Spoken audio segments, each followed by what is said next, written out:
Floated up again. Beautiful, beautiful. Good drift on that one. Heyman looked like he was asking for the wide. Good end to the over. I'll make that 17 without loss after 2.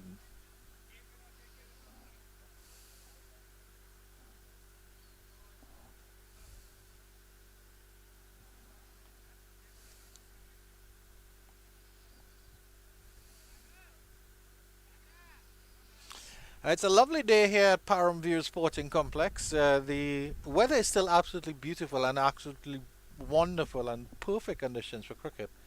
I think if I was a swing bowler like Gerard Basso, I would love these conditions. I would relish these conditions. I would certainly relish these conditions with a hot dog on it.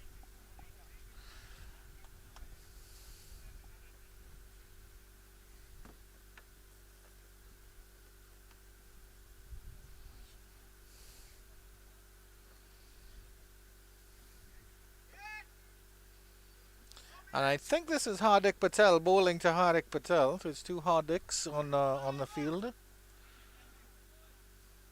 Certainly hope they don't rub each other the wrong way.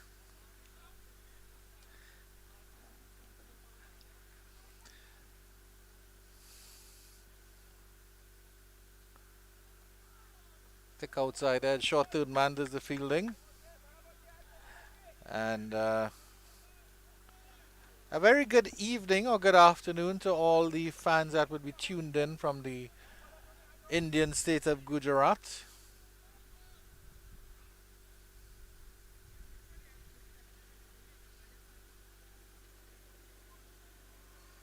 Yeah, these players have come from far and wide, and Cartersville is center stage for these games. This festival of cricket, that's a wide and wayward delivery, well taken by the keeper. Started wide down the leg side and went even further.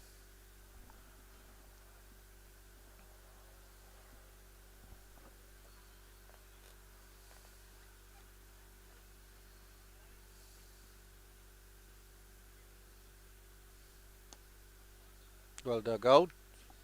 Bunted to long on for a single.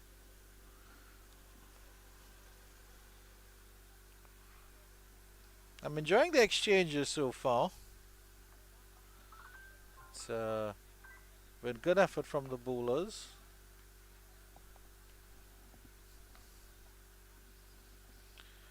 Metroplex will be I think they'll be fairly happy with this progression so far.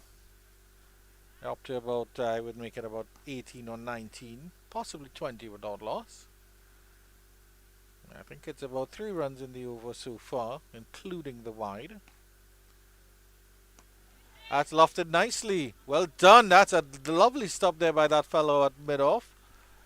It was traveling quite far. I don't think the catch was on, because it was going away from him all the time. And there's a mix-up there. They were looking for a second, I think, but the second wasn't on. The throw came in at the striker's end.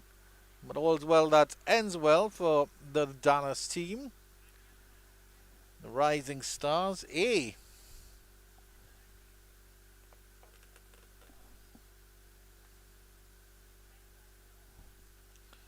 And there seems to be some discussions about field 2 there. I think they're now putting the stumps in the ground.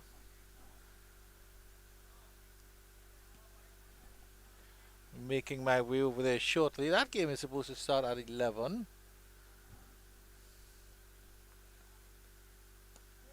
That's heaved into the leg side. Cow corner comes down.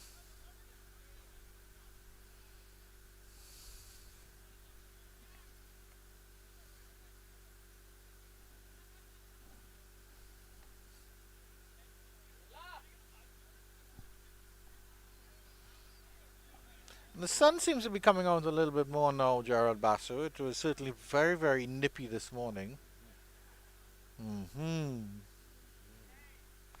I certainly think I can think about taking out this hoodie now.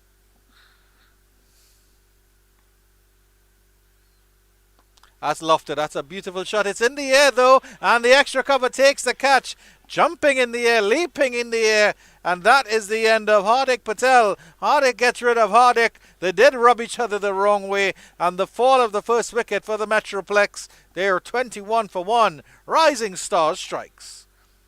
Let's have a look at the replay on this. It was there to be hit. I just don't think maybe he got enough elevation on it, and he leapt in the air to field that extra cover to take that catch, which is quite interesting, Gerard Basso, because I think if he was standing on the edge of the ropes, is probably where he should have been, instead of a yard or two in, it might have just been a simple dolly of a catch. But the catch was taken in the end, and it's good for the Rising Stars that they've struck right in the middle of the power play as well. So the batter coming in will have to regroup very, very quickly.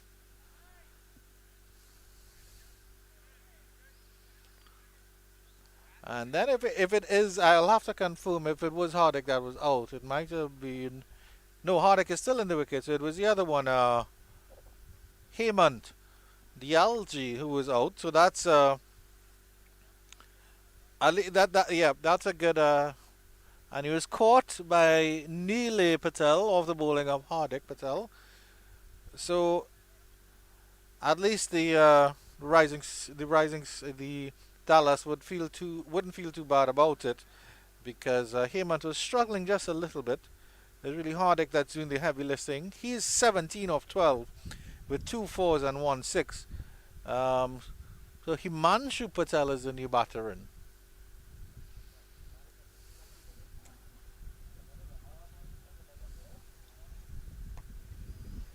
A nice drive. They like that extra cover region, so it's a good thing that field is out there. And there's a little bit of a cold breeze again, Gerard Basso. As I thought about taking on my hoodie, and that was the end of the over. 22 for 1. 3 overs gone. That's half of the power play.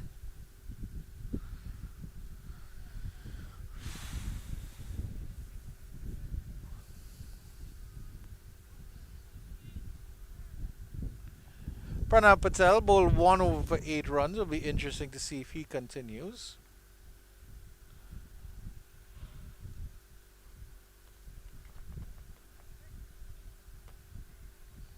The current run rate is 7.3, so I think they'll feel okay with this.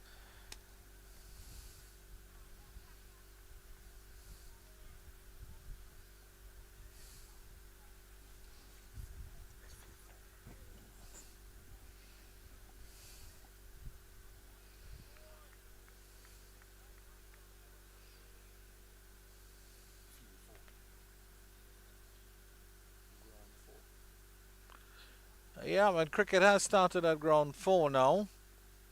The ground 3 is in operation. Ground 1 and 2. It looks like they're starting things on ground 1 as well.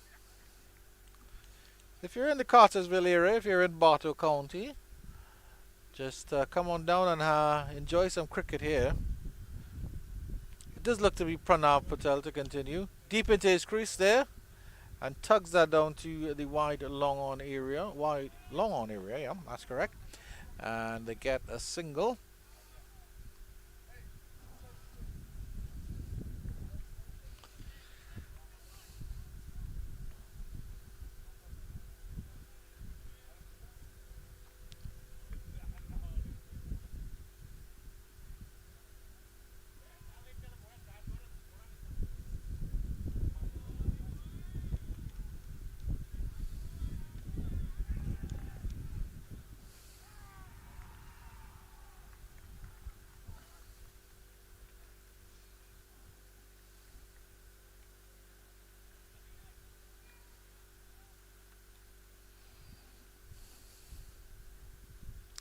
Interestingly, for the left arm spinner, the deep extra cover is not out. There's a strong ring on the offside.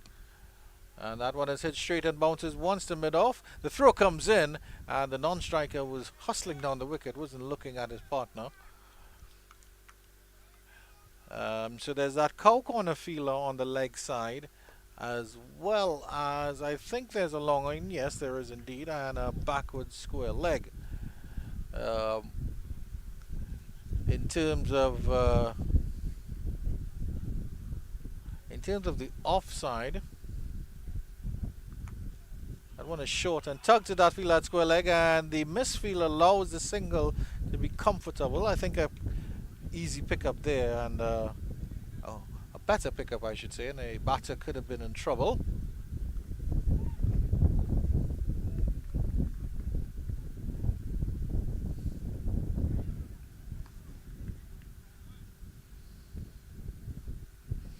Good over so far from Pranav. This one is short and cut into the cover region. Again, the batter is looking for that single. That's just not on.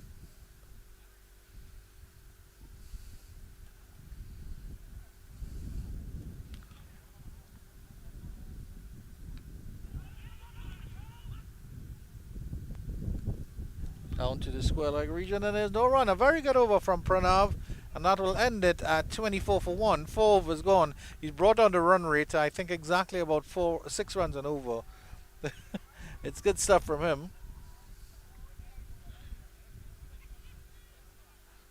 I'm jealous of my good friend Gerard Basso now, because when we come in the morning, it's very early to set up, so our shoes get very wet. And he's now able to take off his socks and shoes and dry them and uncurl those toes. And mine feel very, very queerly now, Gerard Bass. I wish I can do that to mine very, very soon.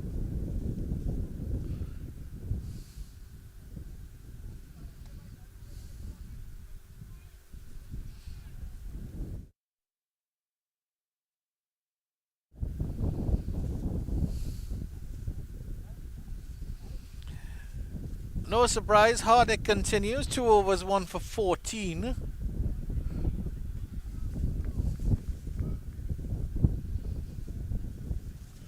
Emandu on strike. Goes for the big swing. I think that one just dropped short of the keeper. And Hardick will come down and have a word with Himanlu.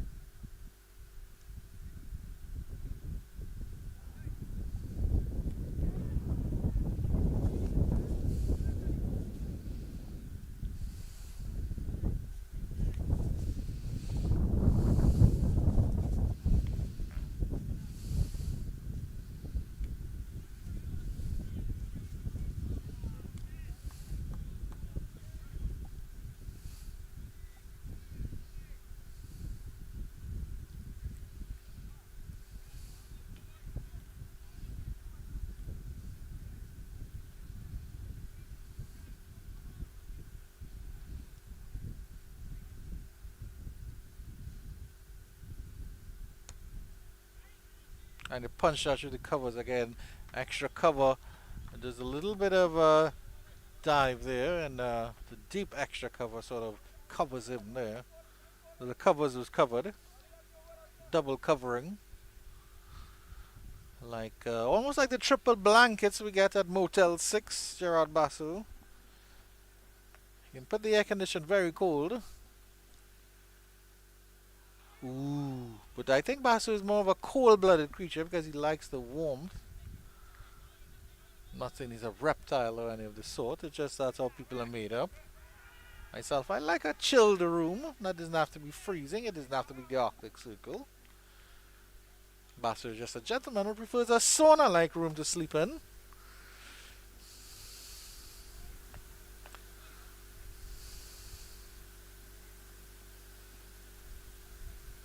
That's lofted. It's hit into the wide long on area. Cow Corner does extremely well to slide, and he keeps it down to just a single. That is brilliant fielding there by that fellow. Excellent stuff there. It was a dive and a slide. And long on was running around for cover, and he wasn't even needed at all. He was a spectator.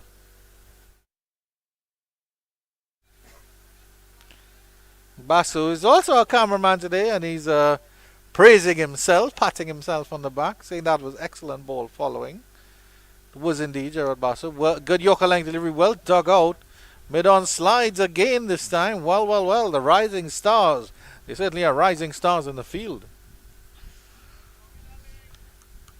That is the end of the over. 3 overs from Hardik Patel, 1 for 16, and at the end of 5, Dallas Metroplex A batting against the Rising Stars A, they're 26 for 1, 1 over left in the power play.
So the final over of the power play, this encounter, match number 1 on day 2 at ground 3. It is the Dallas Metroplex A versus the Rising Stars A. We saw Dallas Metroplex B and Rising Stars B yesterday in 2 separate encounters. And Dallas Metroplex B coming away with a victory by 3 runs, and the Rising Stars B falling by some 55 runs in defeat. So their A teams are now coming up against each other. This one uppishly out to that extra cover region.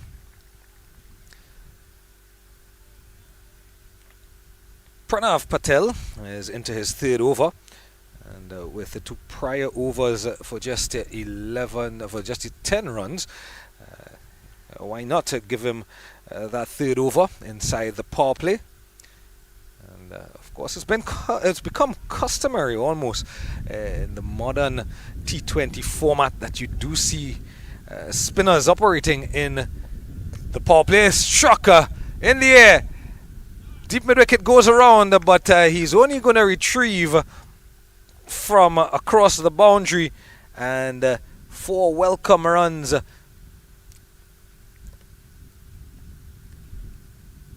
for the Dallas Metroplex.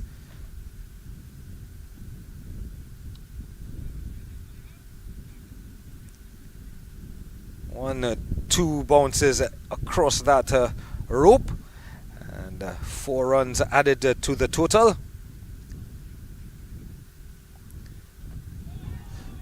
Struck on the pad, and a bit of an appeal, looking to swing into that region once again. And there is quite the gap on that side, right in that general vicinity behind the square leg. There's just that one fielder that stands just about a few feet away from the square leg umpire. But to his right, there's wide open spaces, and beyond him, wide open spaces. And that's the general direction that Hardik is looking to. He's on 23 from 23 now. So a runner ball, 33 for 1 with the final delivery of the power play coming. Quite the sedate start.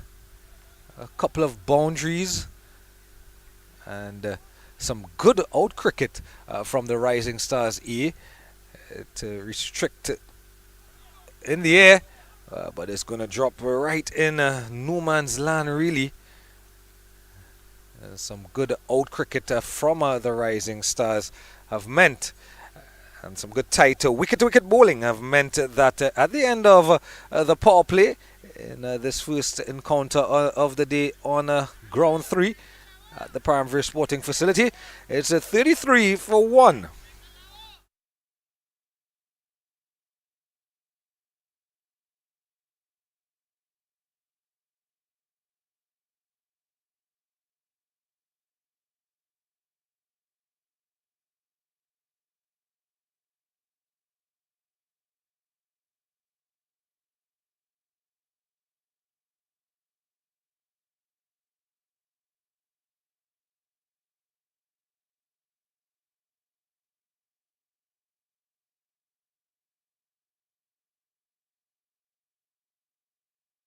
Of course, thank you to my buddy Andrew Chan for keeping us company the first 5 overs of this encounter.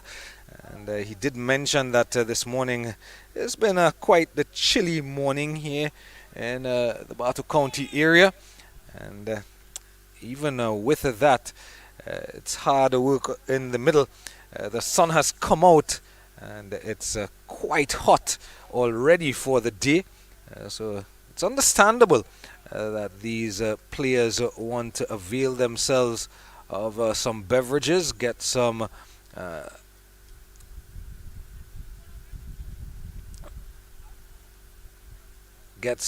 fluids into the system, keep hydrated, and give themselves the opportunity not to pick up any cramp or any undue injuries, or any undue health situations, dehydration. And when you're playing sports, it's always important that you do keep yourself hydrated, especially in hot, sunny conditions as we've had it. It is the back end of the summer time here in the United States of America. Speaking of which, the United States of America locked in battle in that Tri-Nation Series. The USA Cricket, Canada Cricket, and the Netherlands Cricket. USA coming up against their northerly neighbours today. And last I saw, they were just in need of about 60 runs for victory. We'll give you the update as we get into the 7th over. Struck away in the air, but is going to just go one bounce to that fielder at deep extra cover. And running around from long off to complete the fielding in the deep extra cover region, and just keeps it down to a couple of runs, but played in the air.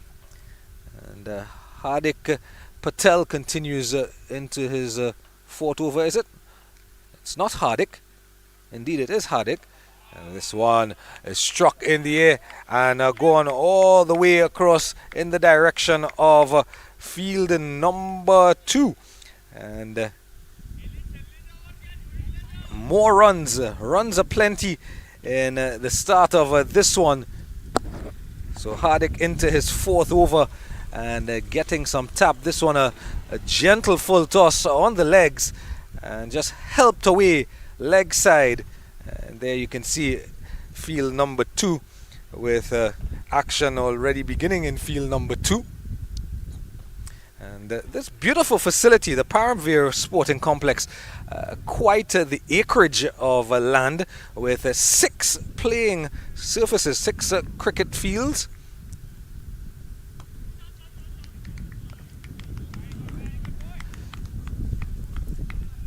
Six playing surfaces, 6 playing fields here at Paramvir, and they're all lovely services. And this LPS tournament ongoing, we are using 4 of the 6 grounds here at this venue, and you're looking at ground number 3.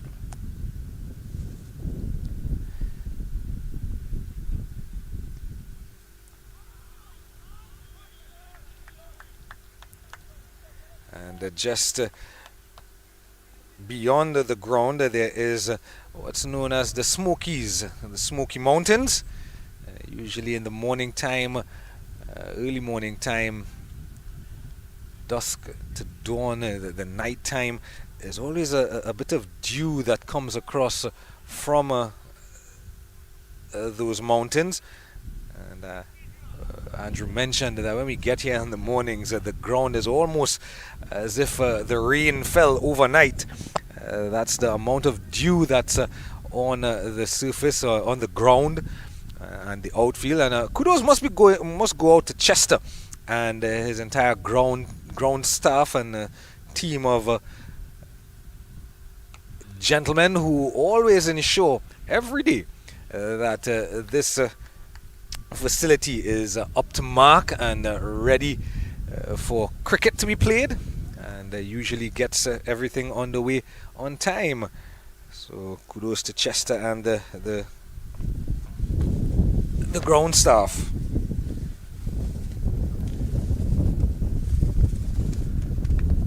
Struck away in the air, but it will drop in no man's land again.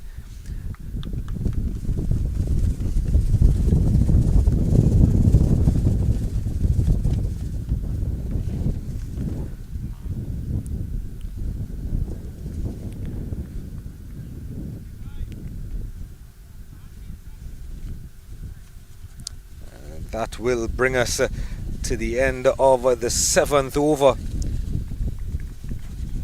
And at the end of the 7th over, the Dallas Metroplex A 45 for 1.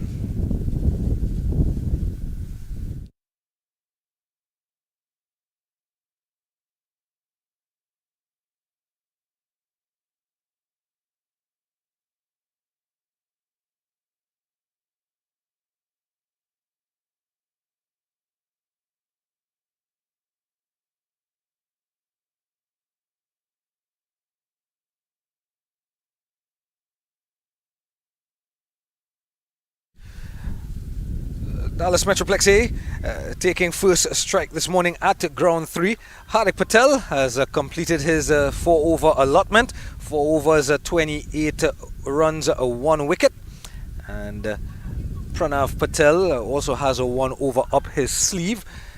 Just a bit of a discussion here. The umpires and a couple of the players taking a look at the state of the ball being used. It's quite possible that they may want to change the ball. Possibly, I mentioned in the previous over about that dew that comes across from those Smoky Mountains, and sometimes just beyond the boundary rope is still a bit moist, even when we get started. Of course, Chester and the ground team usually get the inner ring and inside the playing arena all ready and dried by the time we're ready to start. And sometimes just beyond the boundary rope might be a little wet.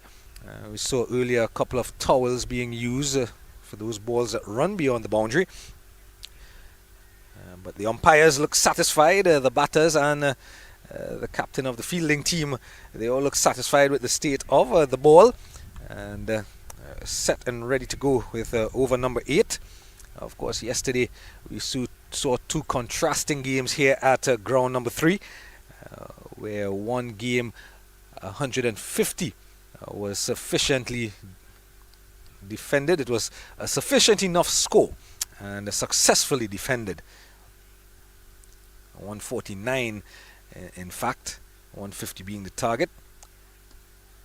In the air, there's a lot of appeal. Would you believe it? He's taken the catch. That is some wonderful outfielding by this Rising Stars A team. Struck uppishly, looking to go over the top of extra cover and only finding the fielder at extra cover. And now their second wicket goes down. Just as I was mentioning that 149 was successfully defended yesterday at this ground, we're now looking at a run rate of 6.4, and at this rate the Dallas Metroplex A may not get up even as much as 149 now, especially as they have lost their second wicket. It makes it that much more difficult for them to even think of getting up to that score of 150. But Hardik Patel, their opener, is still there, 24 from 26. And the incoming batter Vinny Patel is actually slated to come in next. We're going to have to wait for the confirmation. But Himanshu Patel with a lovely catch there at extra cover. And Pranav has his first wicket. Of course, his opening bowling partner Hardik also took up a wicket. And they've been economical, both Pranav and Hardik. And Tane Patel, in fact, will come in to the middle. And he's going to be facing up to Pranav.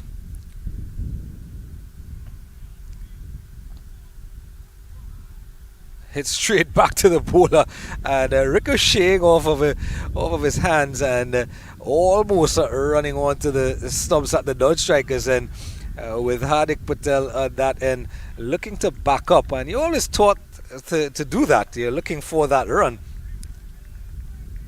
looking to cut, and just not getting any contact, and it trickles away to the fielder at short third. I say short third, but he's more like a gully position. He's too close in. He's so close in. He's almost in a gully. In fact, he is. Again, looking to cut at one wide outside the off stump. The umpire gives it as a wide. And was mentioning those two contrasting games yesterday. 149 was sufficient, and in the second encounter, the Rising Stars B faced a team that scored. They conceded 205 when they took the field yesterday. So, not quite sure just yet what might be a good score on playing surface number 3, on ground 3. Just the 4 extras in the innings so far, just the 4 wides.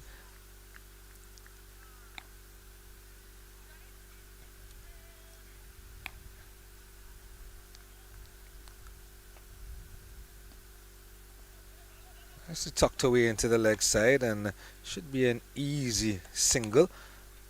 And that single should will carry the score onto 47 now for 2, 48 for 2. One delivery to go in the 8th over. Just scoring at a runner ball, basically, the Dallas Metroplex A.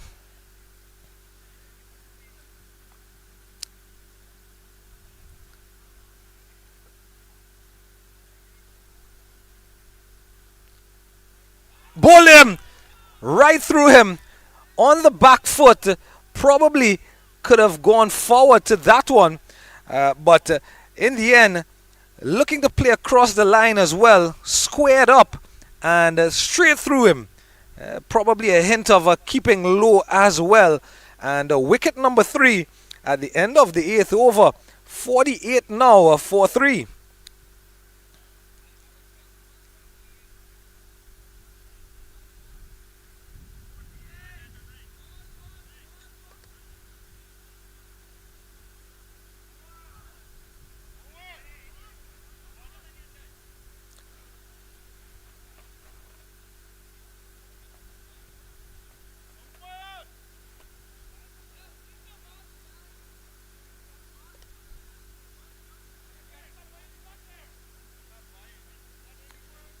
So 48 now for 3, the score stands.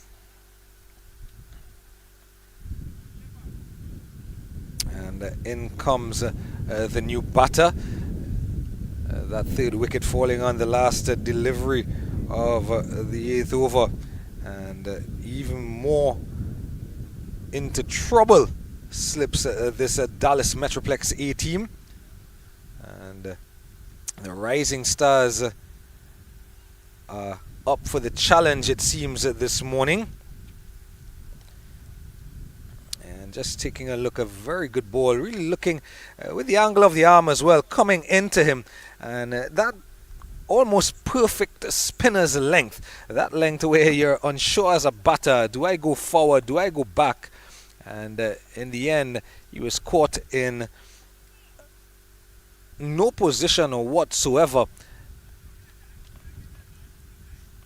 Tene, and ended up getting himself into a tangle. So Tene goes bowled to Pranav. Pranav with his second wicket now for just a 1 run. And Mit Patel comes to the middle. Will be at the non-striker's end. And Hardik Patel still there, 25 from 27. And we mentioned so much cricket going on internationally. Of course, Paramveer Cricket Club, part of Cricket USA Cricket.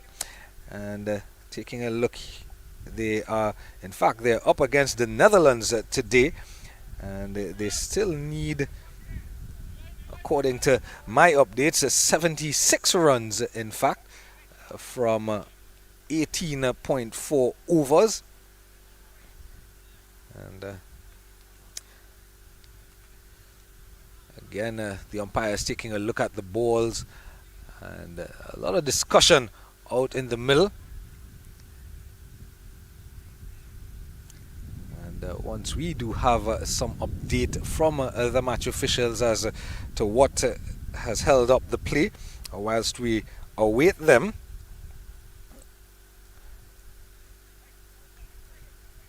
we can visit some of those scores for all the Cricket USA fans out there. USA Cricket, they bowled out the Netherlands earlier in the day for 206, and they're presently 137. So they do need 70 runs of a victory. But the trouble for USA Cricket at present is that they only have 3 wickets remaining. So the Netherlands, in their turn at the crease earlier in the day, Max O'Dowd with a 77 from 126 deliveries. Really the only score of note.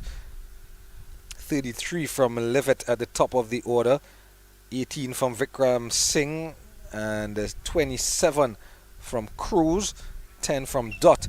The only batters getting into double figures. 206 all out in 49.1 overs, the Netherlands. Kenjinge 2 for 33 from his 8.1 overs.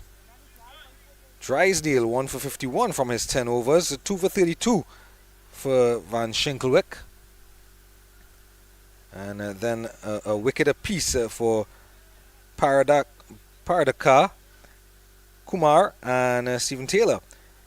And Harmeet Singh taking up 2 for 25 from his 10 overs. Definitely the pick of the bowlers for the USA. And at their turn at the crease, the United States of America are presently still 70 runs adrift of their target. They are 137 for 7. As we continue here at ground number 3, we'll go through that Cricket USA scorecard in a moment.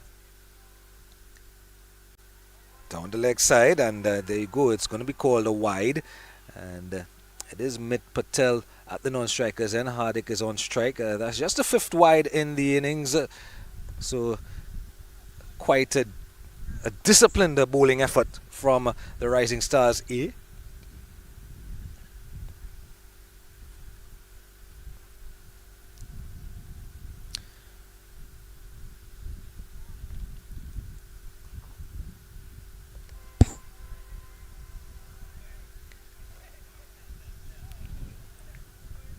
Just a bit of probably a damp spot just on the edge of the square. So the USA Cricket, Monang Patel with a half century today.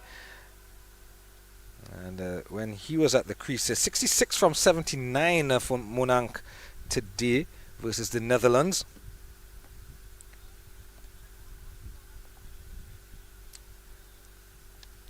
And while he was at the crease, USA looked quite comfortable.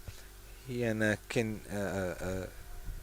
Janangir actually stitching together a partnership that stabled some early trouble with Taylor and Patel being dismissed early in the piece, and then Aaron Jones and Kumar just 8 and 9 apiece. But Monang just seems to be in some rich vein of form, playing some lovely cricket. Is Monang Patel for Cricket USA.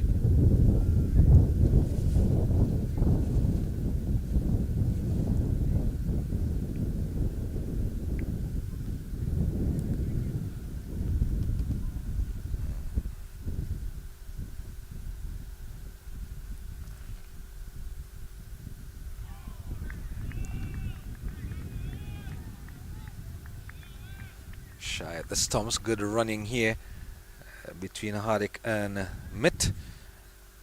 And Aman Patel is the bowler.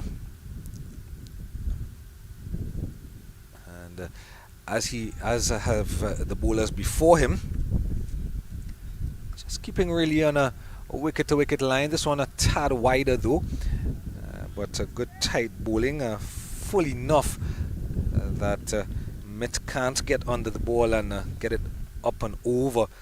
Just plays it through the gap there at a cover, down to the sweeper on the boundary, and gets himself off the mark.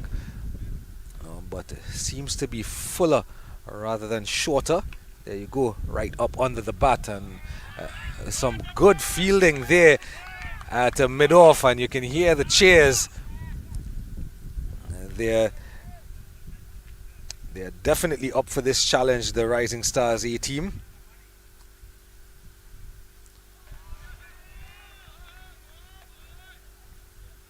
Through that gap at backward point, it's not going to get down to the boundary. And they'll come back for the second, and struggling a bit at the non-striker's end, and makes it eventually. Coming back for the second, Mitt was ball watching a bit, because Hardik was keen on getting back on strike. In fact, it was Mitt coming back to the striker's end, and Hardik caught a ball watching a bit at the non-striker's end.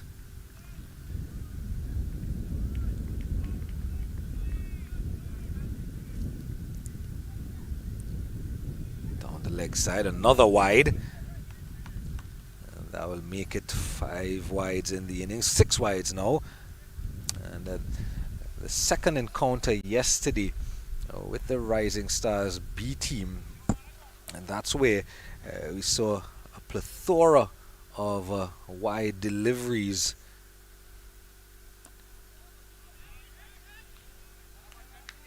Not too long on, just an easy single in the end.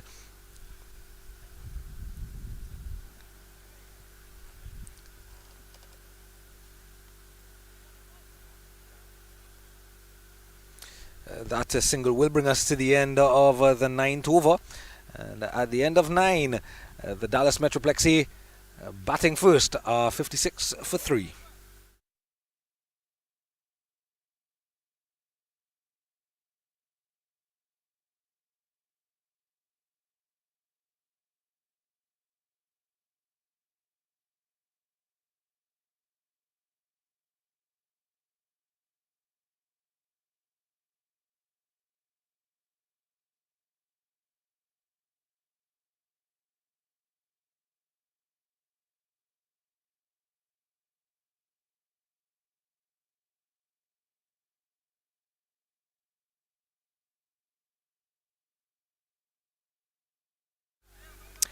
So day number 2 coming to you live from the Paramvir Sporting Complex in Cartersville, Georgia, just a couple of minutes outside of Cartersville proper, Bartow County.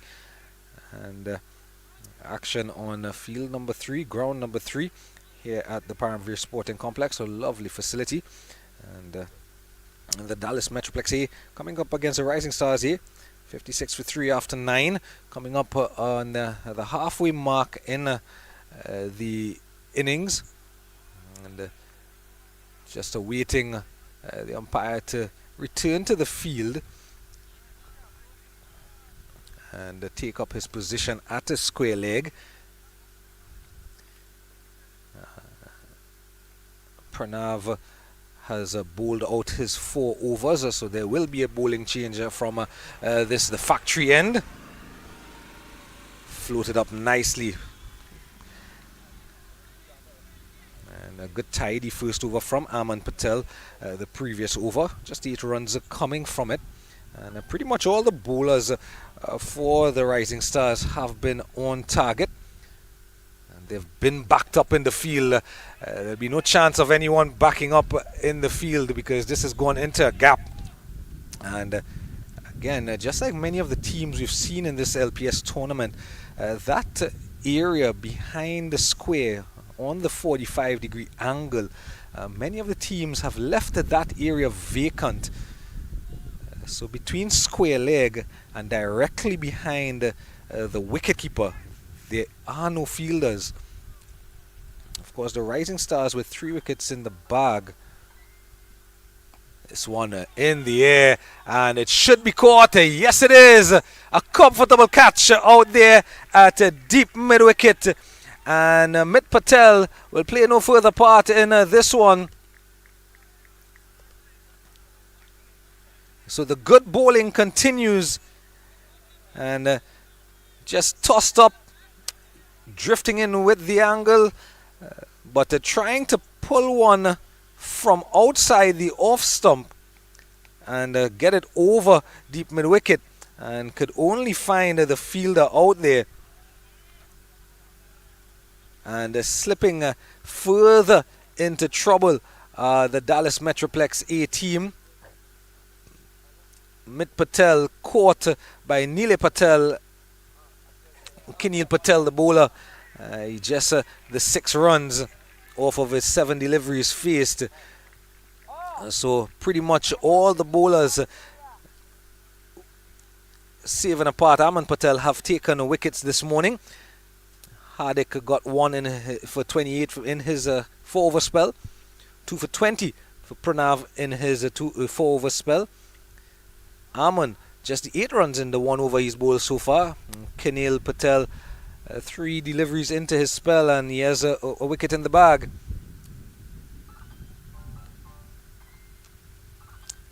.58 for 4. And you definitely would say that the Rising Stars A team are on top in this one. Rinkesh Patel has come into the middle.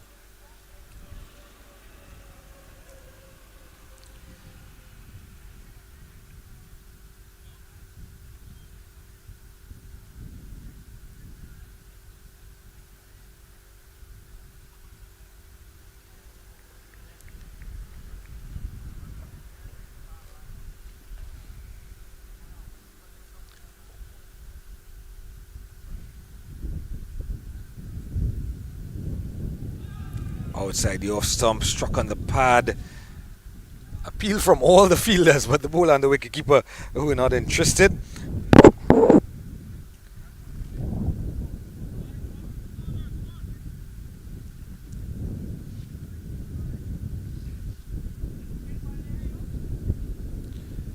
Giving it some flight here, and the non-striker Hardik is keen on getting back on strike, but the non-striker just coming to the crease, Rinkesh, is not too keen, and that's the discussion here now in the middle. Of course, that delivery was played directly to a fielder, so I'm not sure why Hardik would want to take a run. There is a fielder in that catching position as short extra cover. Went directly to him. This one all along the ground and into a gap. So now he's going to get off the mark, will Rinkesh. And that's an easier single than the one that Hardik wanted earlier. Now he has. Now they've completed the 10 overs, in fact. And at the halfway mark, Dallas Metroplex A batting first are 59 for 4.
as we go into the 11th over here at ground number 3.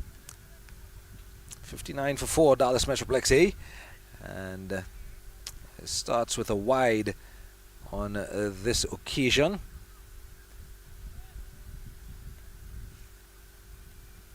It is Kinel Patel. In fact, Aman Patel, who's struck on the pad, loud appeal. And the umpire shakes the hands and not out. Usually you see umpires shaking the head. Umpire today has decided that he's going to shake the hands and say not out. But left arm seamer, right arm seamer, I beg your pardon, around the wicket, and seemed to be quite close to my estimation. Not out the decision in the end, a single the result.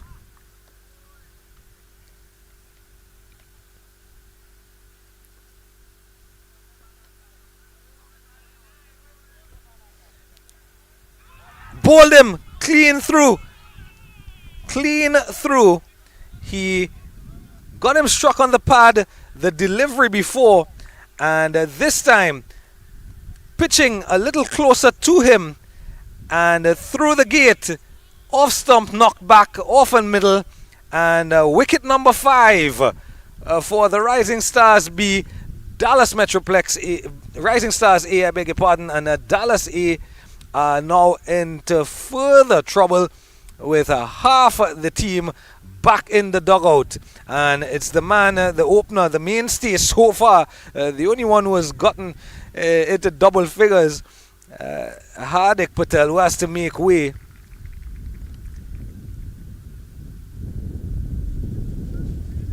In fact, one of 2 players to get into double figures. He was well set, having faced 30 deliveries, was Hardik. And Aman Patel now joins the party. And like his fellow bowlers, he's picked himself up a wicket here. And the delivery before was a loud appeal at getting a leg before. And just seemed to pitch on the same spot, but a little closer, a little straighter on this occasion, and getting through the gate. And that's the length that you want to be bowling, that length where the batters can't necessarily get forward and plant that front foot, but not short enough to be able to pull. And a wicket for Aman Patel. Just going for 10 runs so far from the 8 deliveries he's bowled. And pretty much it's been the bowling and fielding show this morning. All compliments of the Rising Stars A team. In walks Shri Patel, Shri Haman Kumar Patel, or Heman Kumar actually.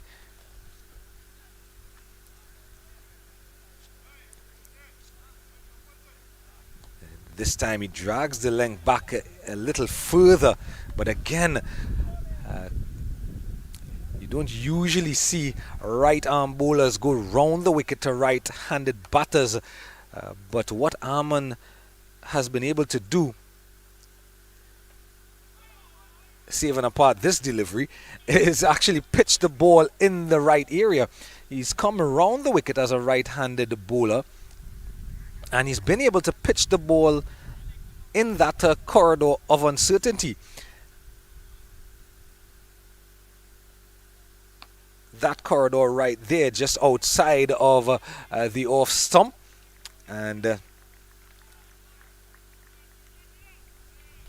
even in pitching just outside the off stump, this time going a lot fuller, he's been able to create an angle going across the right-handers and get the ball just to seemingly just hold its line.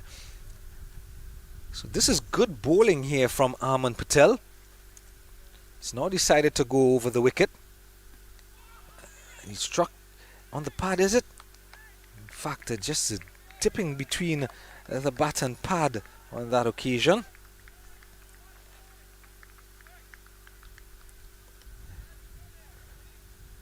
Dallas Metroplex can't seem to get the ball off the square at the moment. Having said that, this one is down to long on right in front of us.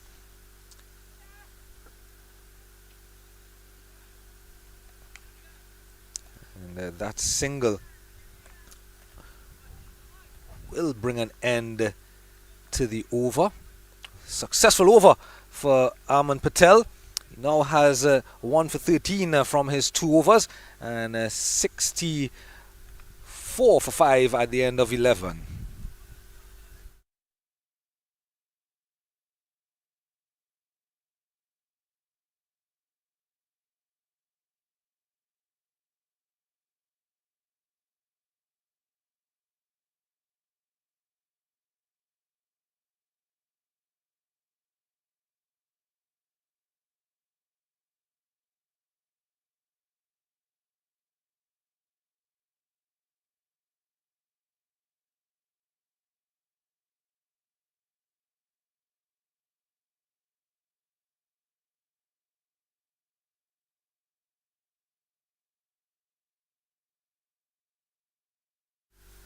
Loud appeal to start the 12th over, looking to go big, but struck on the pad, missing the ball completely, and probably all the way outside of the line.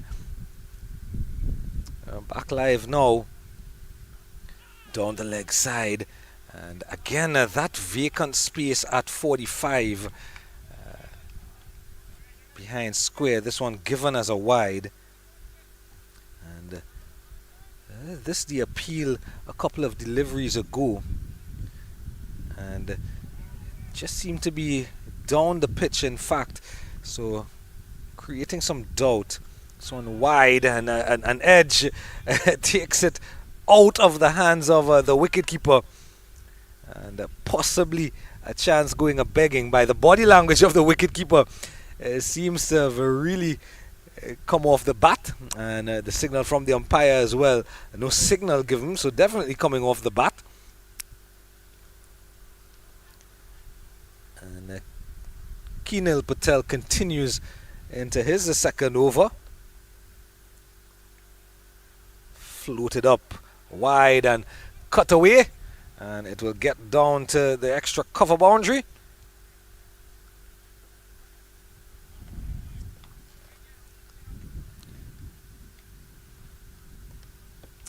The current run rate for this Dallas Metroplex team now under a run of ball. This one, we'll wait on the umpire's signal to see if it did come off the bat,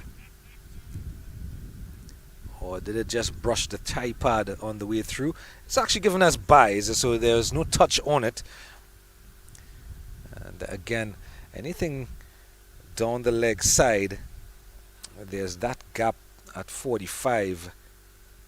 There's the square leg fielder getting into position.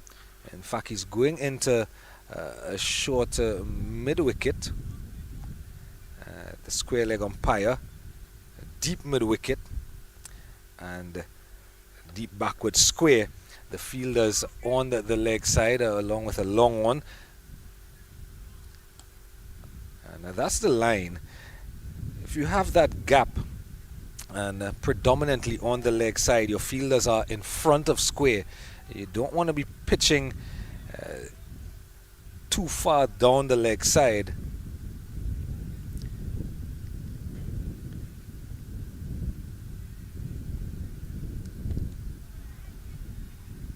There you go. That's the length. That's the line. You want to be straight, bowling more of a middle stump line rather than a leg stump line. And that dot ball will bring us to the end of the 12th over.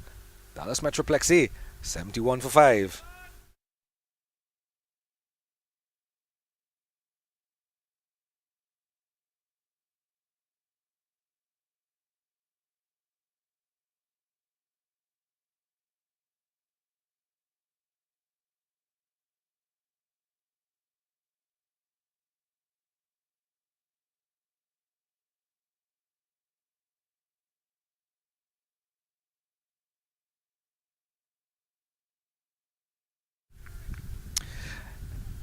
so much cricket being played around the world, and you're tuned in live on Cricket 360 and 360 TV at the LPS tournament here from the Paramveer Sporting Complex in the lovely southern state of Georgia.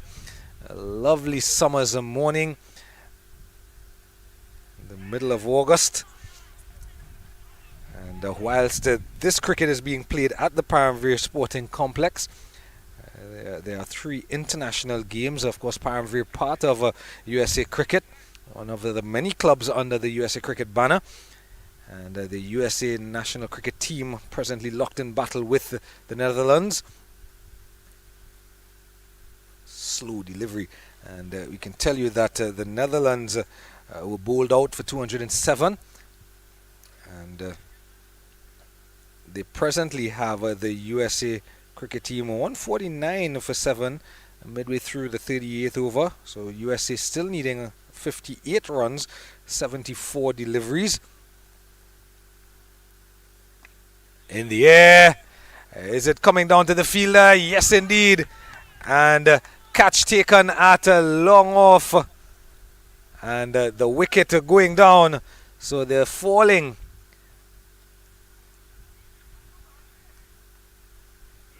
They're falling here. And not troubling the score as much.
The score now is 71 for 6. The Dallas Metroplex A. And Shreya Patel being caught by Arman Patel down there on the long off fence.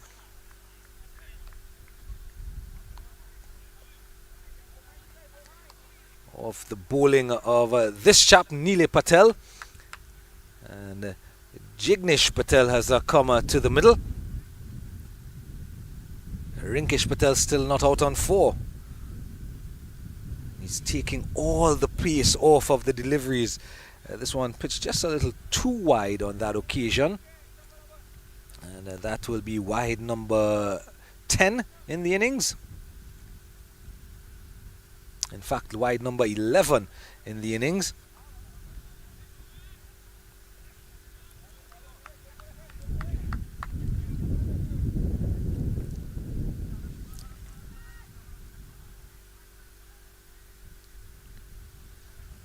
Neele Patel with his first over.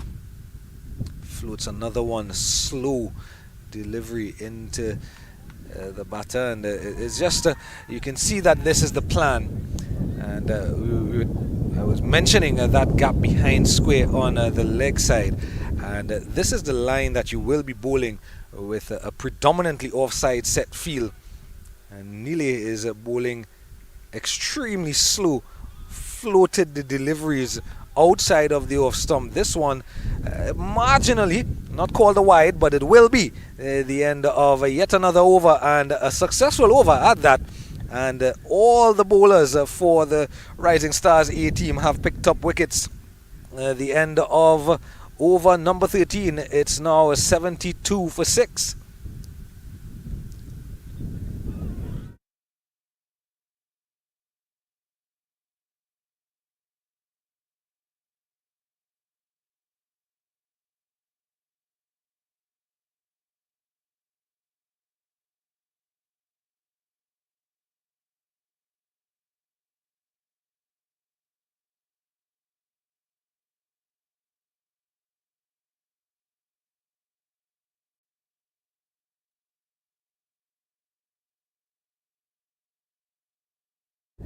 as we continue. Over number 14 coming our way. Seems to be Kinel Patel.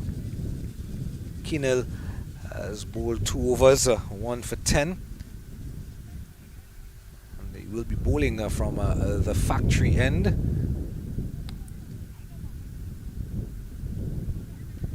Floated up nicely, looking to get inside the line of the ball. He does well to get inside the line of the ball and just help it around the corner, and it stops just in front of the boundary rope, and it won't be 4 runs, but well stopped in the end, but played nicely.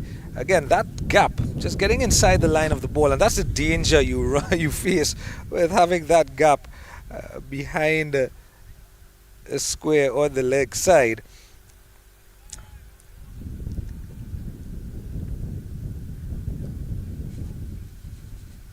It's a better line. Down to extra cover. Of course, in the modern era, we see so many of the flick shots and the scoop shots and the ramp shots that there's usually always a man at 45 either side of the wicket. Short third man, a short fine leg.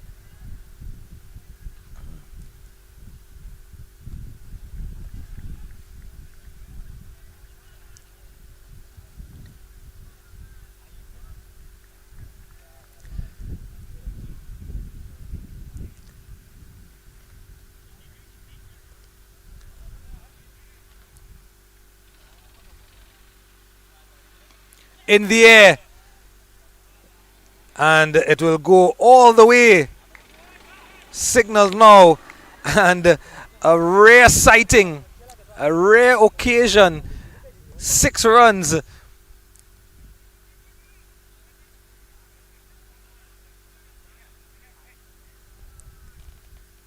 So Jignesh Patel gets off the mark. This one floated up half volley length and down in the direction of those trees, and you can see the factory and the warehouse in the background on that occasion. So Jignesh Patel getting off the mark with a maximum. Still a delivery to go. In fact, that's the last delivery of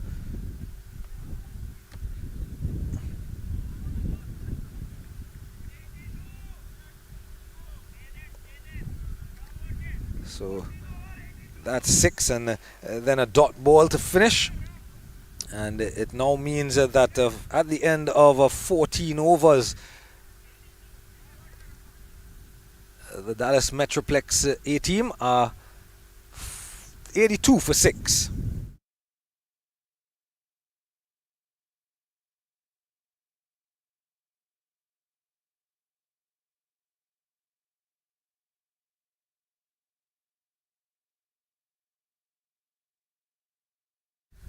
Shot of Sagar Patel. He's out there on the long on boundary.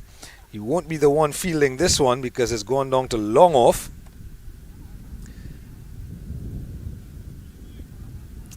Also, just beyond the Sagar Patel there, you can see action going on in field number 2.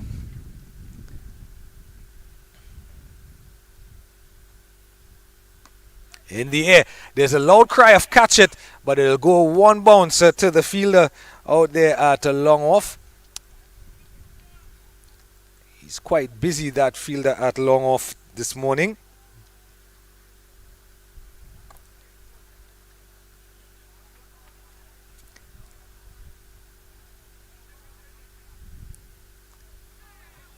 A little bit of extra bounce here. And of course, that's one of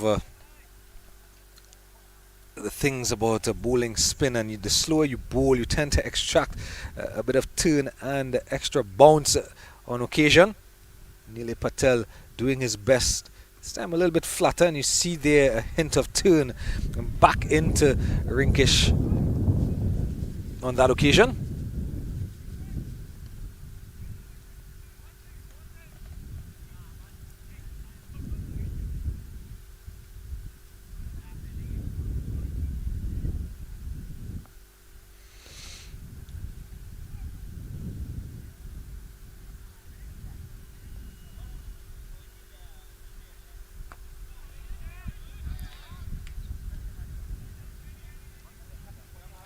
Sagar Patel comes across from a long on and does the fielding.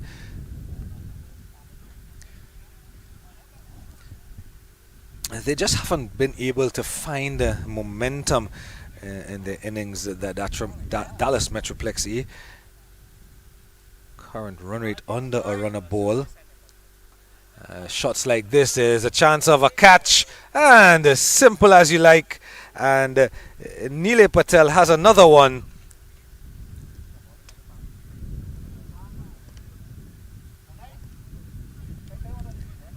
And the 7th wicket going down. Just floating another one up.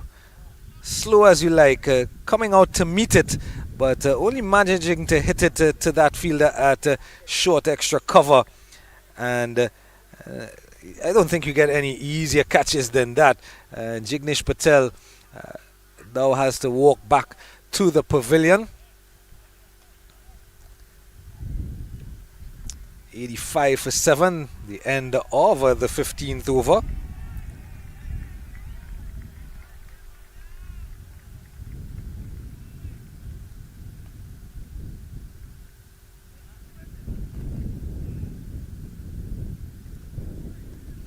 And it's really been the modus operandi of Nile Patel that he's taken all the pace off of the deliveries, and he's also been floating them up.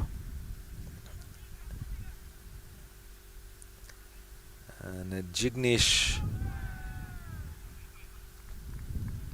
in fact it was Rinkesh Patel, the batter on that occasion. Jignesh still not out on 9.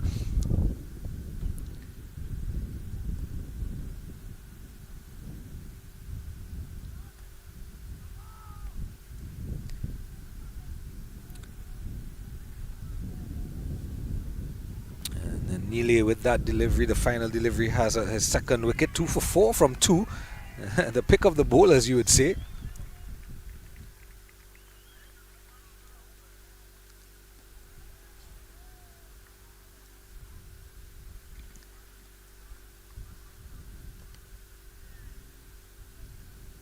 Kinel Patel into his 4th and final over.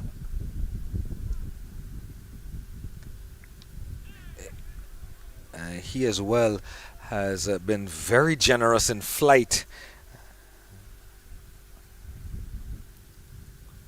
and disciplined bowling to say the least from the Rising Stars A. This time is a little flatter, but still significant enough flight in the delivery, and taking the pace off of the deliveries, definitely helping the fact. And having said that, he's now conceded a boundary. Almost the commentators curse as per usual, speaking about the disciplined effort of the bowlers. And as we speak of that, a bowler concedes a boundary. Flighted up. And just wide enough to allow him to just free the arms and play it down in the direction again. Wide, long off for extra cover within that gap and beyond the boundary rope. There have been few and far in between the boundaries in this batting effort. 6 runs coming on that occasion, and a loud appeal here. So it's all happening. Final delivery of his spell. Can Keenel pull out another wicket here? This one he's dropped it a little bit shorter. The trajectory flatter. As one of my good friends would say, flatter and faster. That occasion to end the over. At the end of 16 now, the Dallas Metroplex A team are 91 for 7.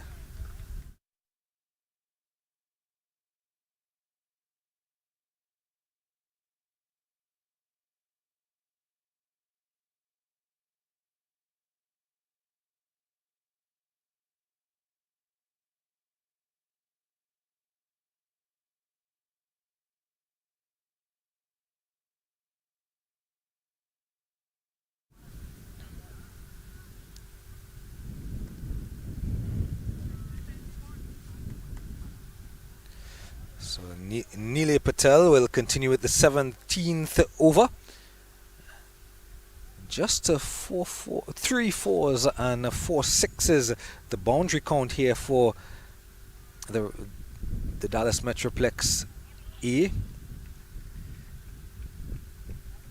So definitely no real momentum into their innings or whatsoever.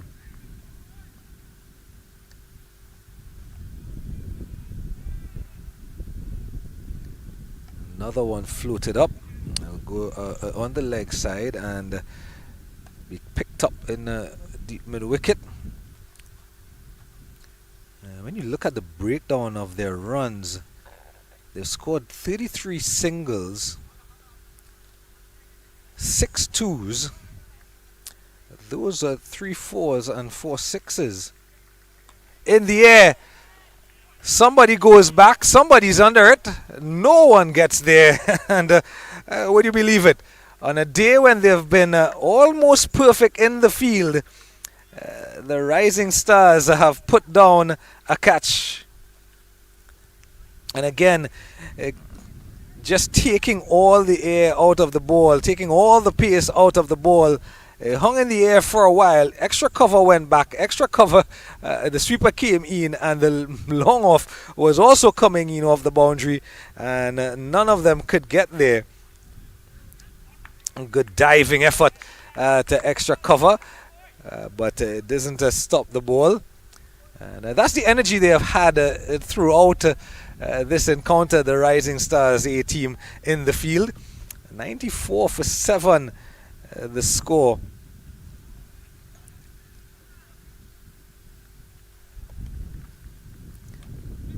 In the air again. Saga is under it, but Saga will just run back beyond the boundary and complete the fielding.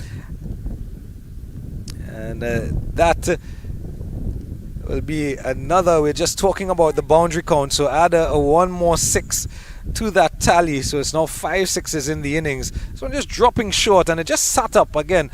No real pace on the delivery, and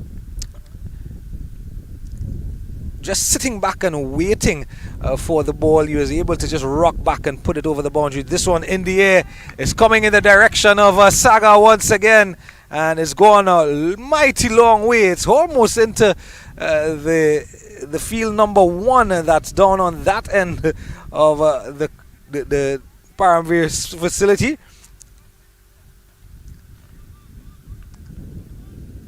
Just again floating it up outside the off stump, and he's made, Jingesh has made the adjustment in terms of his technique. That 6, those couple of 6s from Jingesh to end the 17th over have brought up the 100. It's now 106 for 7 at the end of a 17, and Jignesh has run on and sped up to 28 from 20 deliveries. Mihal has joined him in the middle, is on 2 from 3, and a bit of a messing up there of Neelay's figures. 2 for 19 from his 3. Keneal is completed his spell, 4 overs 26 and 1 wicket. So Neelay, after going for under 5.5 runs to the over, has an economy rate now over 6.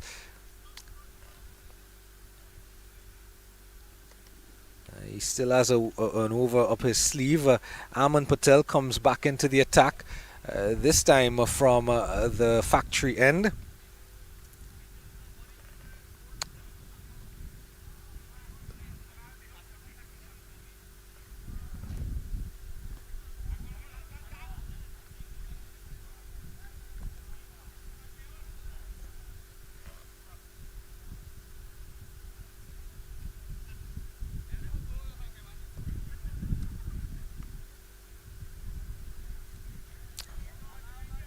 $107 for 7.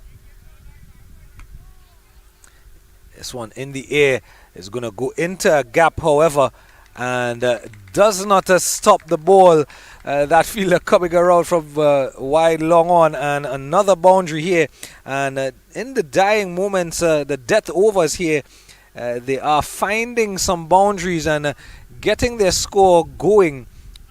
The Dallas Metroplex A.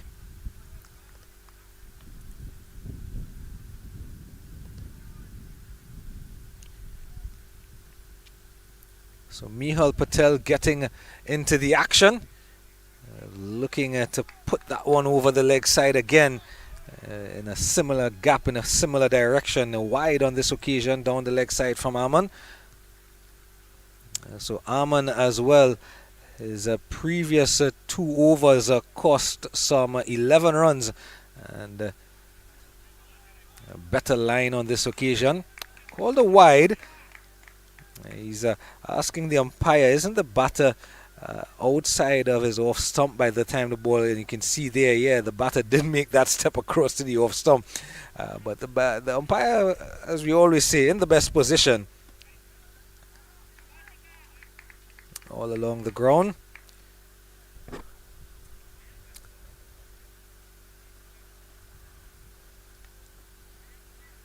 So good comeback here from Aman Patel, being struck for a boundary, and we've heard the great Dwayne Bravo talk about accepting a wide. This one caught down on the boundary, is it?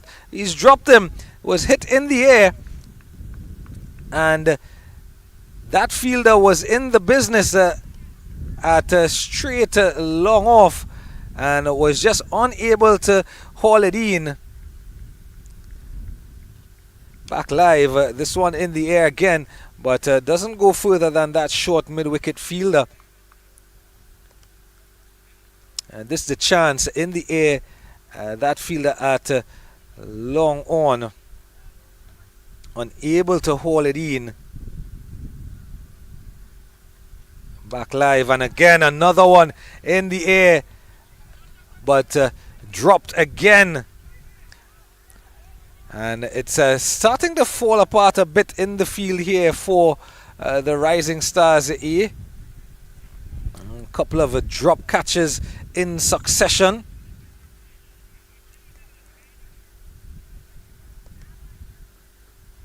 But the end of another over.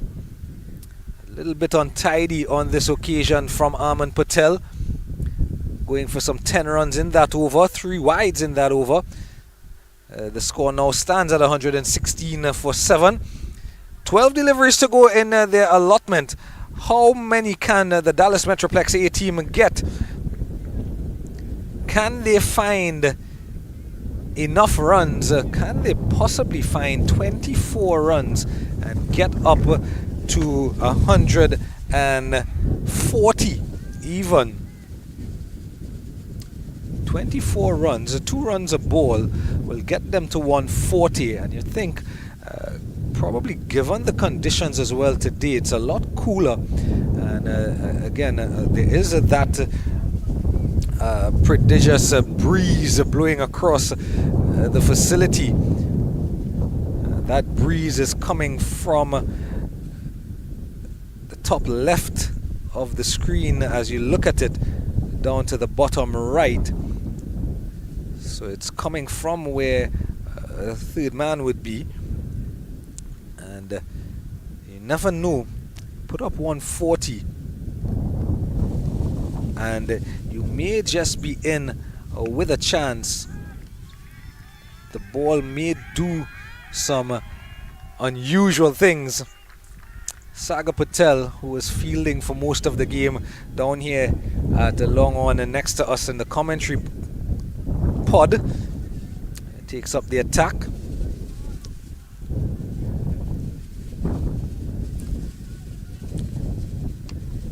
Swung away, but doesn't go further than Aman Patel, who's now positioned down here at a long on.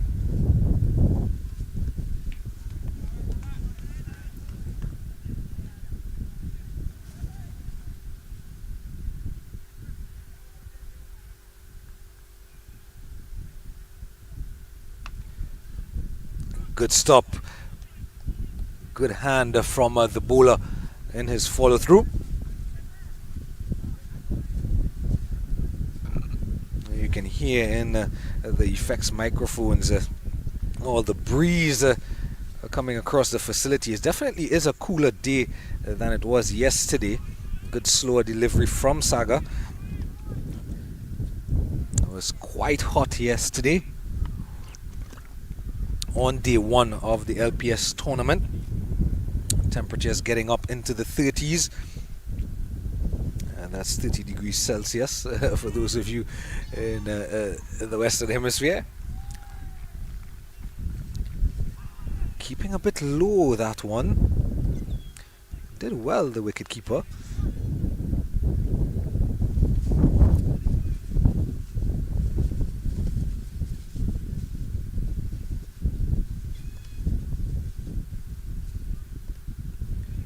Just seemed to keep a bit low, that one. Yeah, just shut off. Almost like maybe a cross-seam delivery, and it just hit the seam and shut off. Probably not more than a quarter way up where the stumps.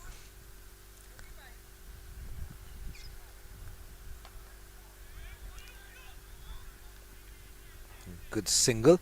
The fielder at short mid-wicket had a couple of yards to run in, and that single will bring us to the end of the Saga over.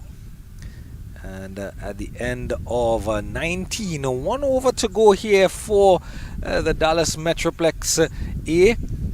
They are 118 for 7. Saga just 2 runs in that over. Good over. And sometimes unusual to see a bowler get his first over in the debt. Albeit the penultimate over. And it should be Aman Patel to complete the allotment of 20 overs and also complete his spell. Went for a couple of runs the last time he did bowl.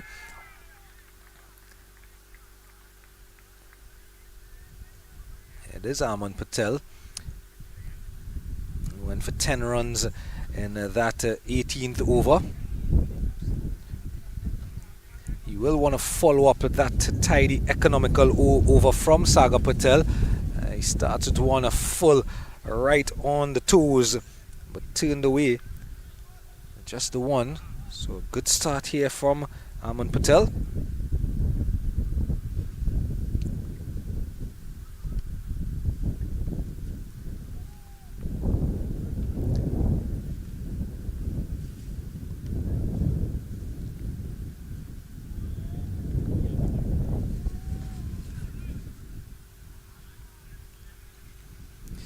Jignesh has gone on to 31 from 26.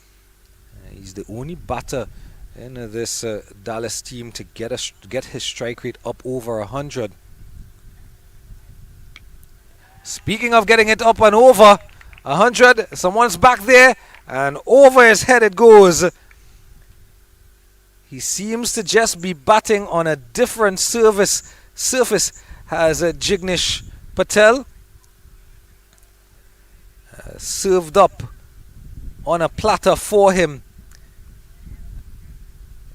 Juicy half volley, cleared the front leg and cleared the boundary as well.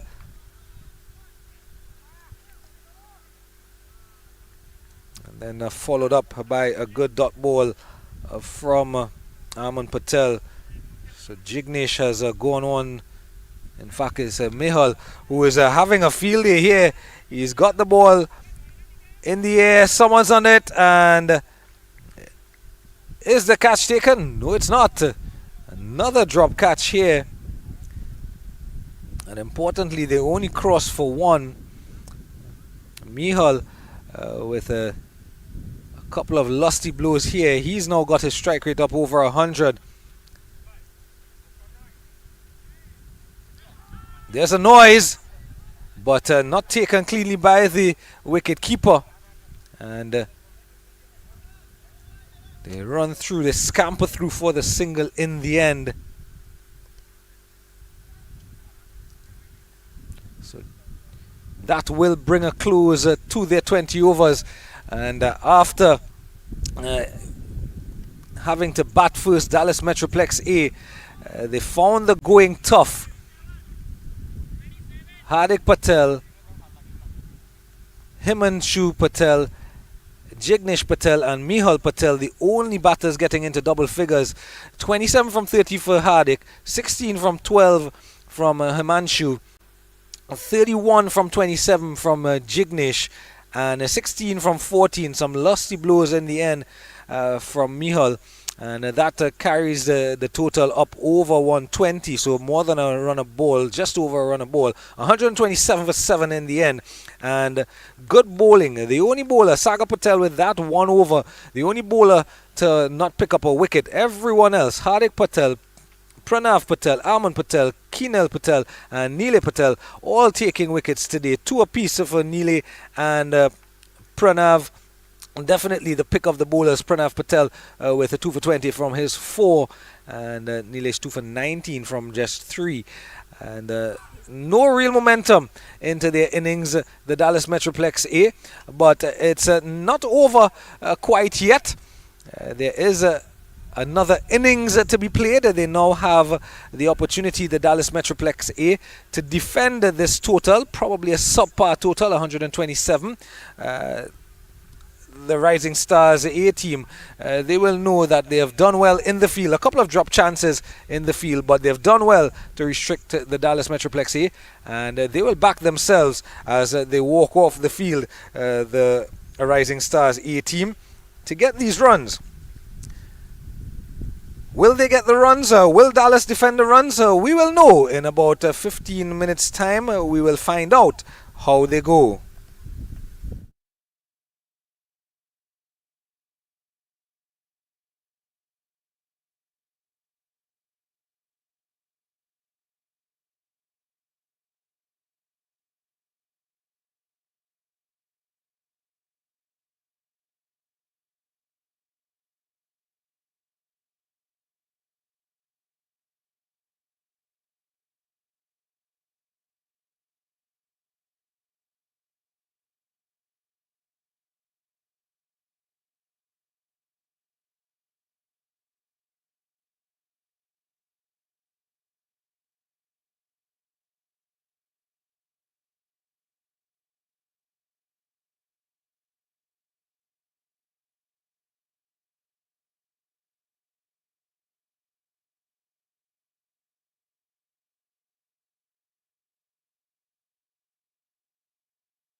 day number 2 at this beautiful Paramveer Sporting Complex facility in Georgia, USA. And this encounter here between the Dallas Metroplex A and the Rising Stars A at ground number 3, field number 3 at the facility. And as it stands, 20 overs completed. The first innings at Dallas Metroplex A, getting to 127 for 7, possibly a subpar total. Seems not too difficult, you would think, going at just over a run a ball for victory needed. The Rising Stars A, they were good in the field, but now it's the turn of their batters, who are now out in the middle. And it will be Yash Patel and Dishant Patel who will be taking a strike. Seems to be... well, we can't tell just yet. As you see, the umpires are out in the middle, the batters are out in the middle, and the fielders are now getting into their positions. So we're not sure yet who's going to get the ball. He's marking his run up now, though.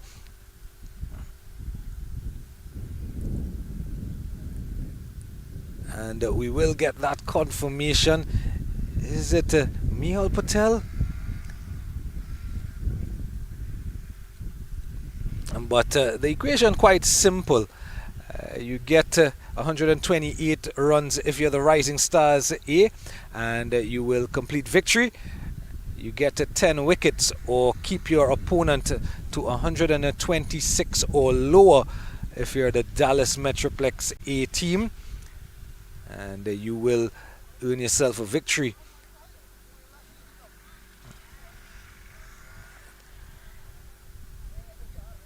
As the fielders get themselves into position, pretty much a regulation field as it stands. Mid-off, extra cover, point, backward point. Then the wicket keeper, that's your offside. There is a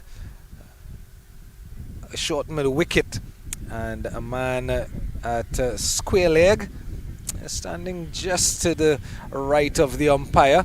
There is a deeper mid wicket and a long on as well. So that's your field. There is a slip in play, and we are ready to get going. Signal from the umpire, and we're on the way with the run chase. This one wide outside that off stump will be called as such, and the innings starts with an extra.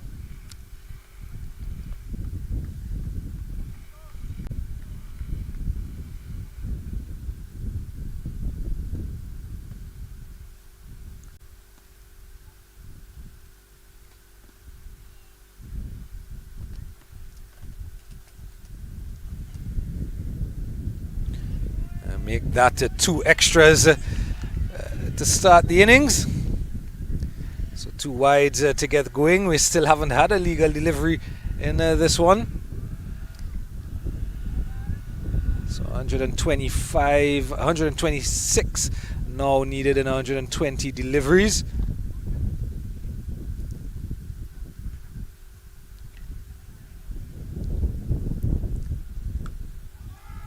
There's the first run off the bat, is it? No, it's straight to that fielder in the covers. And there's still no run off the bat for the Rising Stars. It is Anand Dallas Patel who is bowling from this commentary pod end. A bit of adjustments in the field. He's sent the deep extra cover. Now he's moved to backward point on the boundary.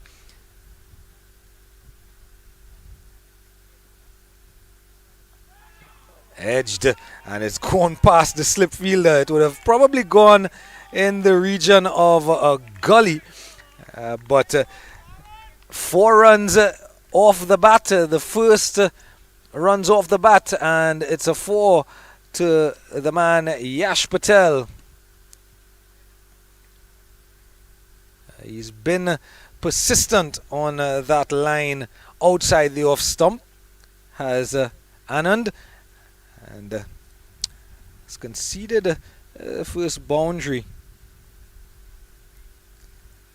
So a couple of wides and then the boundary, and little touch of momentum into the scoring. Early doors still. What a shot in the air and over all the fielders in that ring of fielders on the offside, and a lovely looking lofted shot over the covers and into the boundary. Another 4 just seemed to sit up this one and ran away in a flash back live, and again just outside the off stump.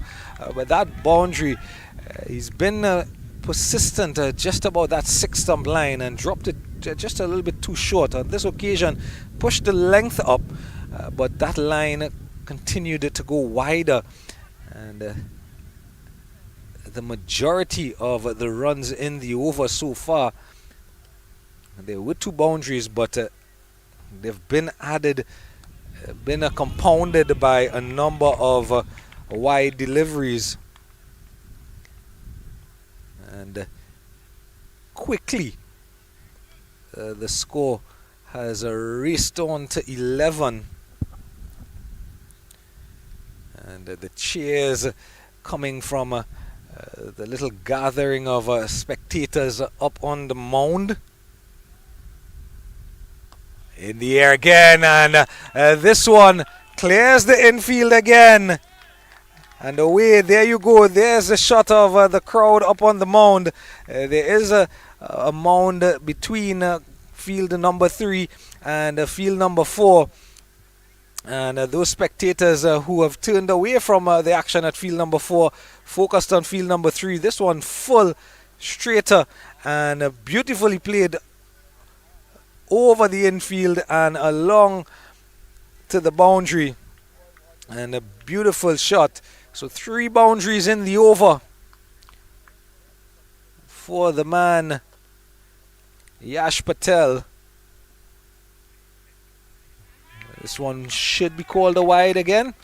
It's not, and it will bring to an end the first over. And at the end of the first over, 15 without loss, chasing 128 for victory. Rising Stars A.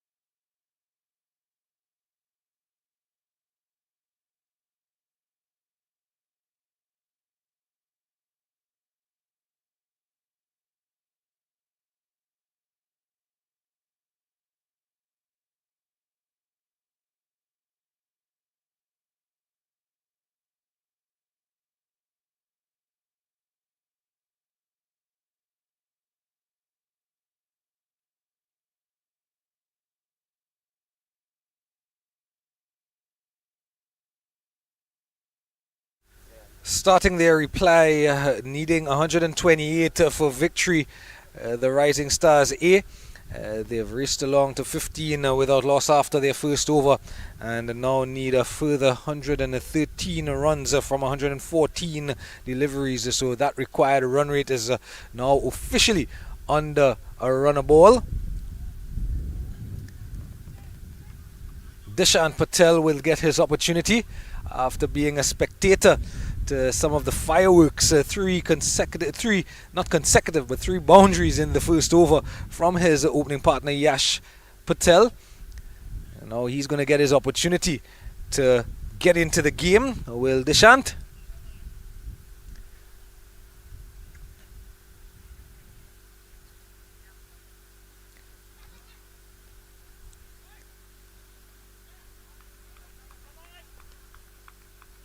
It is Jignesh from that factory end. And dot balls are like gold in a situation like this, you want to bowl as many dot balls. And across any format of cricket, dot balls are always so valuable. More so in the shorter formats. This one just getting a little too wide and another wide conceded. But dot balls are so valuable even in the shorter formats, the T10 and T20 formats, because they create so much pressure. You have little time to recover from those dot balls. In the longer formats, 50 over cricket and test cricket, you do have more time to recover. Batting unit. Of course, as a bowling unit in any format, dot balls is what creates pressure. This one flicked away. What a shot. Is it going to beat the fielder? Yes. No, it doesn't. Doesn't quite get to the boundary, but a lovely looking flick shot. Well timed from Jignesh. Getting a little bit too full on this occasion. Jignesh. A lovely looking flick shot from Deshant. Too full from Jignesh and flicked by Deshant.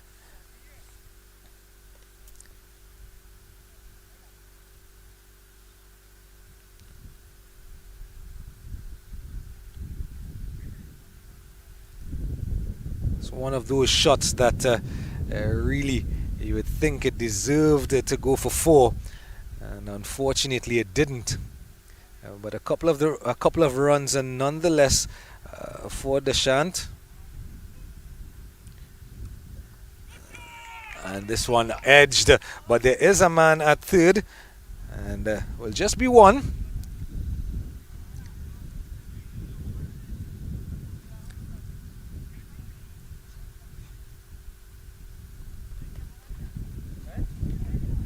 So the intent being shown from both batters here.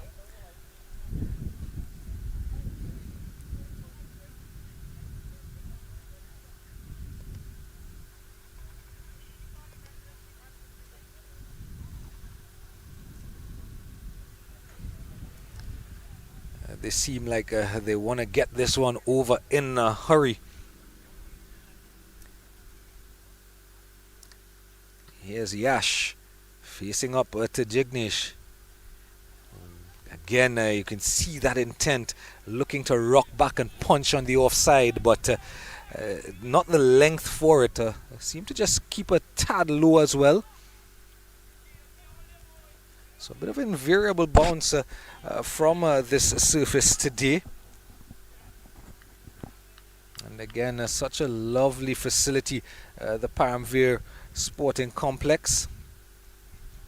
6 lovely cricket pitches, and each pitch with just as beautiful outfields. Always kept in a pristine condition by the head curator, head groundsman Chester.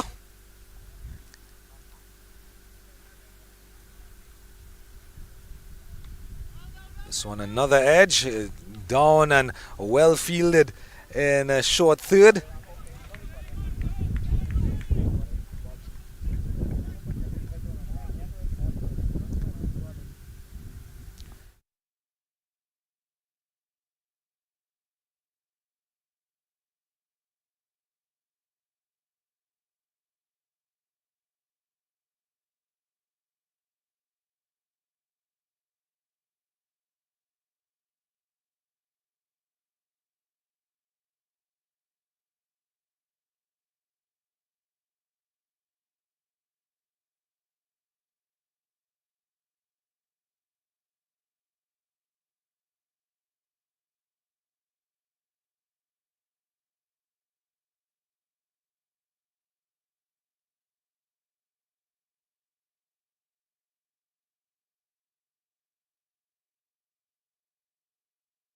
So the end of 2 overs in the run chase, and 19 without loss, the Rising Stars A. Remember, they're chasing 128 for victory, and they still need 109 from 108 balls, so just 6 runs to the over needed. A run a ball, And it looks like, is it Anand to continue? Just remarking his run-up.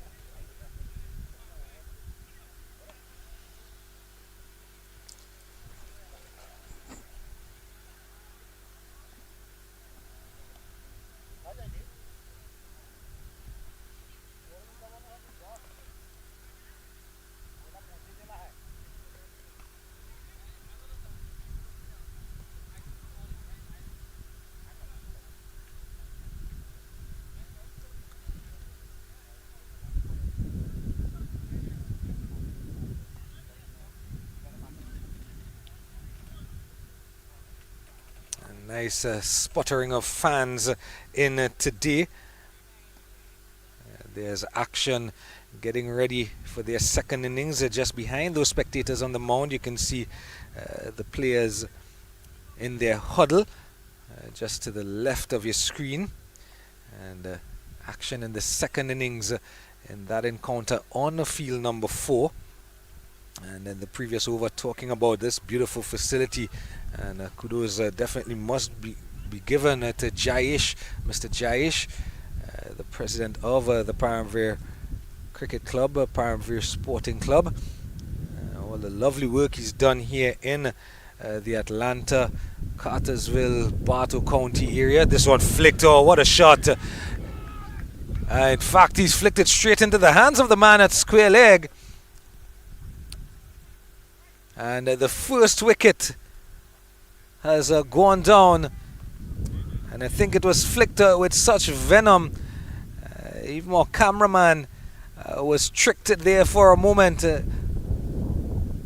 Yeah, the cameraman thought it went all the way to the boundary, and it was actually into the hands of that man at a square leg. So the first wicket going down here. The score on 19. And Dishant has to depart.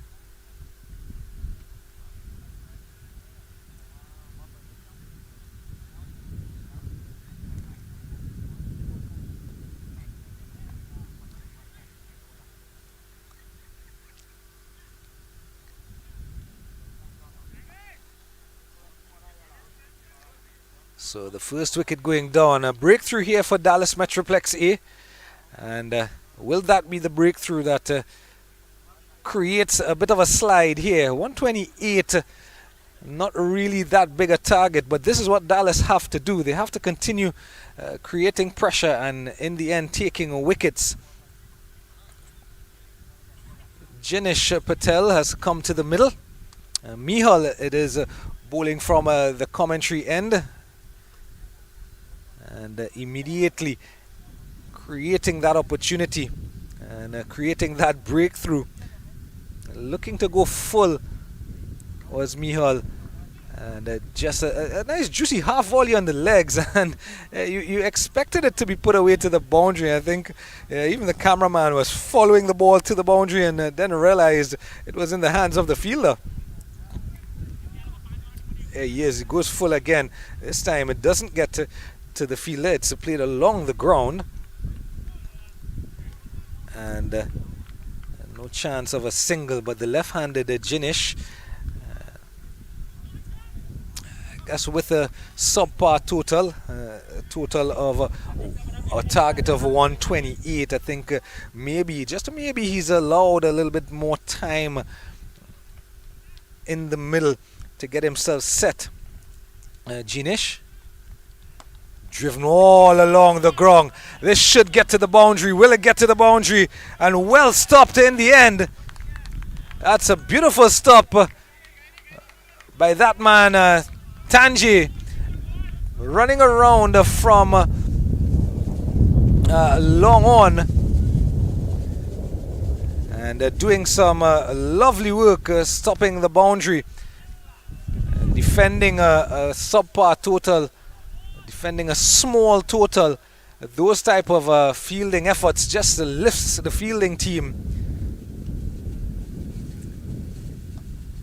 Again driven straight to the man, and just a little bit of a bobble So it's all happening, the excitement starting to go up a notch here. The crowd is getting bigger by the moment, and the cheers from the mound are beginning to get louder. I think those guys on the mound, I think they are supporting this Dallas team, because every thing that Dallas does well in the field is being cheered loudly by those spectators on the mound. As we look across, we can see a couple of them in their blue t-shirts as well.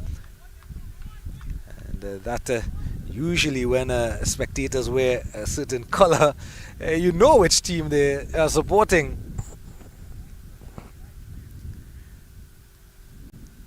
Here's Mihal.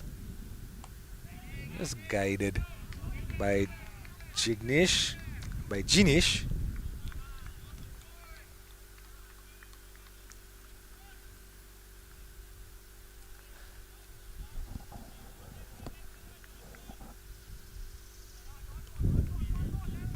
In fact, it's Yash on strike. This may be something to work to the benefit of the Rising Stars challenge, the right hand left arm combination. Looking to go big, just too wide, never really in position for it, but that dot ball will bring us to the end of the third over. Halfway through the power play, the Rising Stars are 22 for 1.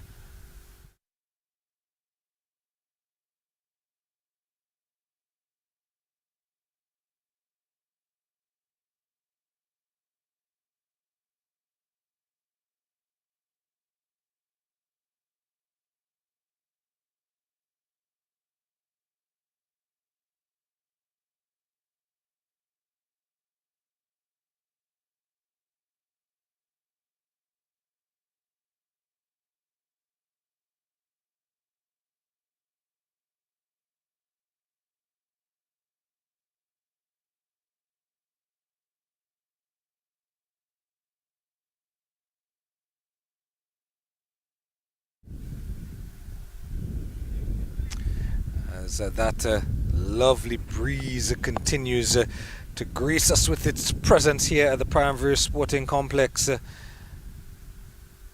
nice cool breeze today. It's just a 25 degrees Celsius in the Cartersville area. Cartersville, a lovely little town just north of the Atlanta metro area, the city of Atlanta, home to the Atlanta Hawks, the Atlanta Falcons, and Cartersville and Bartow County, home to the Paramveer Cricket Club, part of USA Cricket.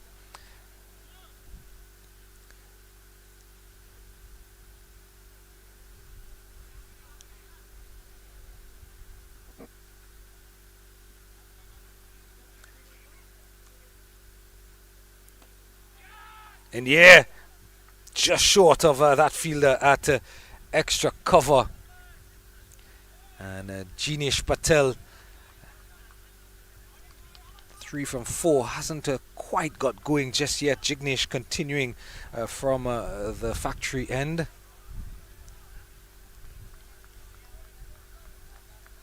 And even with that cool breeze today, you can feel the temperature rising in the middle.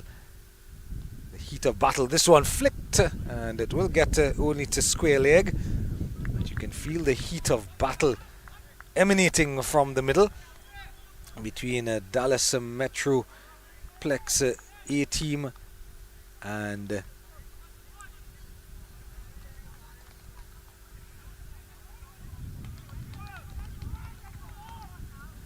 the Rising Stars A team.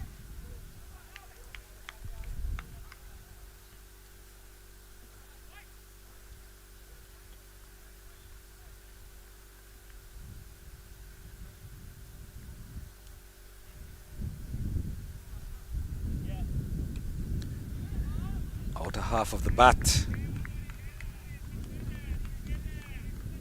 Single will bring Yash Patel on strike. Yash Patel Strike rate up over 100.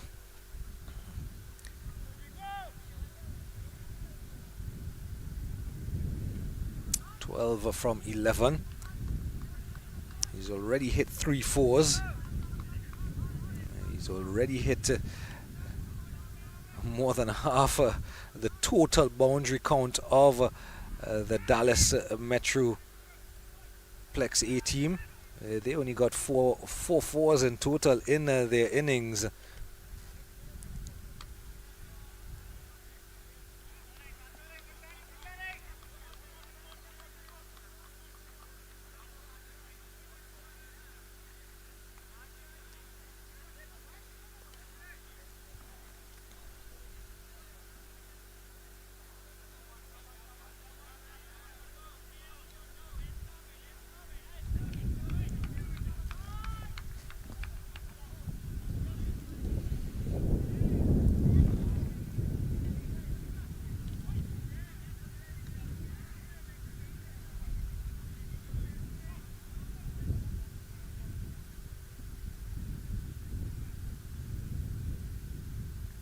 Down the leg side, a real wayward delivery, and it comes directly past the commentary booth here. And it's going to be 5 wides, one for the wide, and then the 4 runs.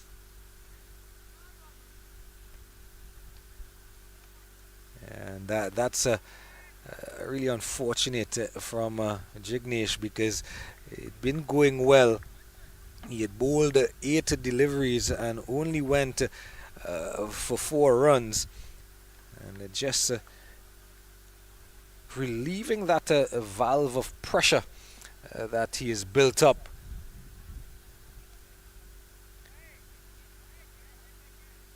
Mihal, his bowling partner from the other end, only went for 3 runs in his over. Flicked away nicely, and it will run away to the boundary now. So already they have covered the total boundary count of the entire Dallas Metroplex innings. This the 4th boundary of the innings already. Flicked away nicely off the legs, getting a little bit too full on that occasion. So the 5 wides and then a boundary, and the 9 runs already in 2 deliveries. Really, it's not just the pressure valve that's been released. It's the entire cover of that pressure cooker that's been removed. And is the pot left uncovered now. That Rising Stars can help themselves to a serving of boundary after boundary. Good comeback here with one outside the off stump.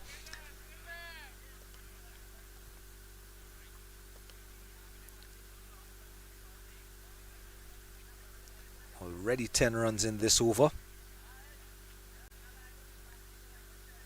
So an expensive first over from Anand Dallas, and of 15 runs, and then 2 good overs from Jignesh and Mihal. But now Jignesh going for 10 runs in the over so far, and no run to finish. So it will be just 10 runs from this over. In fact, he does have a ball remaining. He should have a ball remaining because there were 2 wides in the over.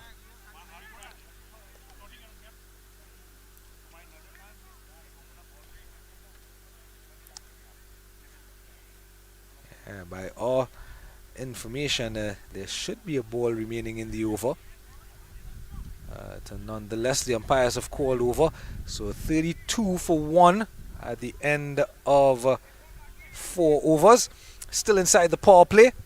Of course, in T20 cricket, the power play, the fielding team is only allowed 2 fielders outside of the 30-yard inner ring.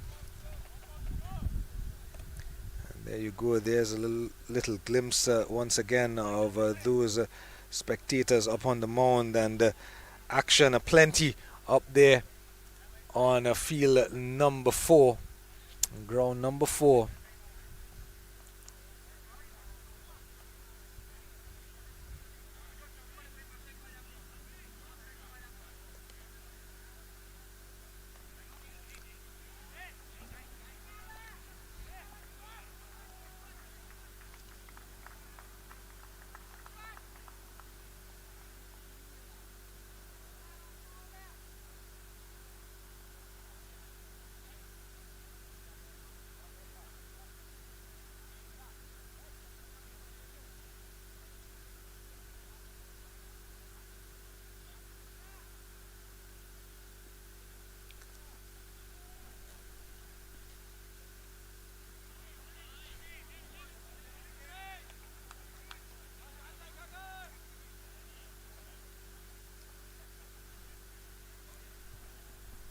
that game up at field number 4.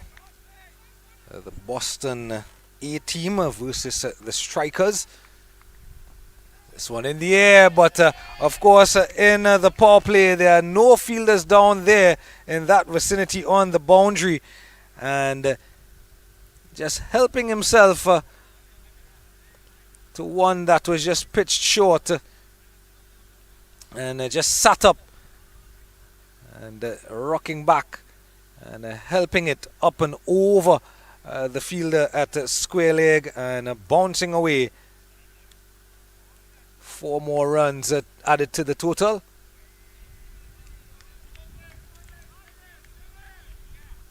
The bowling change here now from the commentary booth end is the man Sri Patel, Sri Heman Kumar.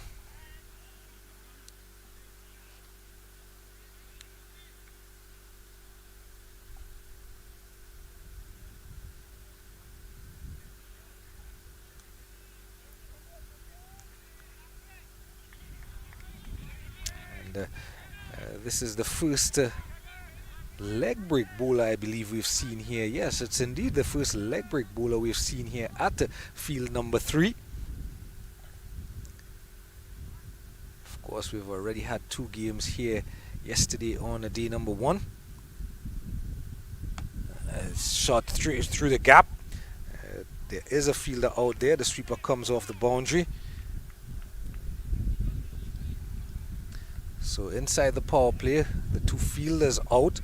That man that just did the fielding out there on the cover point boundary, the sweeper. And the second player out on the boundary has just gone back to long on with the left-handed Jinish on a strike.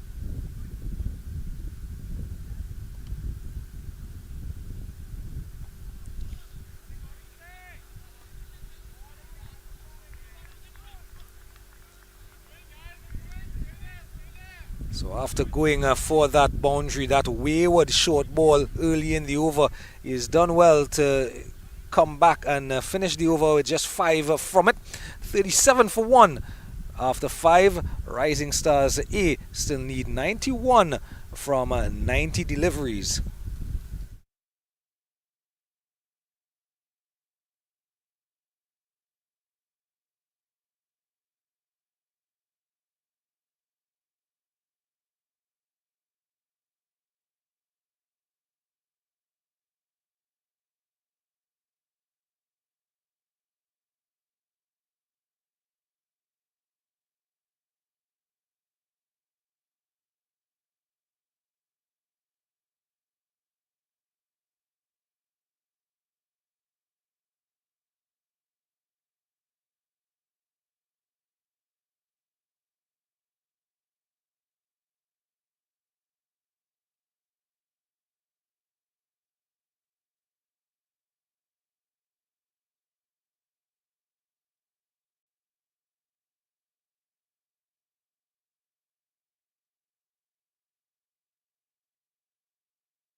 So the final over of the power play coming. He's bowled him, has he? Appeal for a stumping. Nothing from the umpire. It's all happening, and it's happening quickly. Floated up nicely. Big swing, big miss. Well done by the wicketkeeper. Loud appeal. No reaction from the umpire. But it was done that quickly. Floated up and a quicker delivery under the bat. I only saw the stumps broken. I thought he had been bowled, but it was the quick hands of the wicketkeeper. And you can see the wicketkeeper there. He's perplexed as to why the umpire didn't give that one out. And from our angle, it's always going to be difficult for us to give an opinion that he's out or not. Swinging for the fences. And they're not making any connection But Yash Patel is showing the Dallas bowlers here that his intention is clear. He wants to get on with it.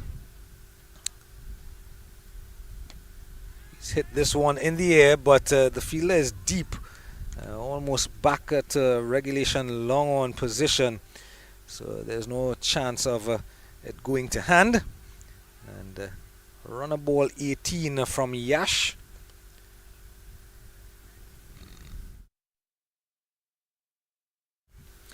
Jinesh Patel has struggled a bit to find his timing so far, 7 from 10. And Rinkesh from the factory road end, and just the one run in his over so far. So it just seems like it's not that easy for batting today. Of course, we've had that score from the strikers yesterday against the Rising Stars B team of over 200 on this field. Flicked away, it's going down to fine leg. The backward square leg will come around. Yeah, we've had one score of excess of 200 at this field, field number 3. There was a one score on field number 1 as well yesterday in excess of 200. But so far it seems that that 150 to 175 in the early days of this tournament in the air. Is anyone going to get there? No one's going to get there, and it's bounced away over the rope and into the trees. The first maximum.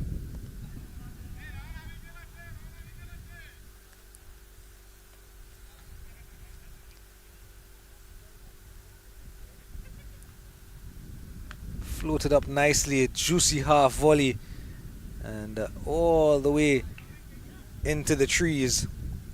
So the first maximum for Jinesh off the bowling of Rinkesh. Guided, looking to push it probably through that gap. There is a slip in play, and that dot ball will bring us to the end of the power play. And at the end of the power play, Rising Stars A are 45 for 1, still 83 needed from 84 balls. And at the end of their power play, Dallas were 33 for 1. So same wickets column reading, but Dallas 12 runs less in their power play when they batted in the first innings.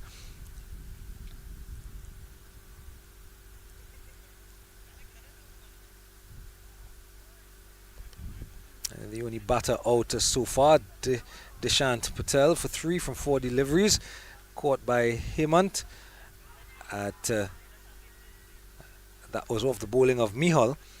The only bowler with any success, his one over Mihal going for 3 runs, and he picked up that 1 wicket. The expensive first over, Anand Dallas with 15 from his over. All the other bowlers have gone for 8 or under. And when you're defending a target of 128, that required a run rate of just about 6.2, 6.1. You want your bowlers to go at either 6 to the over or less. Because you go at more than 6 to the over, you're going to be giving away the game. Or you're going to end up on the wrong end of the spectrum. 24 from 21 for Yash Patel, 8 from 11 from Jinesh Patel. Jinesh will be on strike here now, and Sri Heman will continue.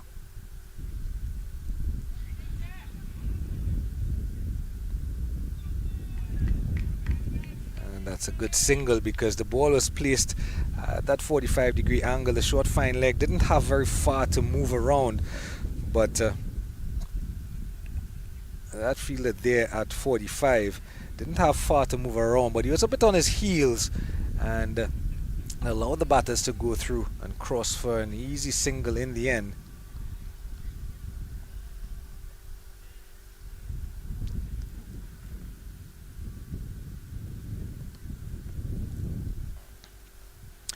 course, with all the cricket going on around the world, England and Sri Lanka are locked in a battle. Stumps on day one. Sri Lanka were bowled out for 236 in 74 overs. England have gotten to 22 without loss in the 4 overs they've faced. Another appeal, but nothing doing. So Sri Lanka on the back foot after day one in that test match. And Baz ball in full effect.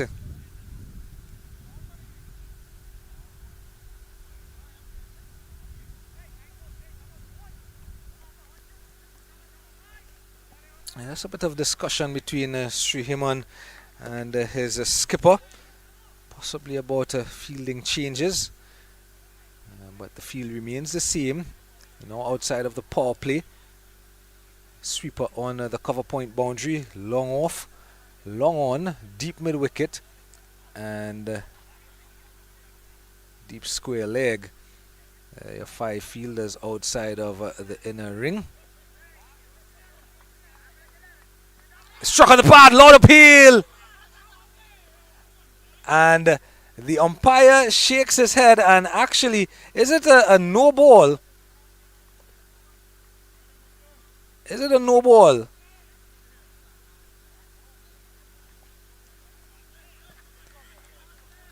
Now, of course, we get the opportunity to take a look at it again, and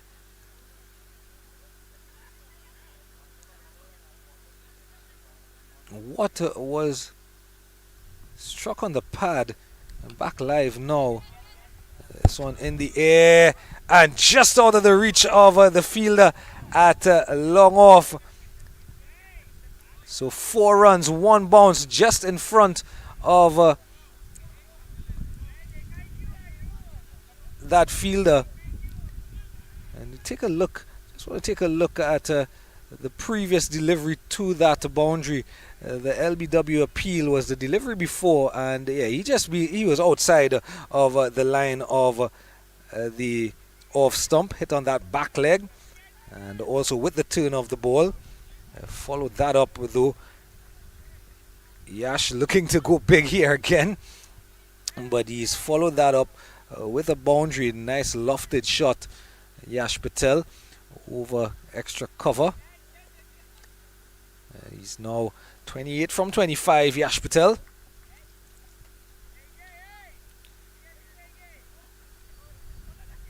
Looking to cut a little bit shorter. He's questioning the umpire as to why it's not a wide. So the bowler's questioned the umpire, now the batter is questioning the umpire.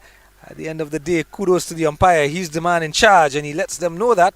He calls over. And at the end of 7, the 50 has come up. It's 50 for 1, the Rising Stars A.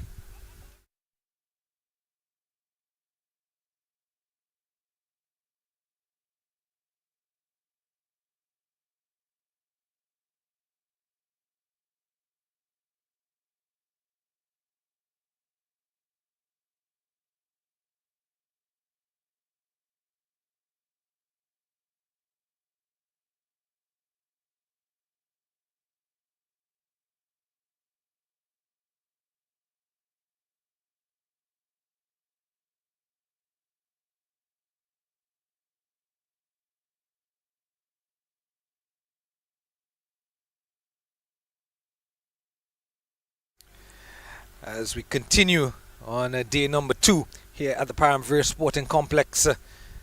USA Cricket not doing so well today, going down by 27 runs to the Netherlands. They did well with the ball, bowling out to the Netherlands for 206 and 49.1 overs earlier, and they stuttered along the way. Captain Monank Patel with a half century, but it wasn't enough to get his team over the line. The rest of the batting lineup faltered, and the US bowled out for 179. A loud appeal here, and the finger goes up.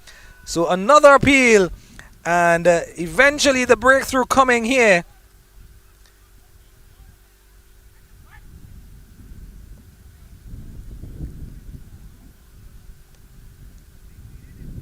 just going back and across, playing across the line, struck on that back leg, pretty much plumb in the front, the stumps, and an easy decision. The umpires here at ground number 3 have been good all the way through day 1, and they continue to be good through day 2 as well. And in effect, an easy decision, looking to go back and pull one that probably was not that short, probably was not there for the pull shot.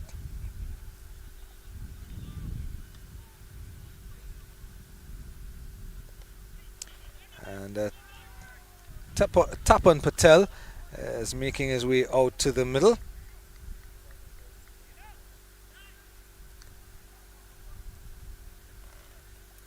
And Rinkesh Patel has the breakthrough.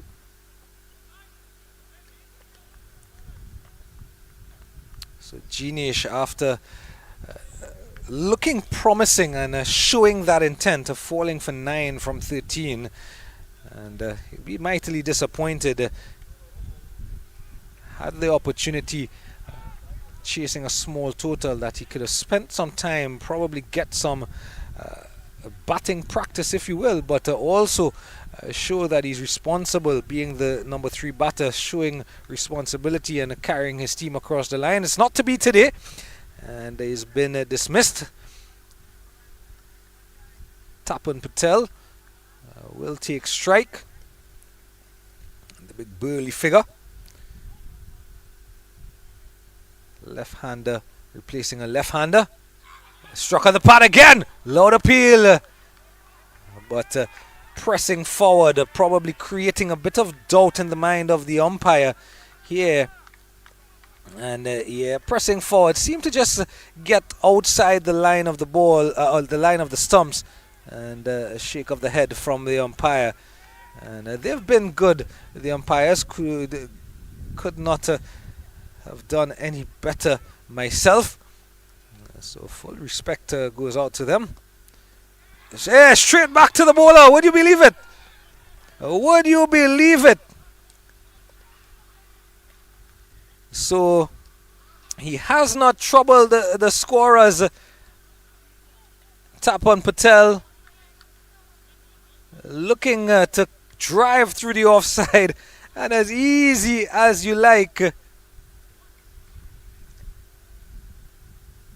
Probably the easiest catch he's going to get as a bowler.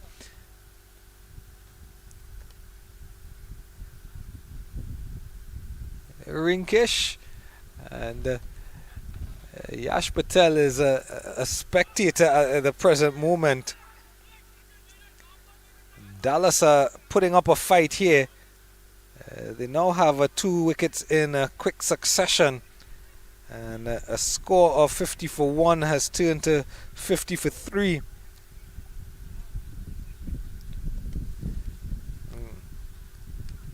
Tapan Patel looking to go down on bended knee. Just catching the inside of the bat. The batter turning a bit in the hand as well. And he stood there for a moment, did he? Could not believe it, and you can see the frustration there. Could not believe it that he had done that.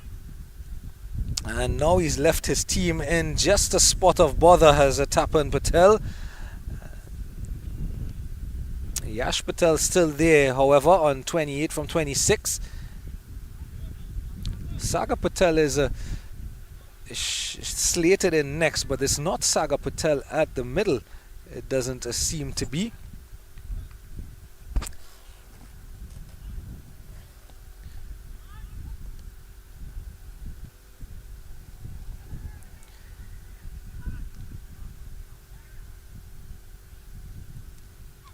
Pushing forward just outside of the edge there. I tell you, it's all happening now, and this Dallas team is getting into it.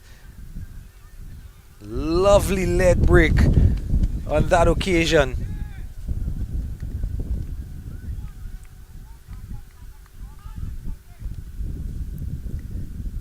And Rinkish is creating problems, and that has prompted the captain to put a slip in place. Looking for the one going the other way now. The trajectory flatter as well. The pace a little quicker. But with that turning ball beating the outside edge, Dallas here with some momentum.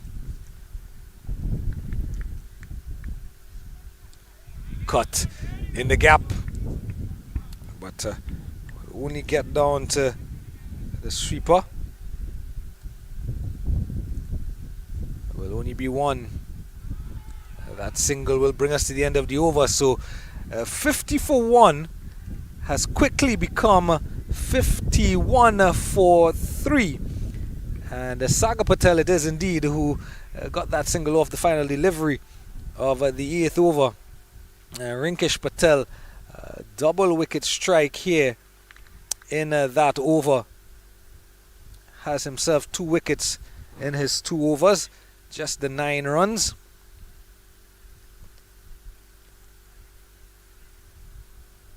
So bowling in good tandem here, the spinners. Hemant Kumar, Sri Hemant Kumar and Rinkish going for 5, 8, 5 and 1 in the last 4 overs. And more importantly, picking up 2 wickets within that 4 over space in time. 77 needed from 72. Sri Hemant will continue here.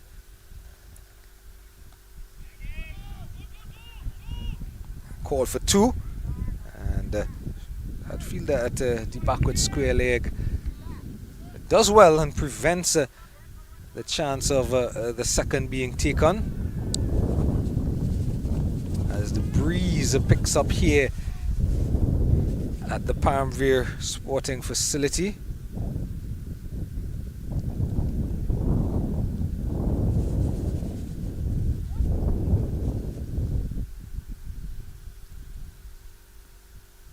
Floated up nicely, struck on the pad, but the hand from the umpire letting us know it was drifting down the leg side.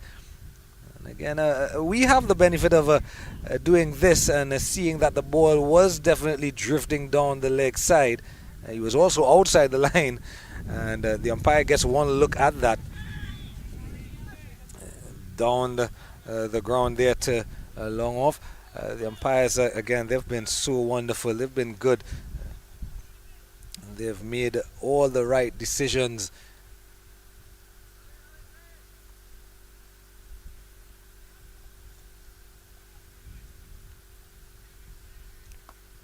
Hit along the ground.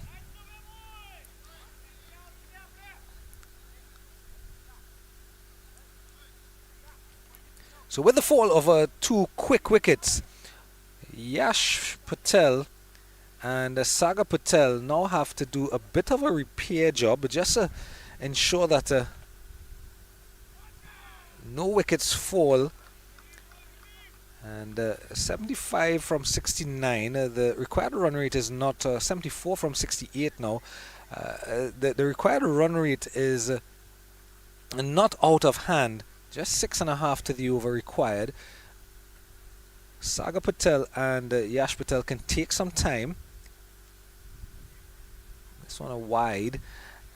They can take some time, get themselves set, and ensure that they're there for the long haul, and ensure that they're the ones to take their team, the Rising Stars A team, over the line. Floated up, and again coming down in front of us here at the commentary pod. And fielded by Tanji.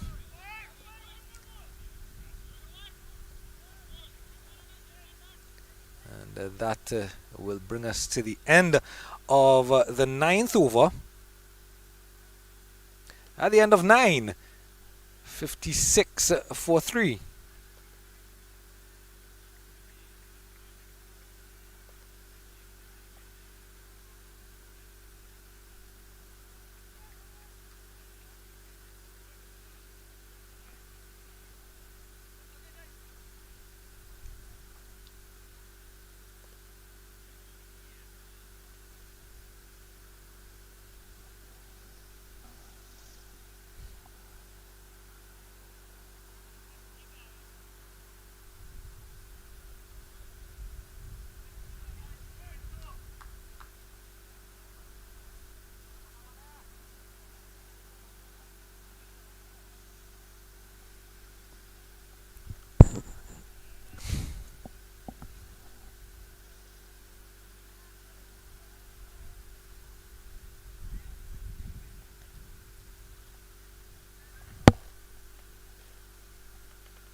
So 9 overs completed, coming up upon the halfway mark in the innings. Pulled away straight to the fielder, however, and a good throw in. Good throw in from that man at 45.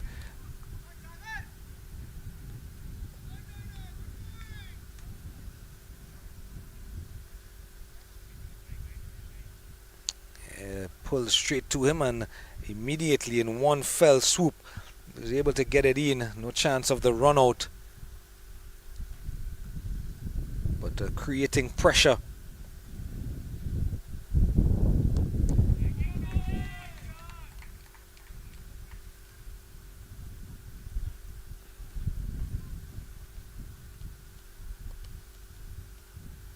So the other half of the spin twins, if you will, Rinkish, again continuing with some good bowling here, not giving away anything. Having said that, this one hit over its head. He does have a long on and long off in place though, and the fumble allows them to come back for the second, and you can see the wicketkeeper is definitely not happy. Should not have been 2 runs. Long on and long off are pretty straight, so any ball that goes over the bowler's head or goes straight along the ground past the bowler, long on and long off are straight enough that they can get there in quick time and prevent that second run.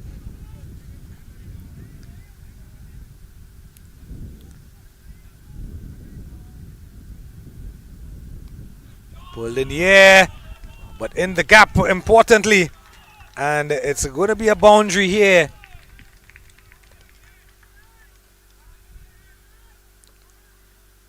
Not that short, but short enough for Patel just to swivel and place it in that gap between square leg and mid wicket.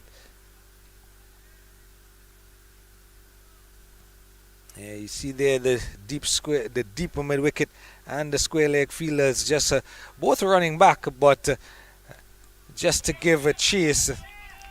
This time he goes offside and picks himself up a couple of runs, and you can hear the cheers coming from those spectators, and also from the dugout or the tent.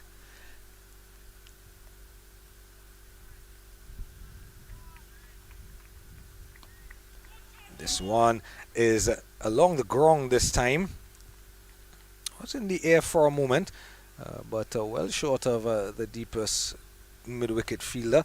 That will bring us to the halfway mark in the innings. It is 66 for 3, and just about halfway to their target, just over halfway to their target are the Rising Stars A team. They still require 62 from 60 deliveries. Yash Patel is still there on 38 from 33, and with him Sagar Patel 5 from 8 deliveries, and wickets for the spin twin wickets so far for Mihal Patel and Rinkesh Patel, and Sriheman Patel very economical as well.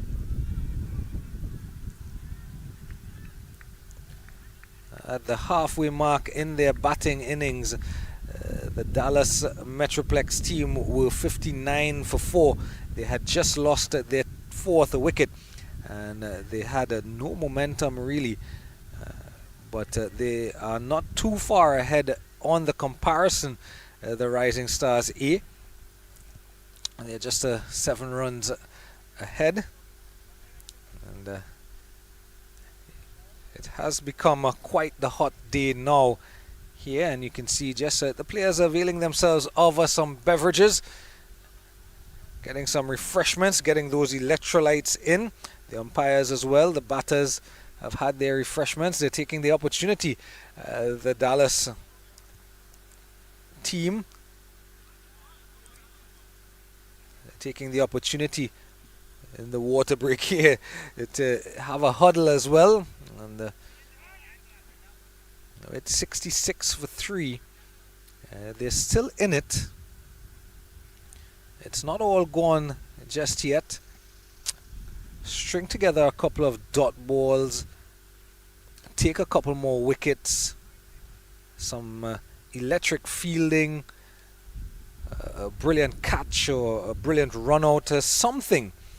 They can do something, the Dallas Metroplex A team, and just give themselves a chance at defending their 127. Sri Hemant will continue. He's been good. He's bowled 3 overs for just 15 runs. He hasn't got anything to show in the wickets column, but he has the opportunity. This is a final over. Has the opportunity to change that 0 in the wickets column.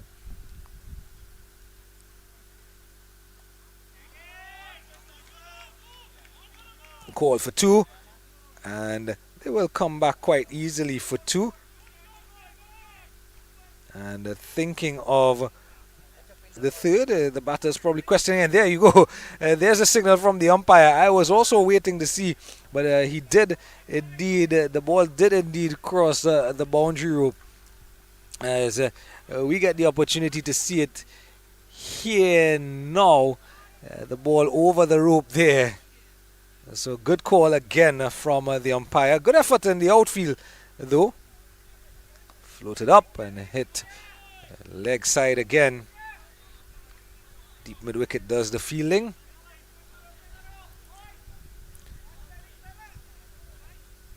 So immediately after the drinks interval,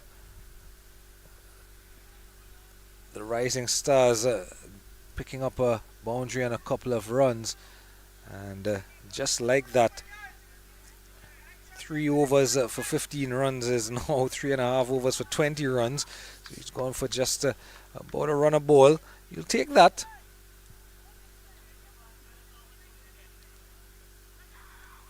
Appeal from the wicketkeeper. The wicketkeeper is acting like he's edged the ball, and in fact it's given as a stumping, and here you go, creating some pressure. That's good, quick hands from the wicketkeeper. Sri Hemant getting the ball, flighting it nicely, getting it to turn and into the hands, just toppling over. And even with the non-striker just blocking our view just for the moment, you can see that good quick hands from the wicketkeeper. And after getting a boundary not too long after the water break, they've now gone 4 down, the Rising Stars A. And it is that man, Yash Patel, I think, who has been dismissed. In fact, it's Sagar Patel who is still in the middle. So yeah, it's Yash Patel out stumped, looking to press on with the scoring. Hardik Patel, the wicketkeeper, he's had a good game today, and he has some quick hands, does Hardik Patel. There was an appeal earlier in the batting innings. You can see the Yash just toppling over, and by the time his hands and his bat got around, the bails were already removed, and Hardik was giving the ball back to the umpire. So some good cricket here from Dallas. And there you go, Sri Hemant has now changed that 0 in his wickets column. He's now picked up his wicket. Makes his figures look even better. Turning ball, loud appeal from the short mid wicket and the short extra cover, but my, making the ball talk here is Sri Hemant Patel. He is making the ball talk. not far from that outside edge, floated up, and my gosh, so reminiscent. Back live, another one turning, so reminiscent to that one of the ball of the century that we always talk about with the late great Shane Warne touching down one outside leg stump and taking away the off stump of Alistair Cook. My gosh, Sri Hemant, you beauty. Can he pick another? Unfortunately, he can't. But what a spell! A wonderful spell, an exhibition of leg break bowling here from Sri Hemant Kumar Patel. Completes his spell, 4 overs, 1 wicket, 20 runs. And by a long shot so far, probably the pick of the bowlers. His spin twin, Rinkesh Patel, has 2 for 19 from 3 overs. He himself will want to add to his wickets tally. But the spin twins, Rinkesh and Sri Hemant, making the ball talk today. They are turning the ball a mile. In the midst of all the action, Pranav Patel has come to the middle. And he's joined Sagar Patel. Sagar on the 10 from 10. Yash Patel dismissed in the previous over for 38 from 35. It's 71 for 4 after 11.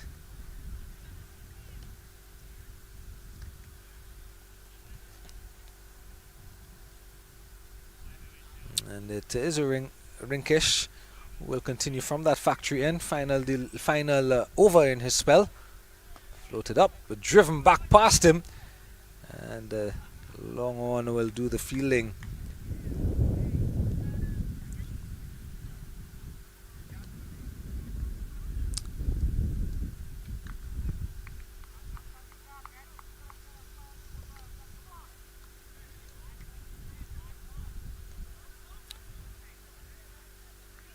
So a single to Sagar Patel to start this 12th over.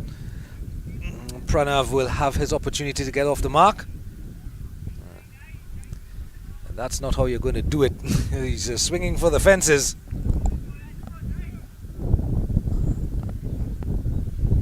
As the breeze picks up, and this breeze should help Rinkesh with that drift and that turn away from the right-handers. Edged, and it's gone past that fielder at slip. Unfortunately, the fielder was positioned more at a short third rather than a regulation slip fielder.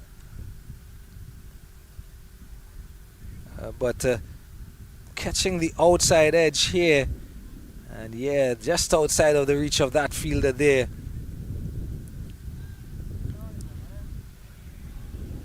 He's almost at a fly slip.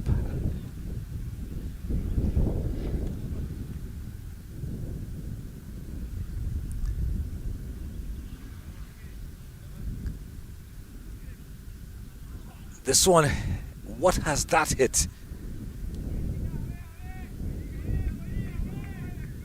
These guys are putting on a clinic. This is the beauty.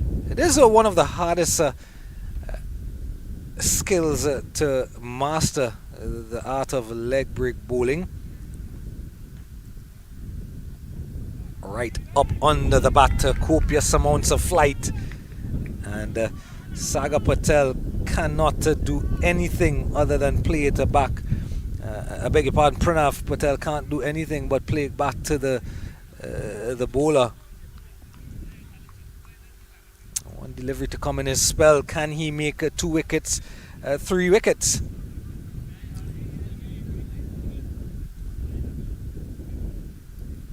Right up under the bat again. And will complete his spell. Will Rinkesh Patel, and Rinkesh completes that spell. 2 for 22 from 4. And he's given his team, the Dallas Metroplex, A team the opportunity to defend 127. 54 now needed from 48 deliveries for Rising Stars A. End of 12, 74 for 4.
Welcome back to the Paramveer Sporting Facility, Paramveer Sporting Complex in the beautiful state of Georgia, Atlanta, the capital. And this encounter between the Dallas Metroplex A and the Rising Stars A in full swing. Speaking of a full swing, it is Saga Patel and Pranav Patel at the wicket for the Rising Stars A, and they are attempting to take their team home to victory, chasing 128. They are 74 for 4 after 12. Couple of deliveries already in the 13th over.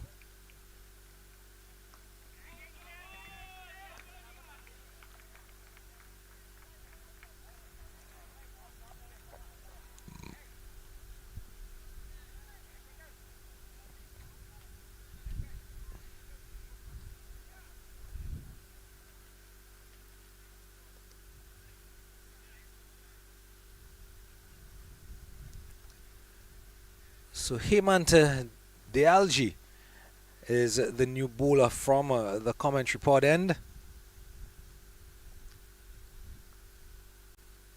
This one in the air. Oh my, what a shot.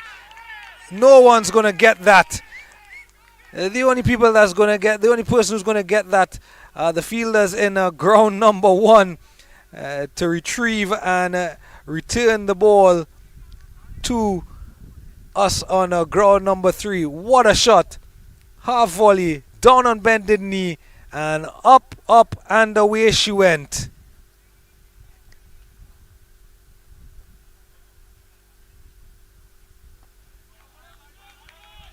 Follows that up with a solid forward defensive shot.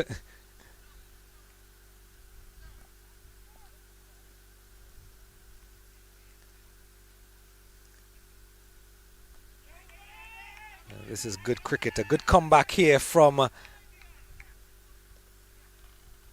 Hemant. And Hemant DLG has completed his first over at the end of 13. 81 for 4. A further 47 needed now from 42 deliveries for the Rising Stars A team.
81 for 4 after 13.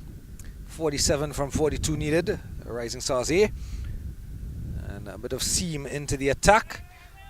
And immediately a couple of runs, or a single, out onto that offside.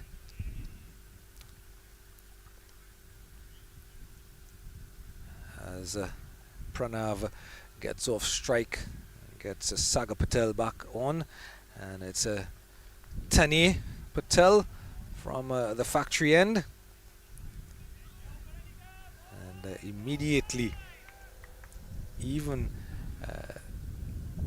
though the wicketkeeper is standing up to the wicket, you can see that Tani Patel is a lot quicker than what we have had the last 8 overs or so. We've had a heavy diet of spin today.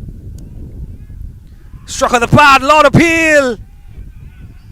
And the umpire gives the not out signal across over the arms to say not out.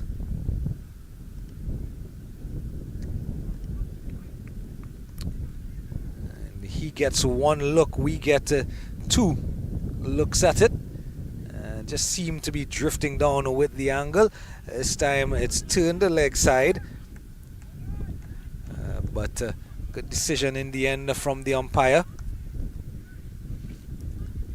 With the angle of the arm going down the leg side. Good fielding from the man at 45, preventing the single. So good cricket here from Dallas.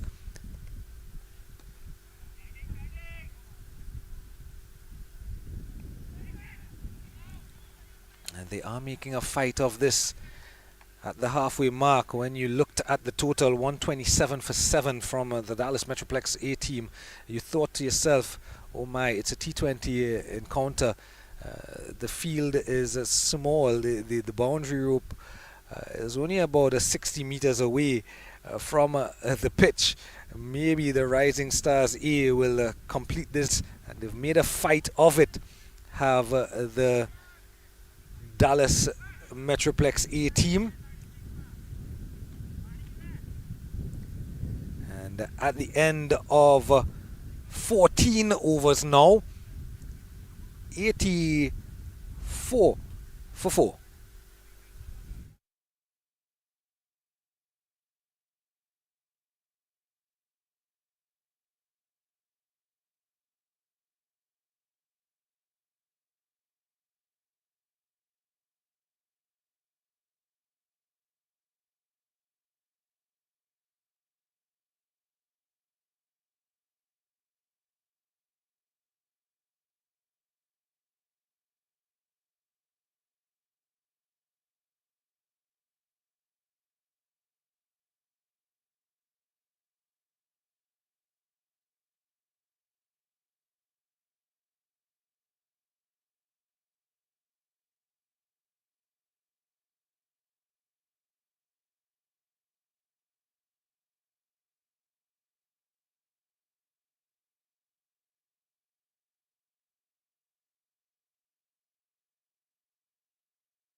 So 14 overs completed, 83 for 4, and immediately the first delivery of the 15th over, and a boundary to start with. Just helping it along its way, and a bit of a pose for the cameras in the end. gives his team the opportunity here. Himself and Pranav looking to hit down the ground.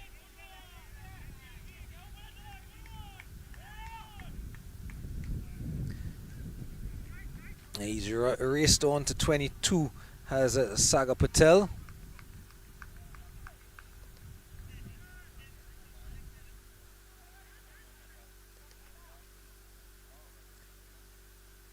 And that boundary means that 40 needed from 34. It is Jingish who's switched ends. He was bowling from the factory end earlier, who was Jignish.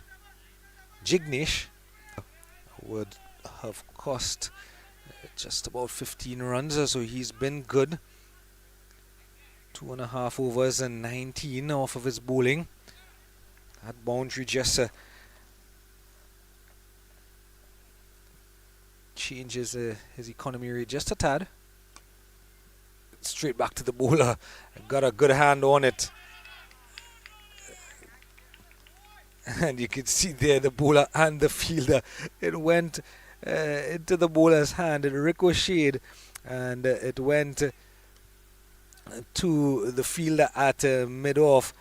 And just could not haul it in. A bonk ball, but that ricochet went straight to the fielder and just could not get the ball in hand in time. But good enough fielding in the end, just to prevent the ball from going any further and any extra runs. But what has happened is Jignish has picked up a bit of an injury here, because that ball, a bonk ball, and you can see he stuck out the mitt trying to stop the ball, and it just seemed to hit the finger in a bad spot. You see him there holding it immediately, and even as Patel was getting down on the ground to get the ball back in, you can see Jignish there just looking at his fingers, and hopefully he's okay. He was looking at it, and good sportsmanship shown here by the Rising Stars batters to go across and have a look at him and ensure he's okay. Good sportsmanship, and that's what you get in the LPS tournament. A lot of these chaps in the various franchises and the various clubs, they all know each other. They know each other well, and they all talk and hang out together, even though they may be playing for different franchises. And it definitely helps when you have your friends around. It makes the game even more fun.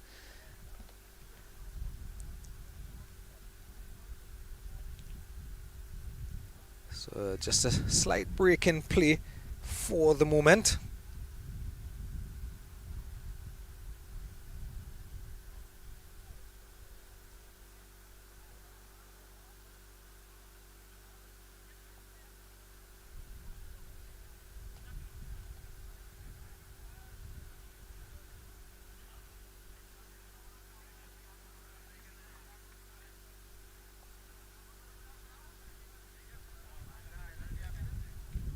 So he seems to be alright, and he will get the ball from the umpire, and we will get on the way again.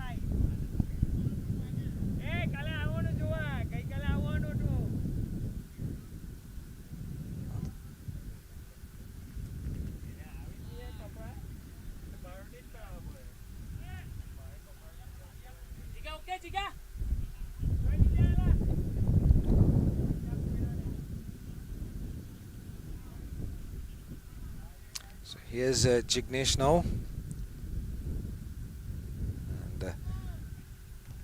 and definitely seems to be okay now. And thankfully, that knock on the hand would have been on his non-bowling hand, so he's able to continue.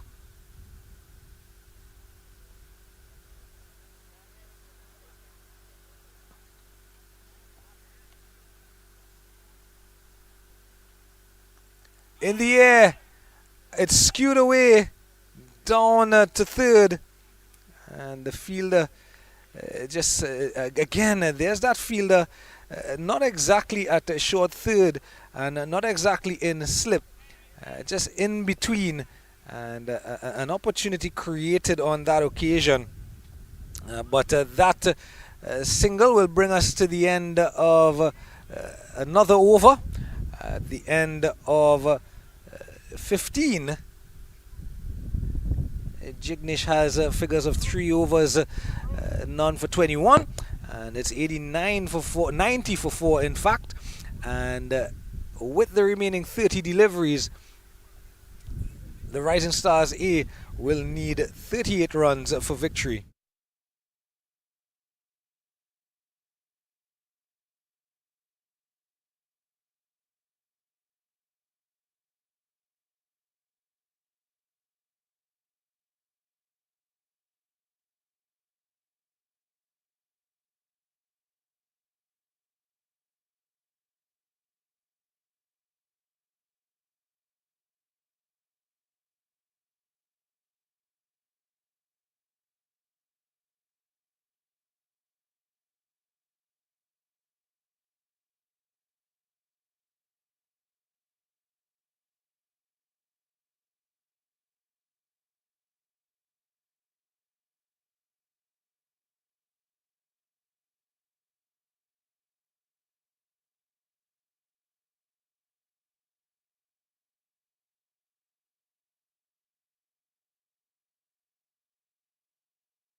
So into the death overs we go.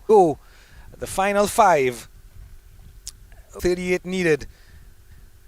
Single to start the over. And Tane Patel will continue from that factory road, that factory end.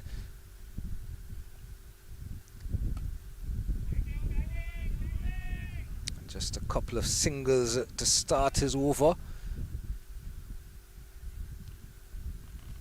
Saga Patel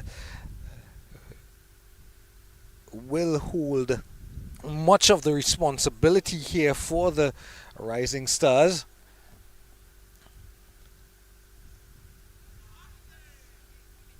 He is on 25 from 23 is Saga Patel. Now 25 from 24 deliveries. 25 from 23, and Pranav is on 6 from 15. Pranav now on strike.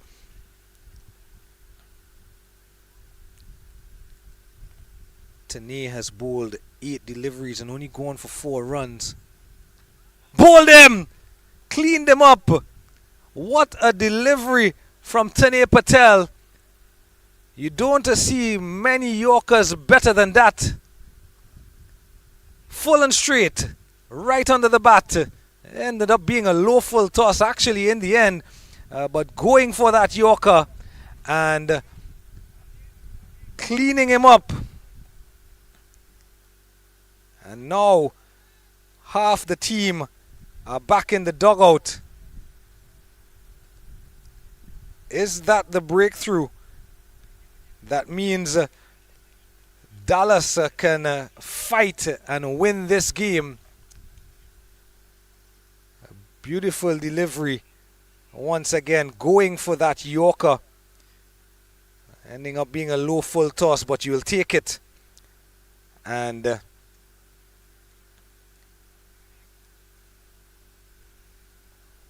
92 for 4 now becomes a 92 for 5. Still some 36 runs adrift of their target.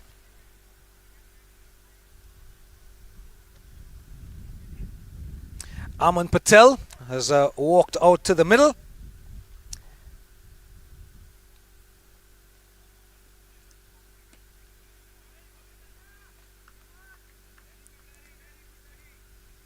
And what's important about that wicket that Tane Patel has picked up is that it's a Sagar Patel, the set and inner form batter on the day. So now you have, it's popped up, but it's into the gap in no man's land. Just seem to hold up in the surface a bit. But now you have pretty much two batters who are new to the crease. All but 15 deliveries are faced by Pranav Patel, but he's only got 6 runs. So finding the going difficult, Pranav Patel. And Aman Patel, just the 1 delivery faced since coming to the crease. 93 for 5 at the end of 16. 35 needed from 24 deliveries, and the required run rate is going up every dot ball that is faced by the Rising Stars. The run rate required a few overs ago was just about 6.3. It's now shot up with the fall of the wicket and a string of dot balls to 8.75. And that's what dot balls and some good fielding can do for a fielding team, and not just a fielding team, but a fielding team who are defending a lowish total, or a total that may be considered a subpar. Here's Jignesh. Quick single, and just a shy at the stumps, but he was well in. Jignesh continuing from the commentary pod end. 34 from a 23 now needed. In fact, they did not get the single. He was sent back.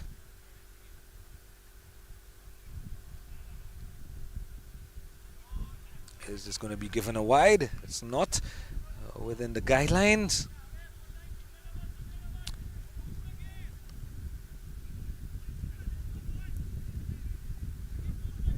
.34 from 22, and the Dallas Metro A team are fighting here. They're making a fight over this. Those couple of dot balls to start the over has skyrocketed the run rate up over 9. And when you get into double digits, that's when it starts to get tricky, and this dot ball is going to push it even closer to 10 runs required to the over.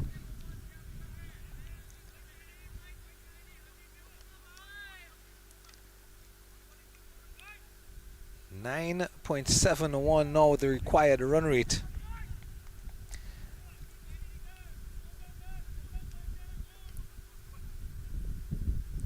Jignesh, 3 overs in a spell remaining, just 22 runs from the 21 deliveries he's bowled. This one along the ground, and that extra cover is in place, but it can't prevent the single.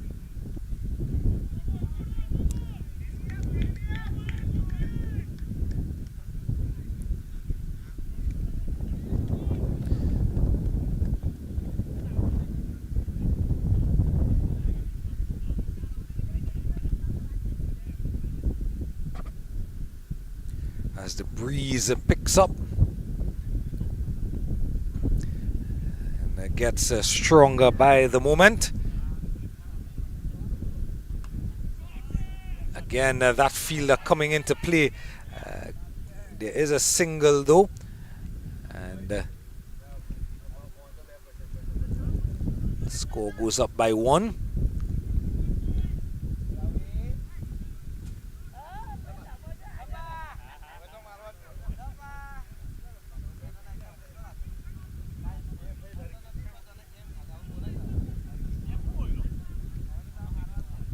.97 for 5.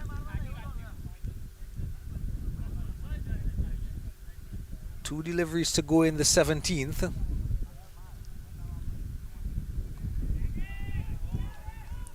Gonna get 1. Are they gonna come back for the second? Yes, they will. Chance of a run out, and he's in safely. A better throw, you think, and he may have been in some trouble there, but And that the throw being quite weak, you can see he's well in his crease. Better throw, and probably may have had the batter in some trouble. The wicketkeeper some 2 yards away from the stumps to collect it.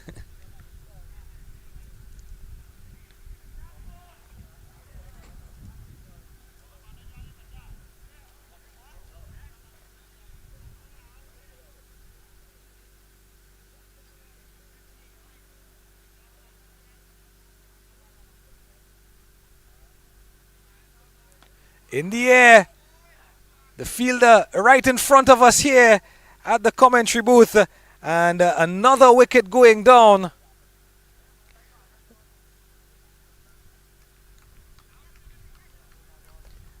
And now 99 for 5 becomes a 99 for 6. And all sorts of bother here now for the Rising Stars.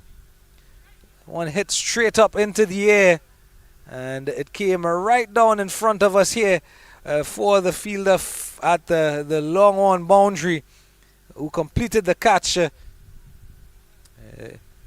little bit of shaky camera work. I think our cameraman was thinking, hey, the ball's coming to me, and he left the camera swiveling. But now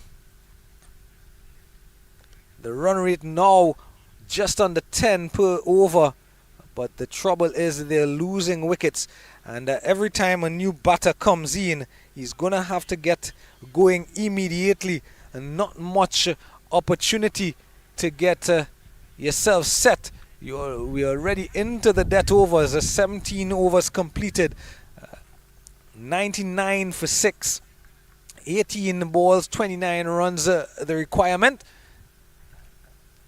And the Rising Stars, after restricting the Dallas Metroplex A team to 127 at the halfway point in the match, you thought, hey, and probably the Rising Stars themselves thought, hey, we can win this one. We're surely going to win. It's an under par total. But the Dallas Metroplex A team have made it difficult by all stretches of the imagination, and thanks in main part to their spinners through those middle overs.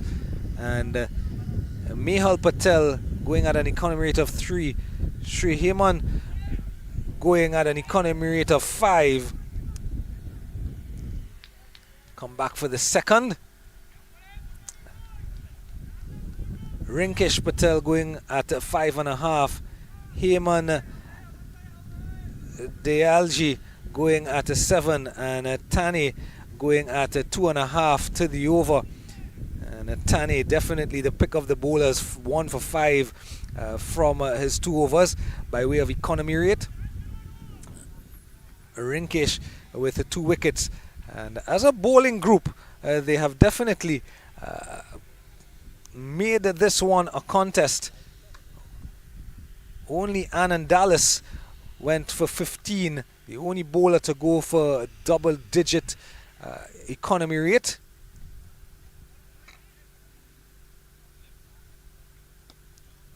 Along the carpet, long off in place.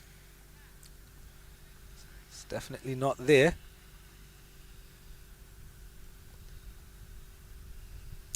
"26 runs, 16 balls. It's not over for the Rising Stars. Nile Patel, who has come to the middle, he will have the opportunity with Aman Patel to take their team over the line. And this is just knocking it around for some singles and keeping your team in striking distance.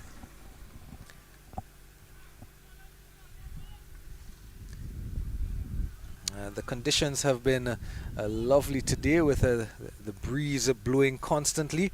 The temperature is not too hot.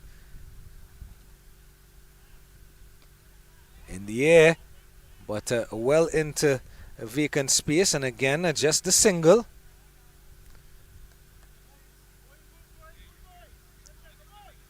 So an over with just singles on offer so far.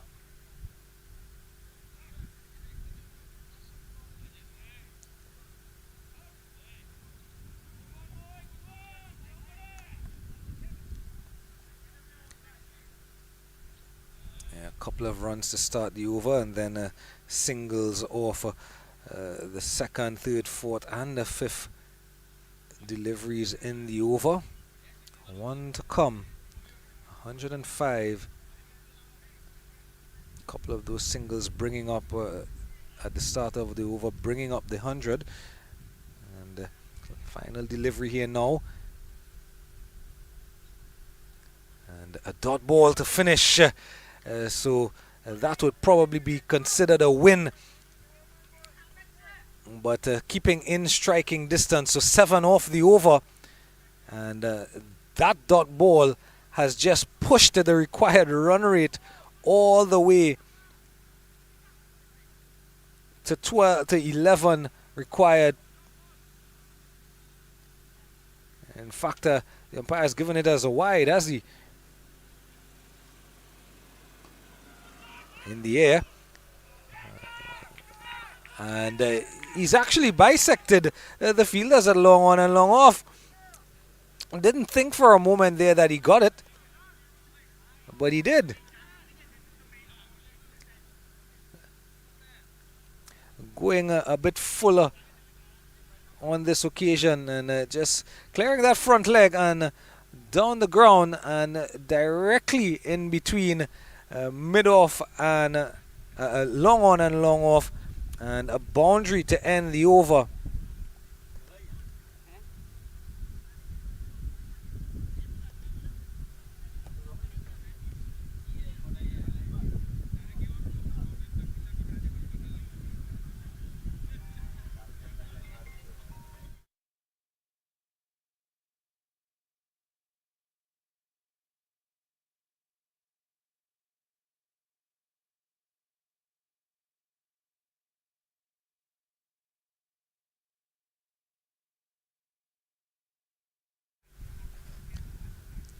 A 110 for 6,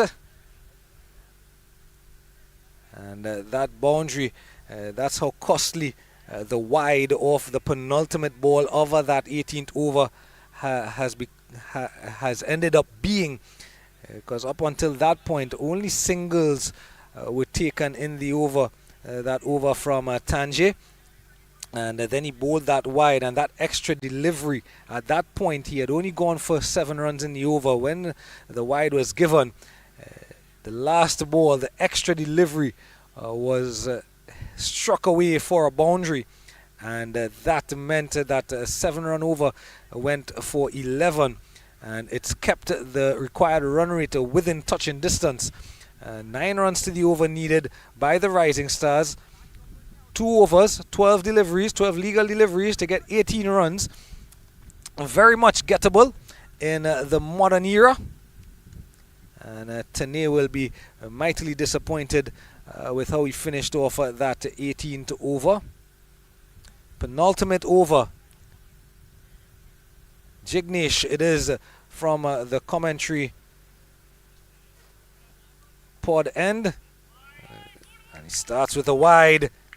And this is not, in fact, it's Mihal from the commentary booth end.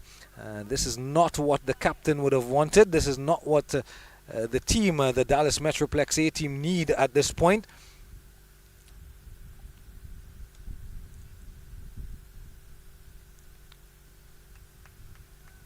Much better. And take a look around the field. Man at long on, one at regulation mid on, square leg, and a deep square leg. That's your leg side field.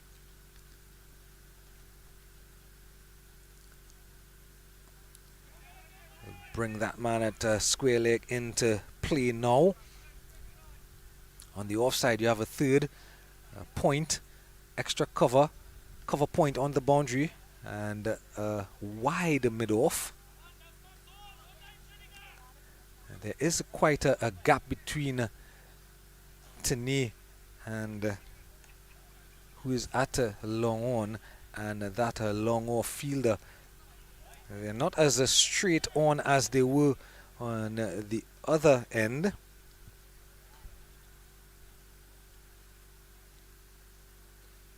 "16 from 10. Swing and a miss. No signal from the umpire. 16 from 9.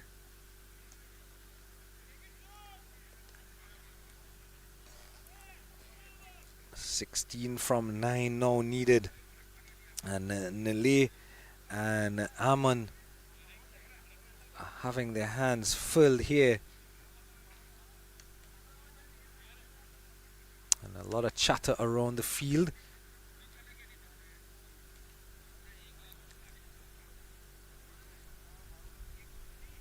This one should be called a wide, is it? No, it's not. So you look around the field and you see a third, a point, an extra cover, a cover point on the boundary, and a long off, and you know that he's aiming to bowl, if not a full and wide outside the off stump, at least hard length outside the off stump. And there you go, that's that hard length. And he's doing well to keep it within the popping crease, the wide guidelines.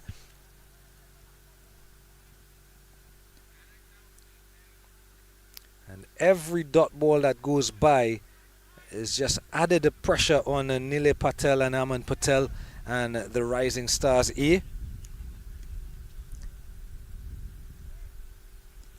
16 from 7 now. On the edge, but onto the turf and down to the wicketkeeper.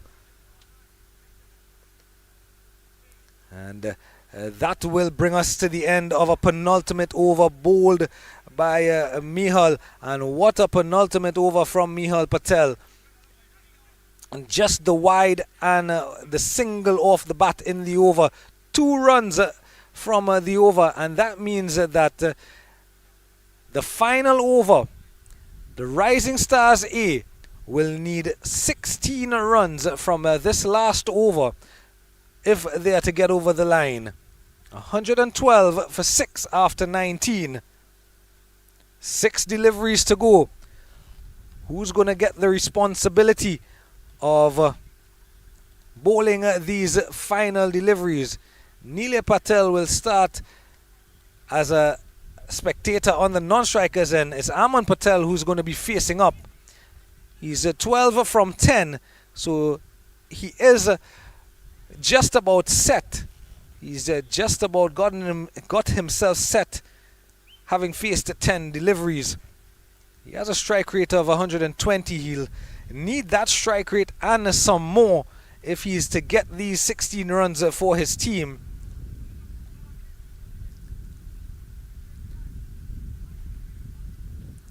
It seems to be Tene who will finish off his spell. His 3 overs have only gone for 16 runs, and he's picked up the wicket.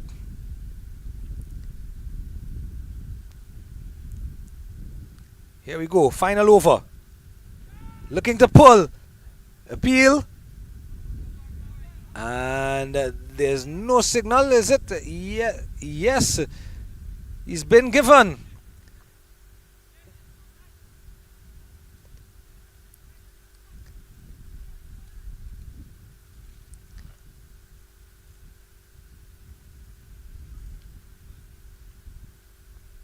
Little difficult to tell from that angle, the wicketkeeper there appealing. The ball definitely took a deflection, and there you go, the umpire is sending him on his way. And really difficult to tell from our position what would have happened, or what it did come off. From our angle, it looked to come off of his hip, but there you go, there's the finger from the umpire. And further into trouble goes the Rising Stars.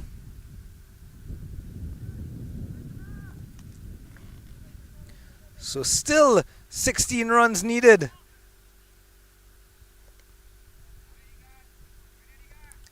But now you only have 5 balls in which to do it. So what a start to the final over from Tane. And now he's bowled him. Oh my, what a delivery. 2 and 2 for Tane Patel. And the last over is going the way of the Dallas Metroplex A team.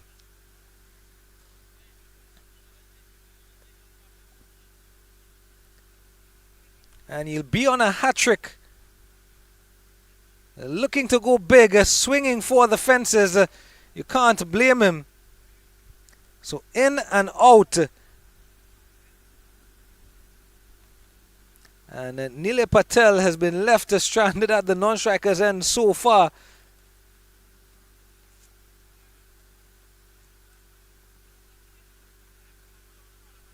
A 2 and 2 for Tane Patel.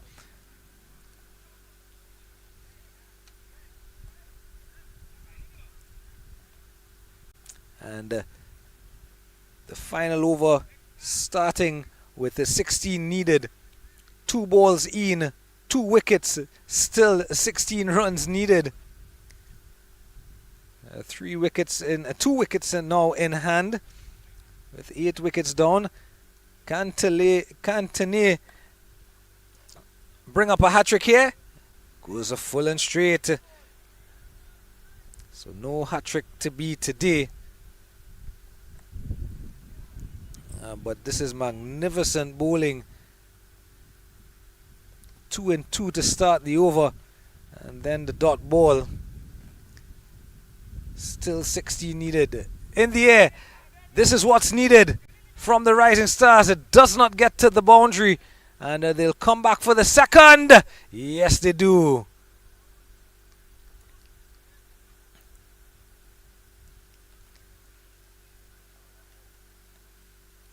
So now 14 needed. But just 2 balls in which to do it.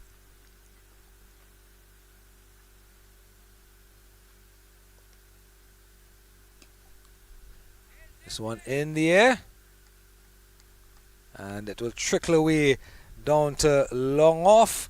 And that will pretty much do it with 1 delivery to come.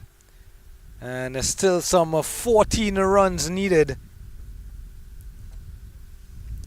Yes, Tane Patel, final delivery. Wide, short, outside the off stump, and just struck down to long off. And that run, and a consolation wicket, if you will. He's been given out, has he? Yes, he's been given out by the umpire. Probably academic at this point. But we'll get the words from the official scorers as to if that does count as a run out, because it will probably make a difference in the final analysis of the game. 115 for 9, and that is the end. Yes, he's been given out. So the final delivery, the run out on that final delivery, and Tane Patel finishing with figures of 3 for 19 from his 4 overs, and a batting card for the Rising Stars that saw Yash Patel go for a moment, and while he was there, you thought, hey, the Rising Stars are going to get over the line. His 38 from 35 and not enough. A runner ball 25 from Sagar Patel, shared in a wonderful partnership with Yash Patel, and while they were there, they were comfortably set, the Rising Stars. Aman Patel tried towards the end, 12 from 11. That was not enough, and no scores of note after that. And a bowling card, apart from the opening over from Anand Dallas Patel of 15 runs, all the other bowlers going for 7 or less runs to the over. Jignesh Patel 1 for 27 from 4, Mihal Patel 1 for 5 from 2, Sri Haman Kumar Patel 1 for 20 from 4, Rinkesh Patel, the pick of the bowlers, 2 for 22 from 4. Hemant Dealji, none for 7 from his 1. And in fact, the pick and the real standout bowler, Tane Patel, 3 for 20 from his 4. And in the end, after just getting to 127 when they batted first, the Dallas Metroplex A team have defended by 11 runs, 127, and they'll be a happy camp with the Dallas A team as the congratulatory handshakes, and of course kudos to the umpires. They've done well. This has been a good game. They've stayed in control of the game, and they've made great decisions all the way through, the umpires. And with the completion of match number 1 on day number 2, the second encounter coming up in a short while, probably in just about a half an hour's time.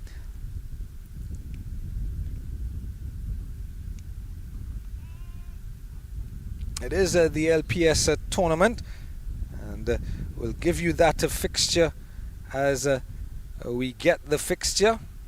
And you see the huddle here from the Rising Stars A team, and they give it their all. They did well, the Rising Stars A team, when they bowled.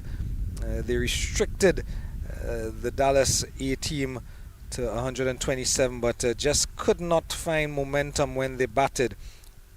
And the second encounter on ground number 3 in front of you here will be the Dallas Metroplex B team.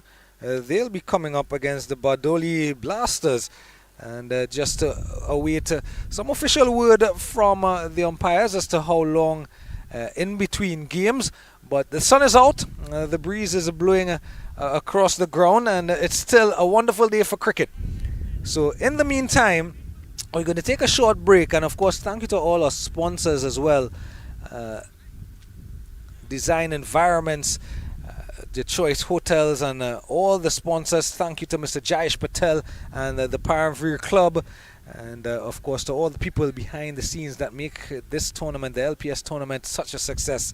But in the meantime, until we get the word from the umpires as to when the next game between the Dallas B team and the Bardoli Strikers will be, we'll take a short break and join you back once we have word on what's up next.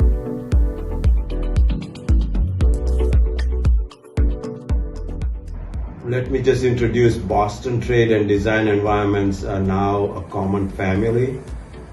Sudhir and I have brought about 40 years of experience to the hospitality industry, and successfully have now a team of people spread over United States in many cities who can accomplish your project's FF&E requirements on a timely and budget-wise.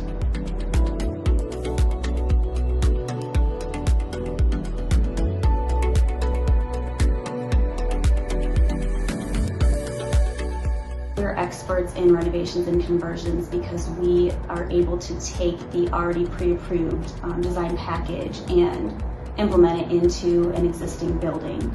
We're able to problem solve, work through the wayfinding. We really think about the guest experience.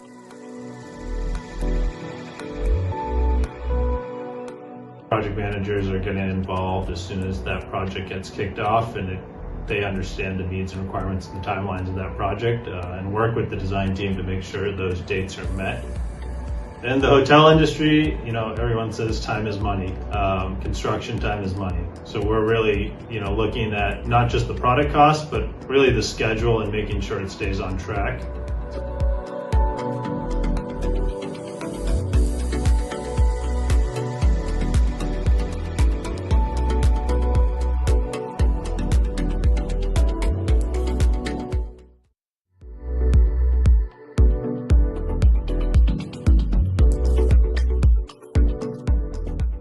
Let me just introduce Boston Trade and Design Environments are now a common family. Sudhir and I have brought about 40 years of experience to the hospitality industry, and successfully have now a team of people spread over United States in many cities who can accomplish your project's FF&E requirements on a timely and budget-wise.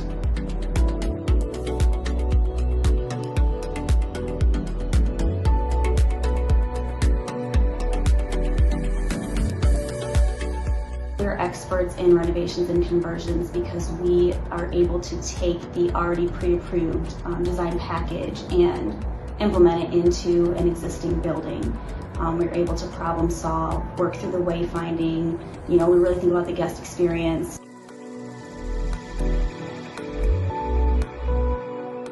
Project managers are getting involved as soon as that project gets kicked off, and they understand the needs and requirements and timelines of that project, and work with the design team to make sure those dates are met.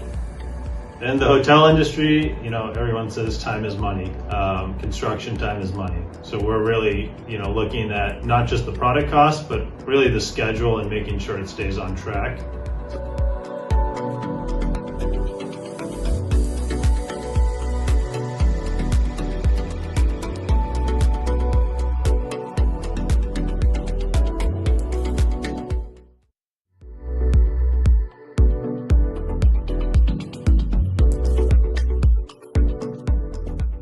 Let me just introduce Boston trade and design environments are now a common family.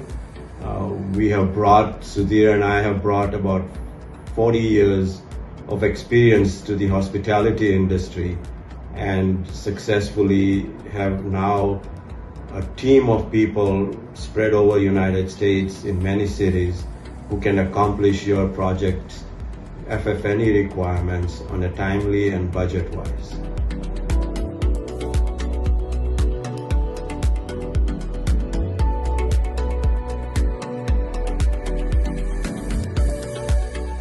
We're experts in renovations and conversions because we are able to take the already pre-approved design package and implement it into an existing building. We're able to problem solve, work through the wayfinding. We really think about the guest experience.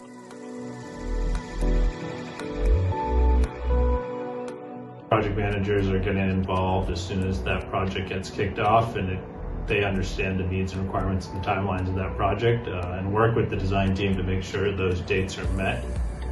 In the hotel industry, everyone says time is money. Construction time is money. So we're really, looking at not just the product cost, but really the schedule and making sure it stays on track.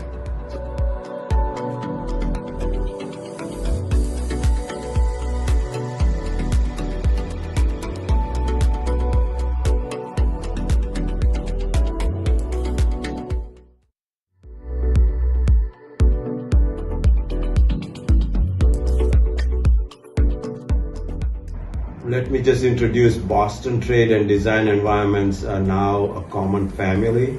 We have now a team of people spread over United States in many cities who can accomplish your project's FF&E requirements on a timely and budget-wise.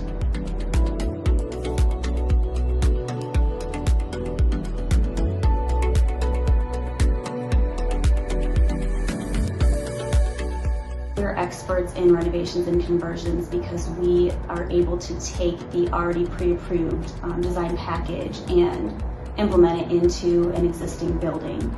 We're able to problem solve, work through the wayfinding. We really think about the guest experience.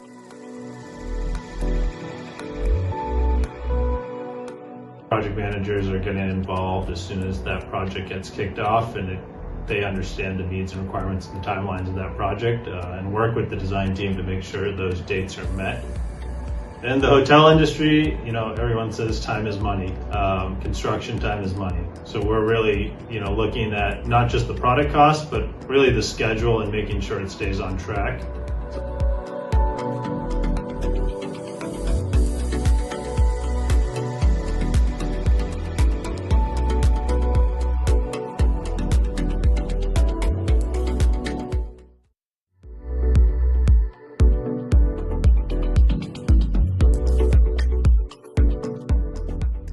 Let me just introduce Boston trade and design environments are now a common family.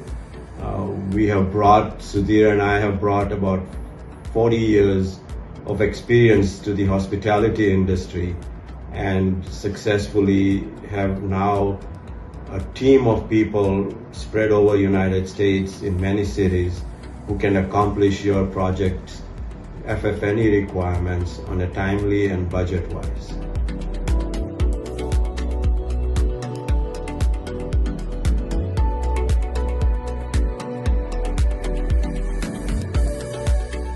We're experts in renovations and conversions because we are able to take the already pre-approved design package and implement it into an existing building. We're able to problem solve, work through the wayfinding. We really think about the guest experience.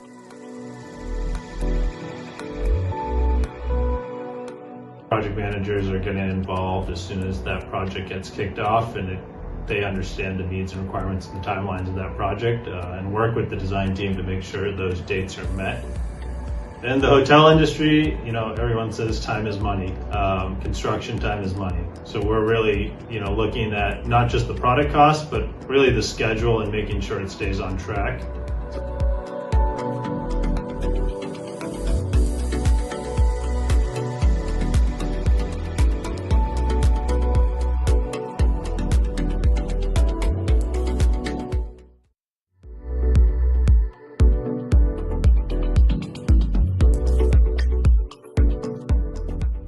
Let me just introduce Boston Trade and Design Environments are now a common family. Sudhir and I have brought about 40 years of experience to the hospitality industry and successfully have now a team of people spread over United States in many cities who can accomplish your project's FF&E requirements on a timely and budget-wise.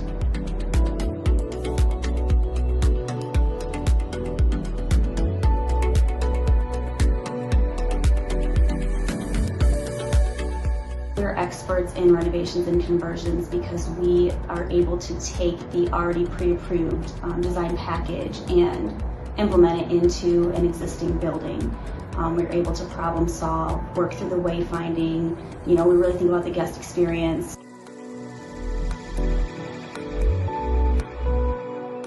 Project managers are getting involved as soon as that project gets kicked off, and they understand the needs and requirements and timelines of that project, and work with the design team to make sure those dates are met.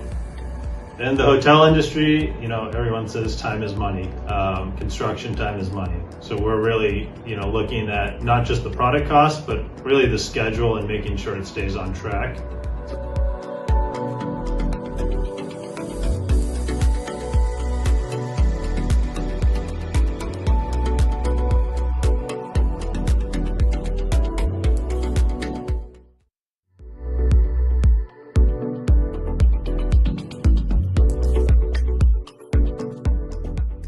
Let me just introduce Boston Trade and Design Environments are now a common family.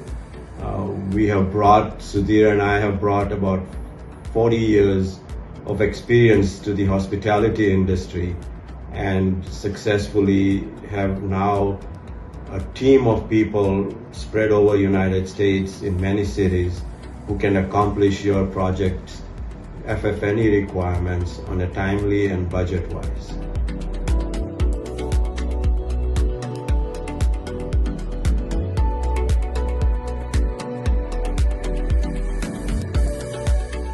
We're experts in renovations and conversions because we are able to take the already pre-approved design package and implement it into an existing building. We're able to problem solve, work through the wayfinding. We really think about the guest experience.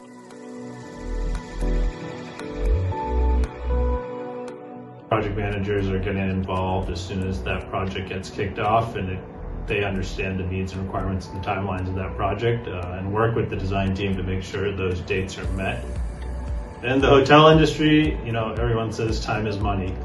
Construction time is money. So we're really, looking at not just the product cost, but really the schedule and making sure it stays on track.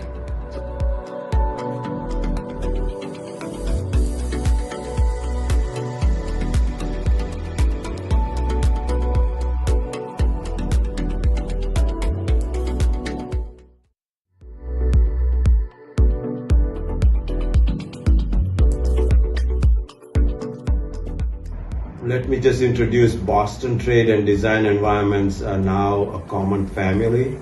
Sudhir and I have brought about 40 years of experience to the hospitality industry and successfully have now a team of people spread over United States in many cities who can accomplish your project's FF&E requirements on a timely and budget-wise.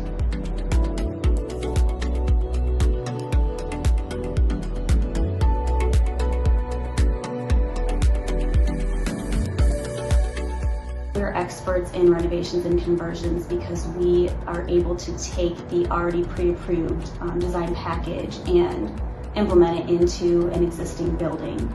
We're able to problem solve, work through the wayfinding. We really think about the guest experience.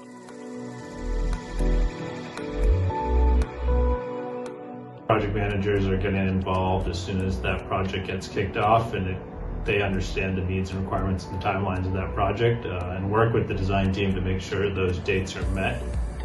In the hotel industry, everyone says time is money. Construction time is money. So we're really, looking at not just the product cost, but really the schedule and making sure it stays on track.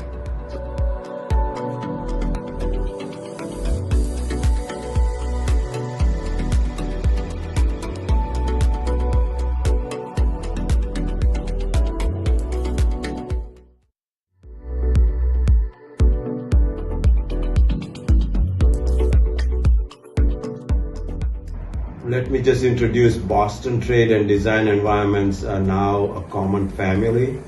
Sudhir and I have brought about 40 years of experience to the hospitality industry and successfully have now a team of people spread over United States in many cities who can accomplish your project's FF&E requirements on a timely and budget-wise.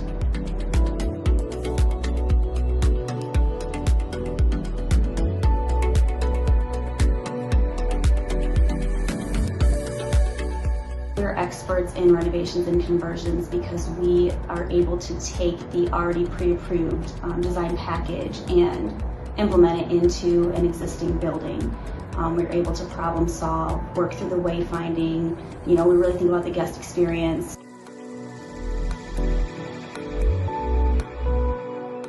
Project managers are getting involved as soon as that project gets kicked off, and they understand the needs and requirements and timelines of that project, and work with the design team to make sure those dates are met. In the hotel industry, everyone says time is money. Construction time is money. So we're really, looking at not just the product cost, but really the schedule and making sure it stays on track.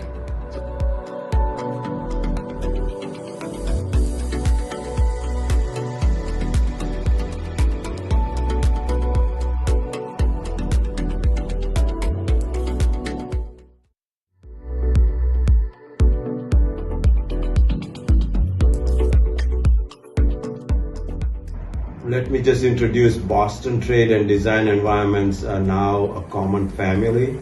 Sudhir and I have brought about 40 years of experience to the hospitality industry and successfully have now a team of people spread over United States in many cities who can accomplish your project's FF&E requirements on a timely and budget-wise.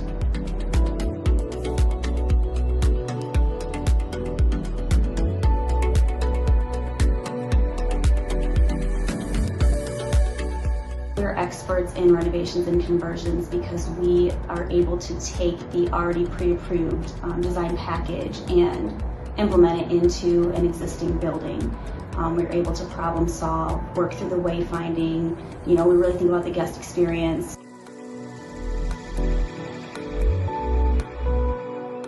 Project managers are getting involved as soon as that project gets kicked off, and they understand the needs and requirements and timelines of that project, and work with the design team to make sure those dates are met. In the hotel industry, everyone says time is money. Construction time is money. So we're really, looking at not just the product cost, but really the schedule and making sure it stays on track.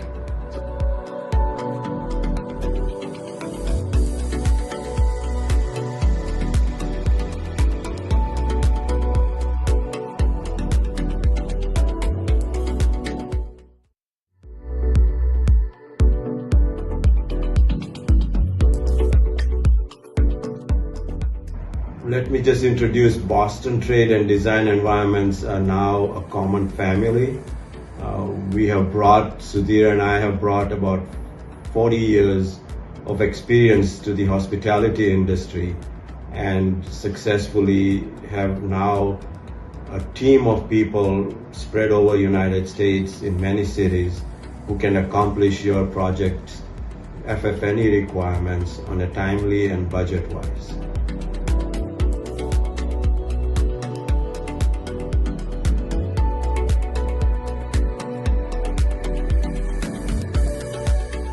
We're experts in renovations and conversions because we are able to take the already pre-approved design package and implement it into an existing building. We're able to problem solve, work through the wayfinding. We really think about the guest experience.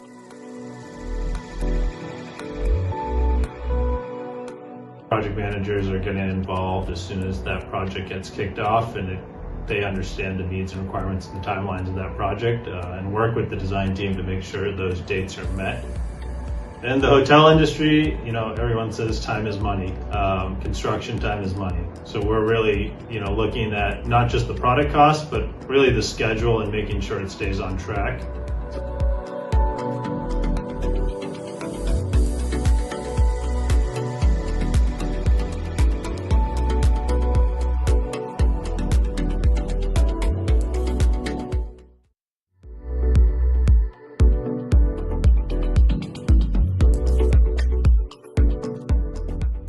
Let me just introduce Boston trade and design environments are now a common family. Sudhir and I have brought about 40 years of experience to the hospitality industry and successfully have now a team of people spread over United States in many cities who can accomplish your project's FF&E requirements on a timely and budget-wise.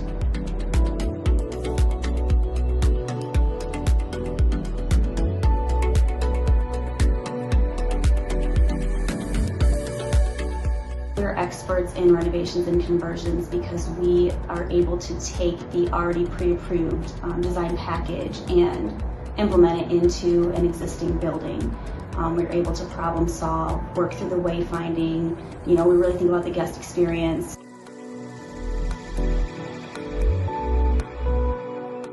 Project managers are getting involved as soon as that project gets kicked off, and they understand the needs and requirements and timelines of that project, and work with the design team to make sure those dates are met. In the hotel industry, everyone says time is money. Construction time is money. So we're really, looking at not just the product cost, but really the schedule and making sure it stays on track.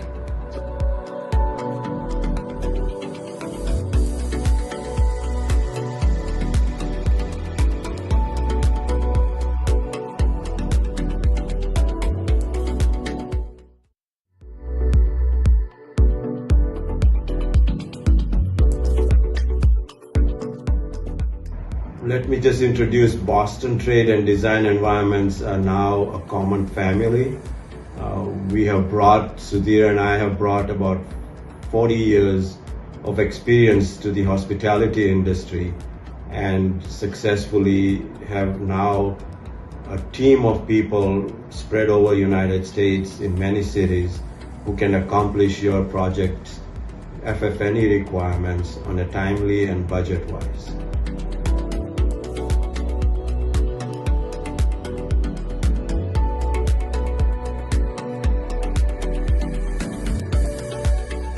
We're experts in renovations and conversions because we are able to take the already pre-approved design package and implement it into an existing building.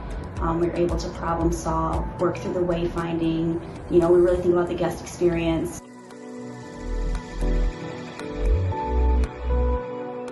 Project managers are getting involved as soon as that project gets kicked off, and they understand the needs and requirements and timelines of that project, and work with the design team to make sure those dates are met. In the hotel industry, everyone says time is money. Construction time is money. So we're really, looking at not just the product cost, but really the schedule and making sure it stays on track.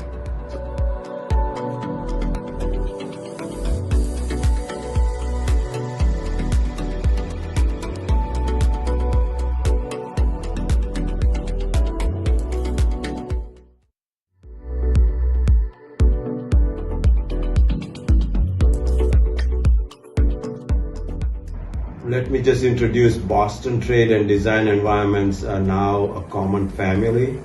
Sudhir and I have brought about 40 years of experience to the hospitality industry and successfully have now a team of people spread over United States in many cities who can accomplish your project's FF&E requirements on a timely and budget-wise.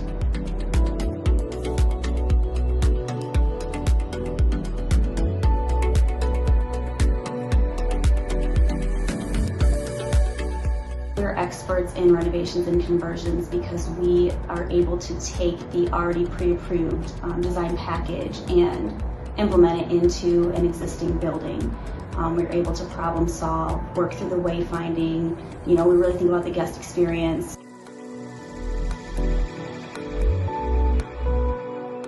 Project managers are getting involved as soon as that project gets kicked off, and they understand the needs and requirements and timelines of that project, and work with the design team to make sure those dates are met. In the hotel industry, everyone says time is money. Construction time is money. So we're really, looking at not just the product cost, but really the schedule and making sure it stays on track.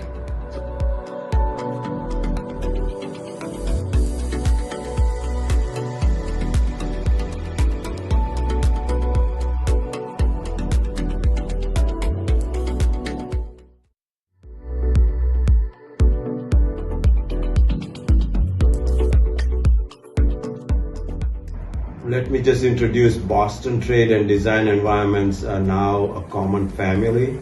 Sudhir and I have brought about 40 years of experience to the hospitality industry and successfully have now a team of people spread over United States in many cities who can accomplish your project's FF&E requirements on a timely and budget-wise.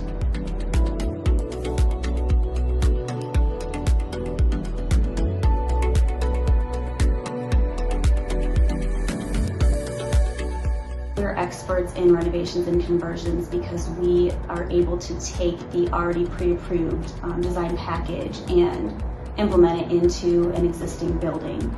We're able to problem solve, work through the wayfinding. We really think about the guest experience.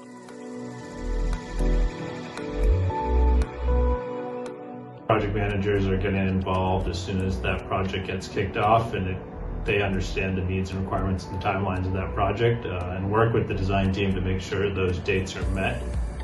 In the hotel industry, everyone says time is money.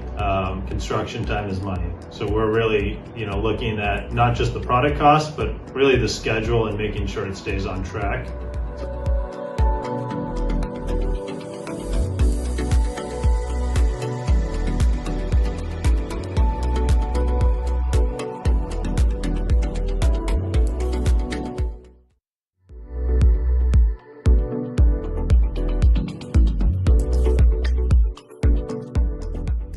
Let me just introduce Boston trade and design environments are now a common family.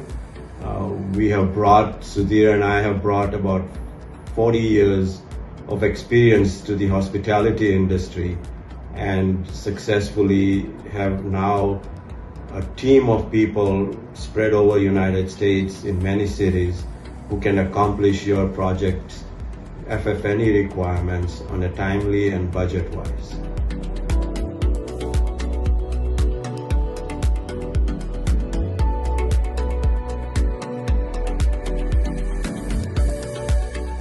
We're experts in renovations and conversions because we are able to take the already pre-approved design package and implement it into an existing building.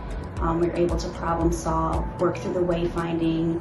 We really think about the guest experience.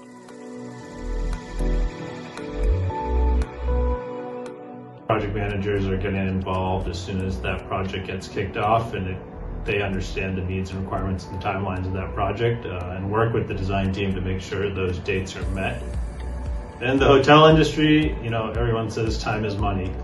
Construction time is money. So we're really, looking at not just the product cost, but really the schedule and making sure it stays on track.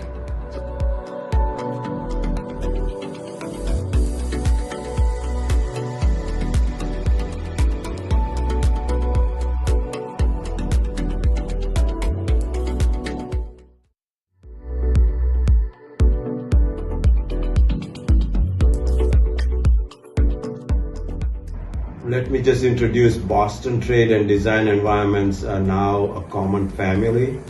Sudhir and I have brought about 40 years of experience to the hospitality industry and successfully have now a team of people spread over United States in many cities who can accomplish your project's FF&E requirements on a timely and budget-wise.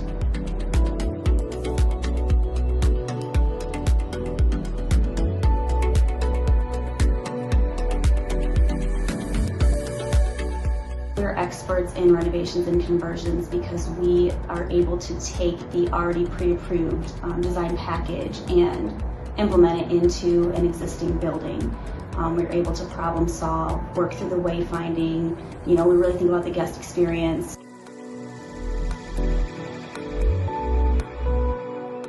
Project managers are getting involved as soon as that project gets kicked off, and they understand the needs and requirements and timelines of that project, and work with the design team to make sure those dates are met. In the hotel industry, everyone says time is money. Construction time is money. So we're really, looking at not just the product cost, but really the schedule and making sure it stays on track.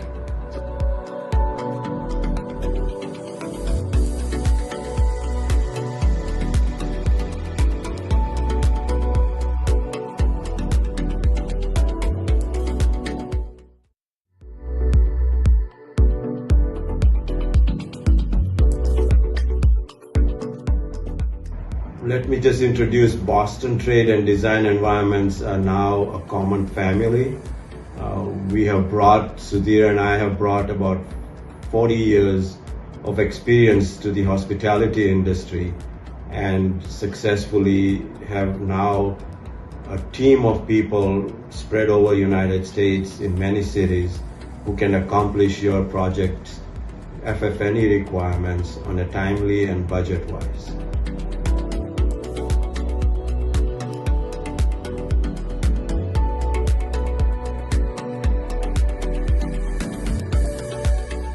We're experts in renovations and conversions because we are able to take the already pre-approved design package and implement it into an existing building.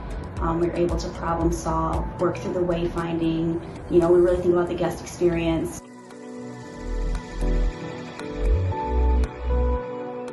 Project managers are getting involved as soon as that project gets kicked off, and they understand the needs and requirements and timelines of that project, and work with the design team to make sure those dates are met.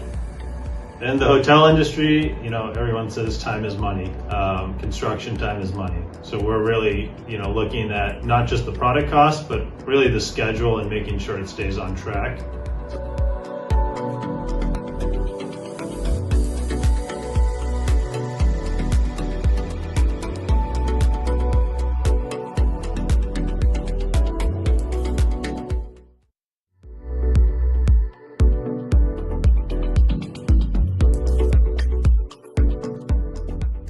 Let me just introduce Boston trade and design environments are now a common family.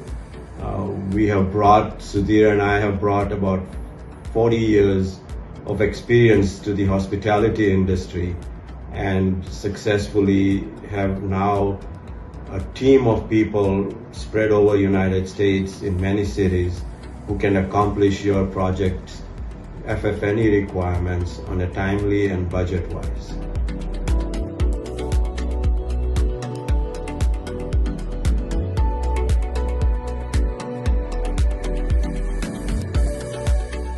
We're experts in renovations and conversions because we are able to take the already pre-approved design package and implement it into an existing building. We're able to problem solve, work through the wayfinding. We really think about the guest experience.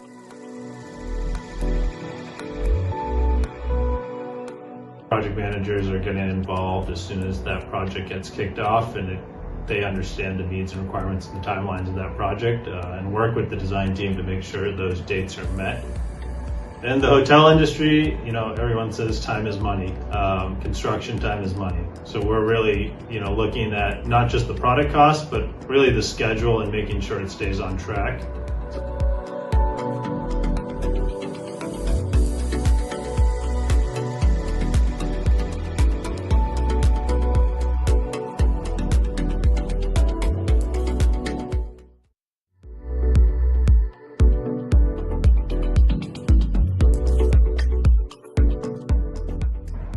Let me just introduce Boston trade and design environments are now a common family.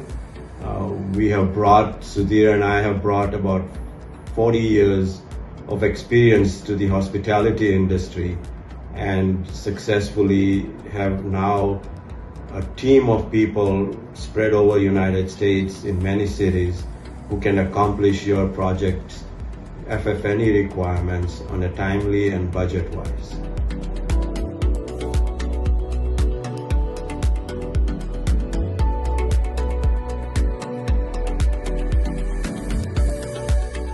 We're experts in renovations and conversions because we are able to take the already pre-approved design package and implement it into an existing building. We're able to problem solve, work through the wayfinding. We really think about the guest experience.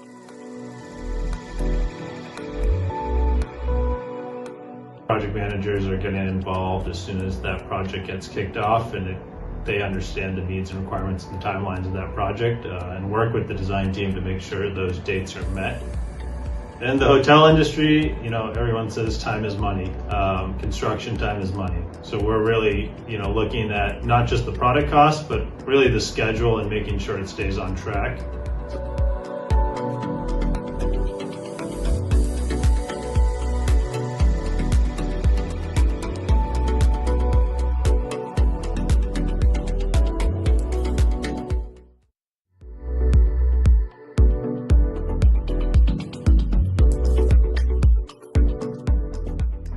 Let me just introduce Boston trade and design environments are now a common family.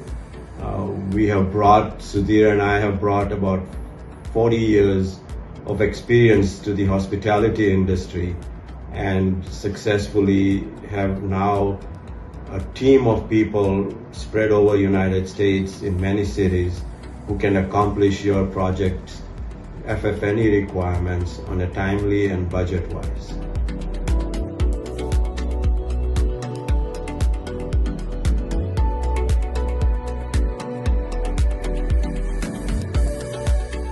We're experts in renovations and conversions because we are able to take the already pre-approved design package and implement it into an existing building. We're able to problem solve, work through the wayfinding. We really think about the guest experience.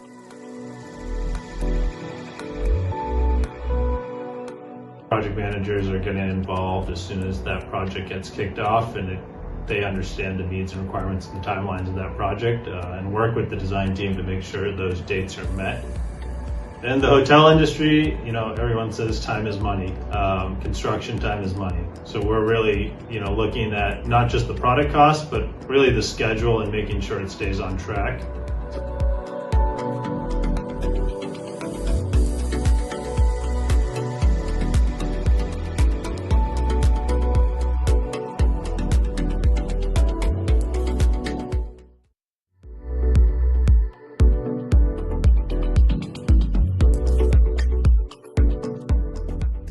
Let me just introduce Boston trade and design environments are now a common family. Sudhir and I have brought about 40 years of experience to the hospitality industry and successfully have now a team of people spread over United States in many cities who can accomplish your project's FF&E requirements on a timely and budget-wise.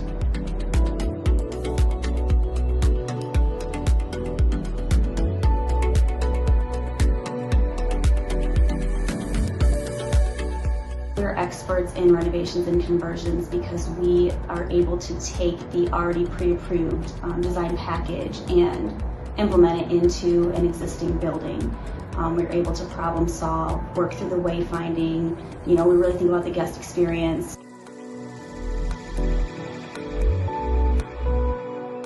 Project managers are getting involved as soon as that project gets kicked off, and they understand the needs and requirements and timelines of that project, and work with the design team to make sure those dates are met. In the hotel industry, everyone says time is money. Construction time is money. So we're really, looking at not just the product cost, but really the schedule and making sure it stays on track.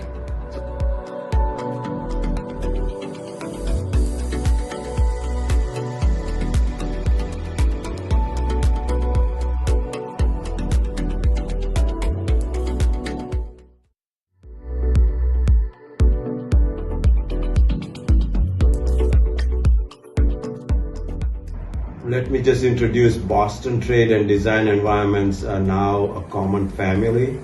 Sudhir and I have brought about 40 years of experience to the hospitality industry and successfully have now a team of people spread over United States in many cities who can accomplish your project's FF&E requirements on a timely and budget-wise.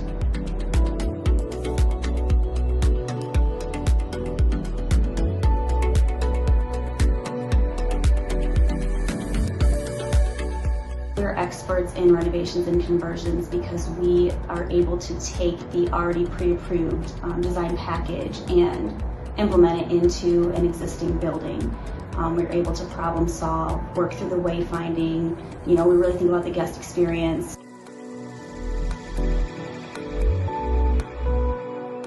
Project managers are getting involved as soon as that project gets kicked off, and they understand the needs and requirements and timelines of that project, and work with the design team to make sure those dates are met.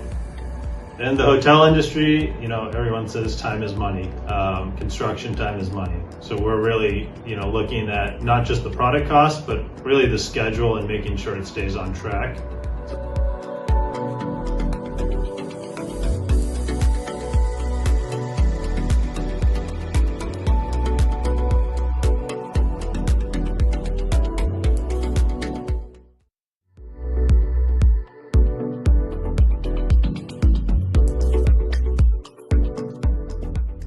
Let me just introduce Boston trade and design environments are now a common family.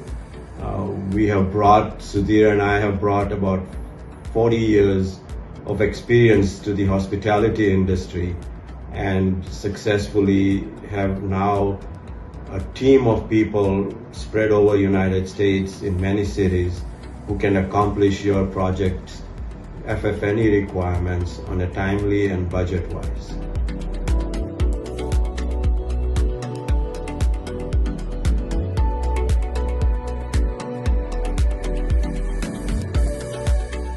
We're experts in renovations and conversions because we are able to take the already pre-approved design package and implement it into an existing building. We're able to problem solve, work through the wayfinding. We really think about the guest experience.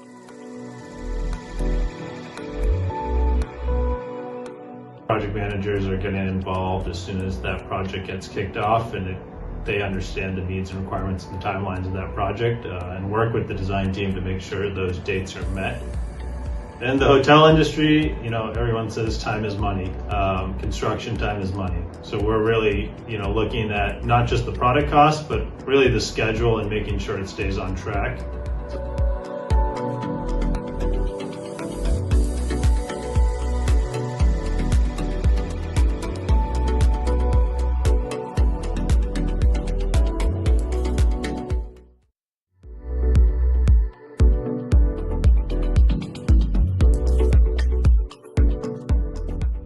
Let me just introduce Boston trade and design environments are now a common family. Sudhir and I have brought about 40 years of experience to the hospitality industry and successfully have now a team of people spread over United States in many cities who can accomplish your project's FF&E requirements on a timely and budget-wise.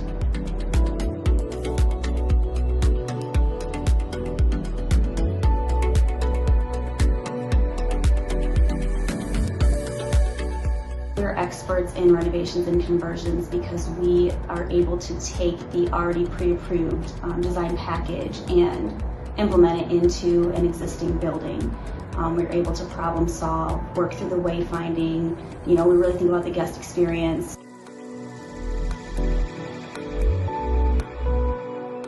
Project managers are getting involved as soon as that project gets kicked off, and they understand the needs and requirements and timelines of that project, and work with the design team to make sure those dates are met. In the hotel industry, everyone says time is money. Construction time is money. So we're really, looking at not just the product cost, but really the schedule and making sure it stays on track.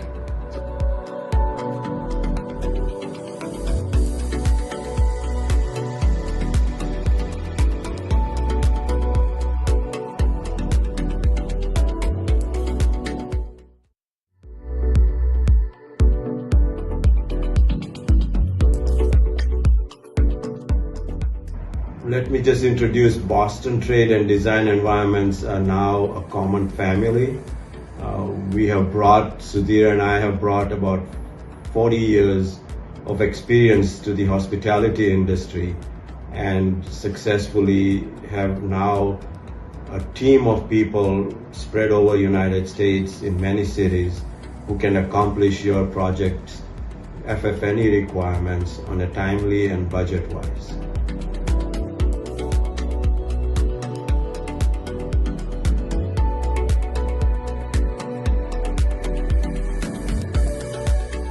We're experts in renovations and conversions because we are able to take the already pre-approved design package and implement it into an existing building.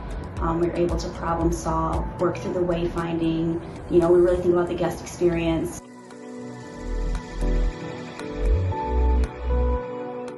Project managers are getting involved as soon as that project gets kicked off, and they understand the needs and requirements and timelines of that project, and work with the design team to make sure those dates are met. In the hotel industry, everyone says time is money.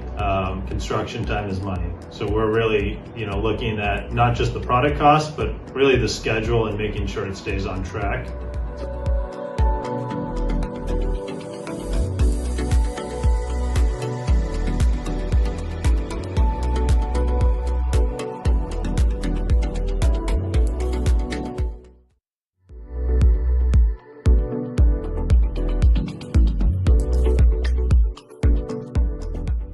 Let me just introduce Boston trade and design environments are now a common family. Sudhir and I have brought about 40 years of experience to the hospitality industry and successfully have now a team of people spread over United States in many cities who can accomplish your project's FF&E requirements on a timely and budget-wise.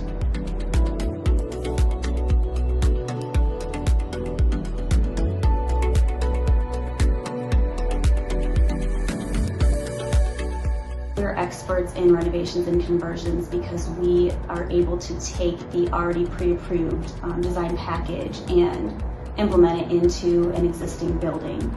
We're able to problem solve, work through the wayfinding. We really think about the guest experience.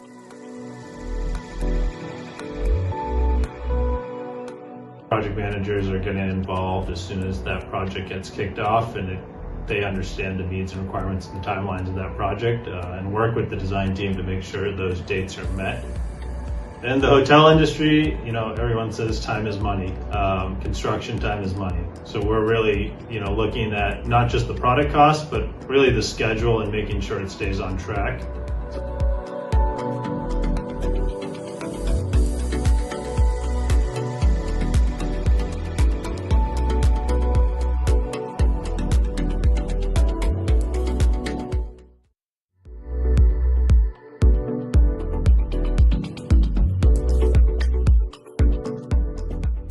Let me just introduce Boston trade and design environments are now a common family. Sudhir and I have brought about 40 years of experience to the hospitality industry and successfully have now a team of people spread over United States in many cities who can accomplish your project's FF&E requirements on a timely and budget-wise.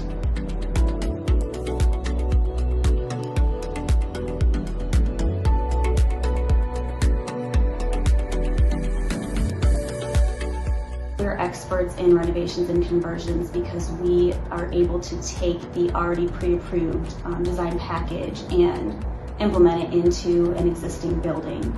We're able to problem solve, work through the wayfinding. We really think about the guest experience.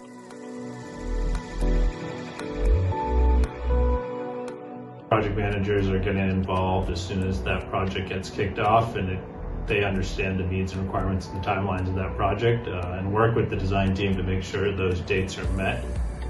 In the hotel industry, everyone says time is money. Construction time is money. So we're really, looking at not just the product cost, but really the schedule and making sure it stays on track.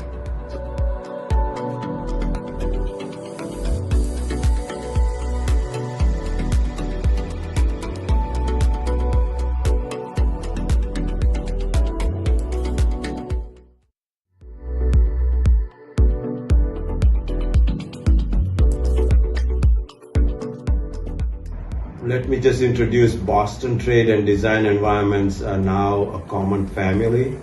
Sudhir and I have brought about 40 years of experience to the hospitality industry and successfully have now a team of people spread over United States in many cities who can accomplish your project's FF&E requirements on a timely and budget-wise.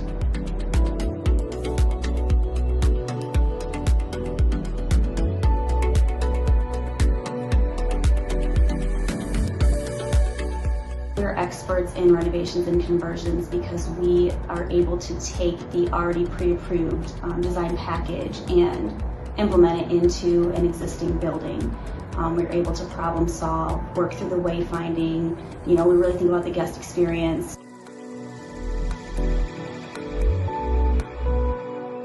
Project managers are getting involved as soon as that project gets kicked off, and they understand the needs and requirements and timelines of that project, and work with the design team to make sure those dates are met. In the hotel industry, everyone says time is money. Construction time is money. So we're really, looking at not just the product cost, but really the schedule and making sure it stays on track.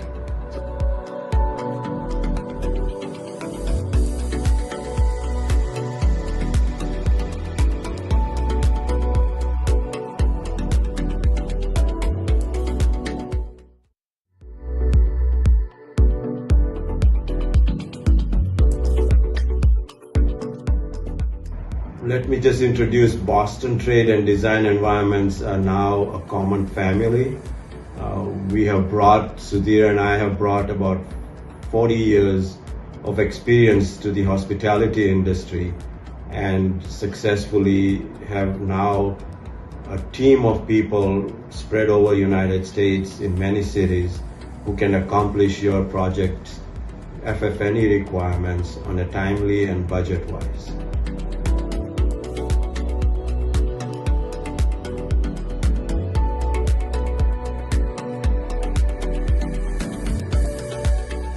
We're experts in renovations and conversions because we are able to take the already pre-approved design package and implement it into an existing building. We're able to problem solve, work through the wayfinding. We really think about the guest experience.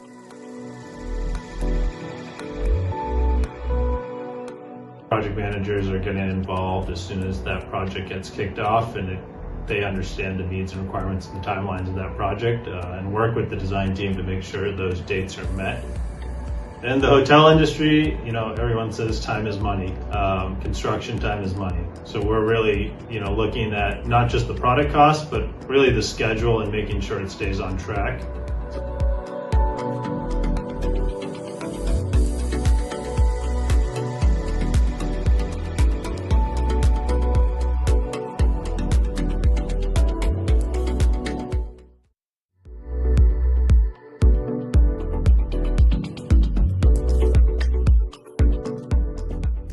Let me just introduce Boston trade and design environments are now a common family. Sudhir and I have brought about 40 years of experience to the hospitality industry and successfully have now a team of people spread over United States in many cities who can accomplish your project's FF&E requirements on a timely and budget-wise.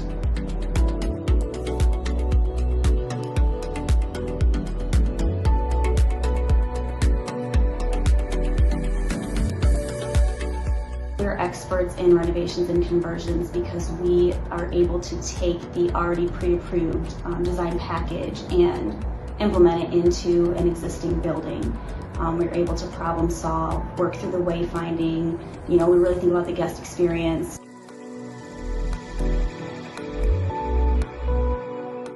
Project managers are getting involved as soon as that project gets kicked off, and they understand the needs and requirements and timelines of that project, and work with the design team to make sure those dates are met. In the hotel industry, everyone says time is money. Construction time is money. So we're really, looking at not just the product cost, but really the schedule and making sure it stays on track.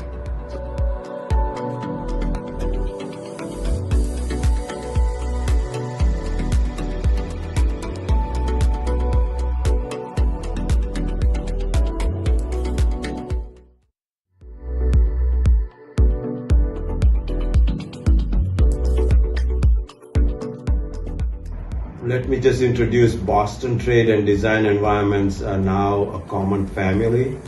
Sudhir and I have brought about 40 years of experience to the hospitality industry and successfully have now a team of people spread over United States in many cities who can accomplish your project's FF&E requirements on a timely and budget-wise.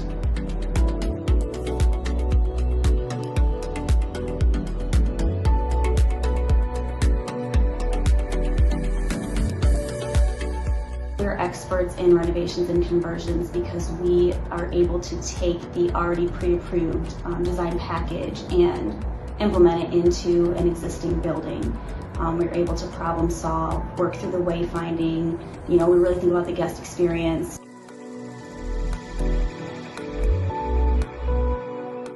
Project managers are getting involved as soon as that project gets kicked off, and they understand the needs and requirements and timelines of that project, and work with the design team to make sure those dates are met. In the hotel industry, everyone says time is money. Construction time is money. So we're really, looking at not just the product cost, but really the schedule and making sure it stays on track.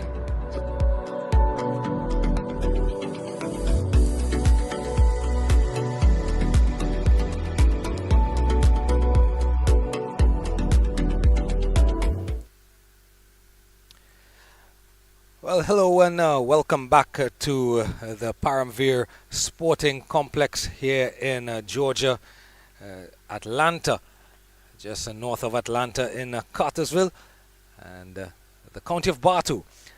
Look of a piece of the Smoky Mountains in the background, and getting ready for the second encounter at ground number 3 here now on the Sporting Complex. This encounter between the Bardoli Blasters and the Dallas Metro B team. That's the Dallas Metroplex B team. Of course, a thank you to all our sponsors, Design Environments, Design for Life, of course, the Choice Hotels, and all of our sponsors and that have made this LPS tournament a success. And immediately we're on the way. First ball with the Bardoli Blasters taking a strike. And of course 20 overs the encounter. Dallas Metroplex B coming off a lovely win yesterday, and defending what may have been a bit of a small total. So one very close to being called a wide.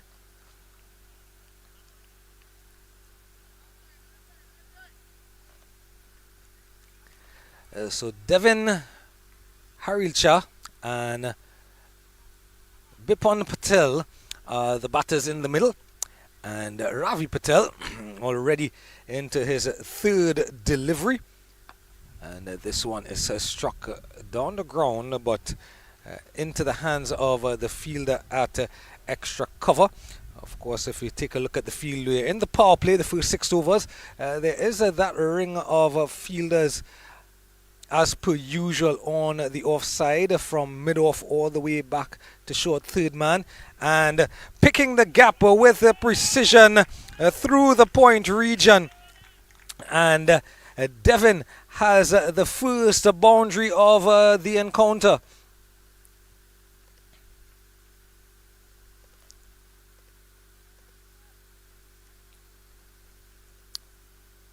Looking to go in that channel in and around 4th, 5th stump line, and just getting a little bit too short and a little bit too wide on that occasion, Devin, and paying the price. 4 without loss again, another one along the ground and into the ring of fielders, mid-off, extra cover, point, and short third. More of a backward point he is. And on the leg side, long on out, short mid wicket and a short fine. Loud appeal, but there's no chance of that being given out.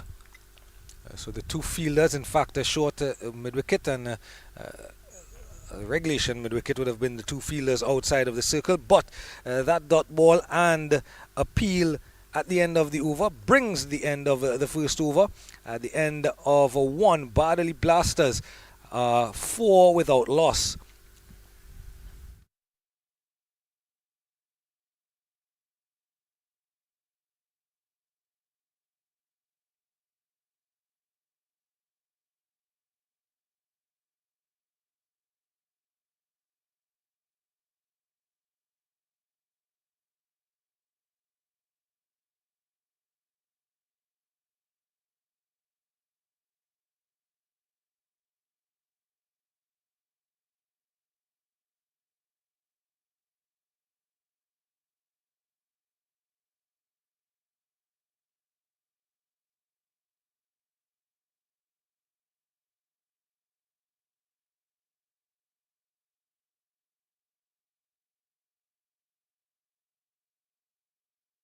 As we go into the second over, that first over from Ravi Patel costing 4 runs.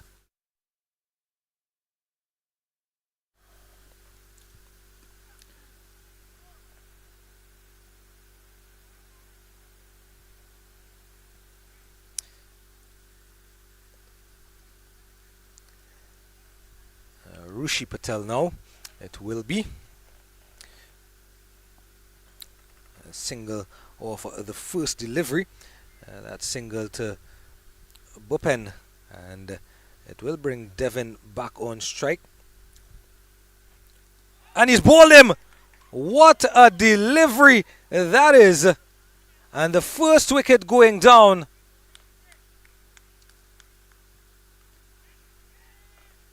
Left arm, a bit of in swing, and you can see even as the wicketkeeper blocked the impact, you would see the effect of a middle stump on the ground. My gosh, what a delivery. And that is a left arm bowler's dream. And Rushi Patel has gotten the first wicket here for the Dallas Metroplex B team. And I think I quite like the look of that delivery. I think we need to take a look at it again.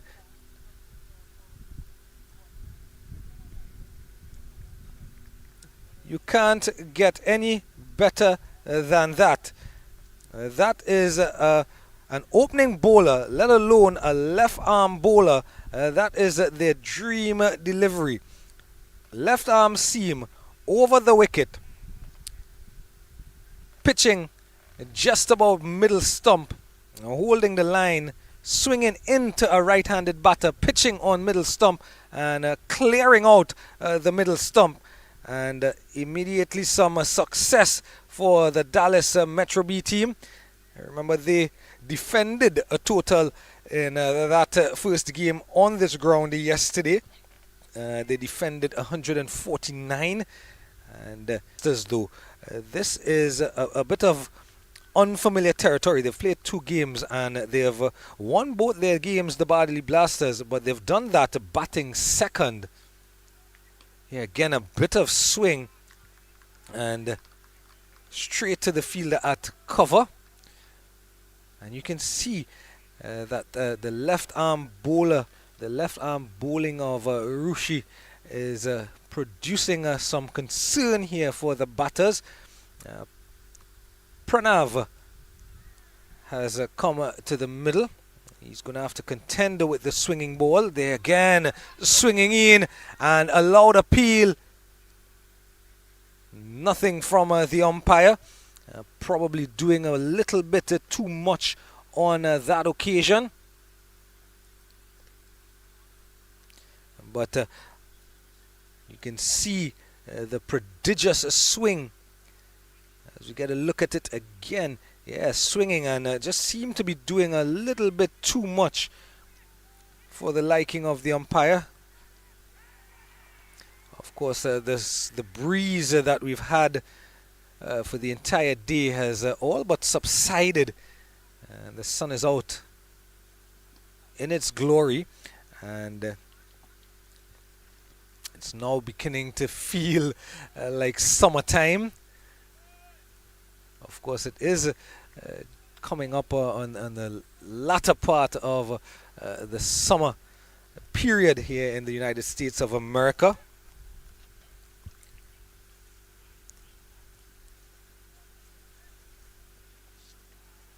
The temperature has now gone up a bit. Struck him on the pad again. A loud appeal, and the finger goes up.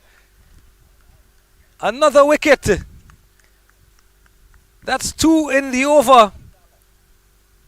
And the batter is perplexed as to why he was given out.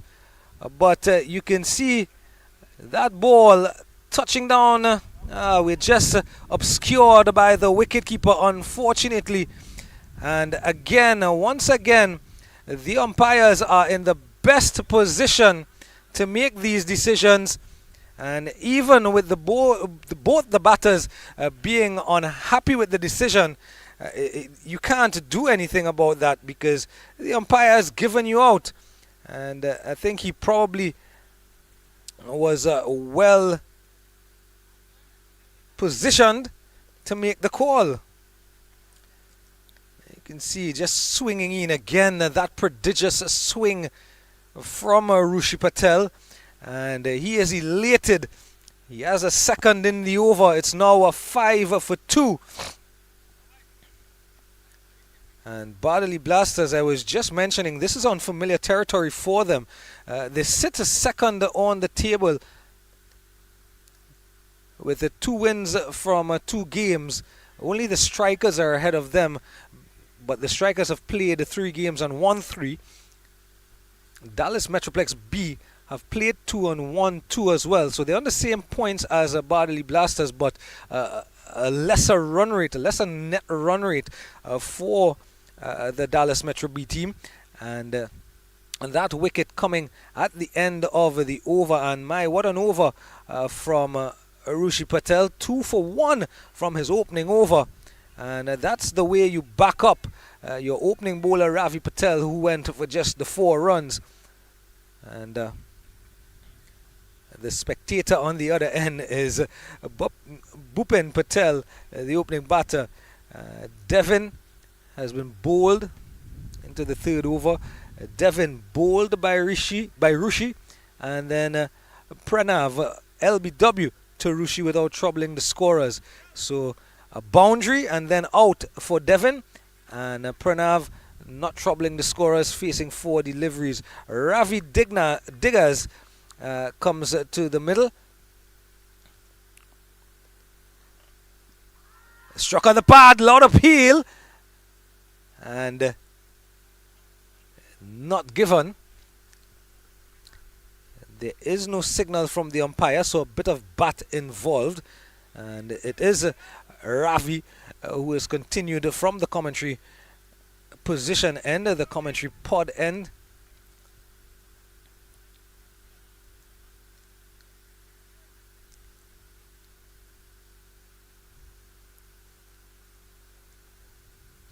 Given the evidence of that game that we saw with the Dallas Metro B team yesterday, we know that they are a formidable bowling unit, this Dallas Metro B team.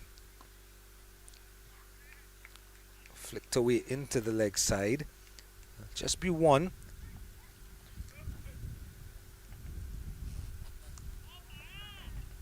And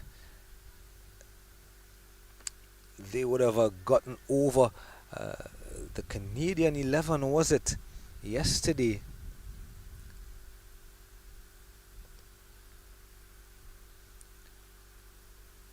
In fact, the Rising Stars get those statistics for you. But the Dallas Metro B team, as we said, we know they're a formidable bowling lineup. Yesterday on day 1, Bardoli Blasters chased down 143. They got 149 versus the Canadian 11.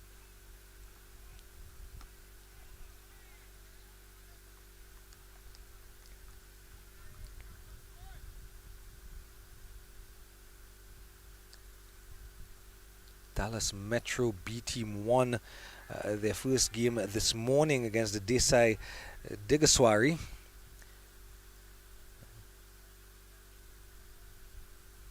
They won by 73 runs. The Dallas Metro B team, they put on 162 all out in 18 overs earlier in the day, and then they proceeded to bowl out Desai for 89 in 18 and a half overs.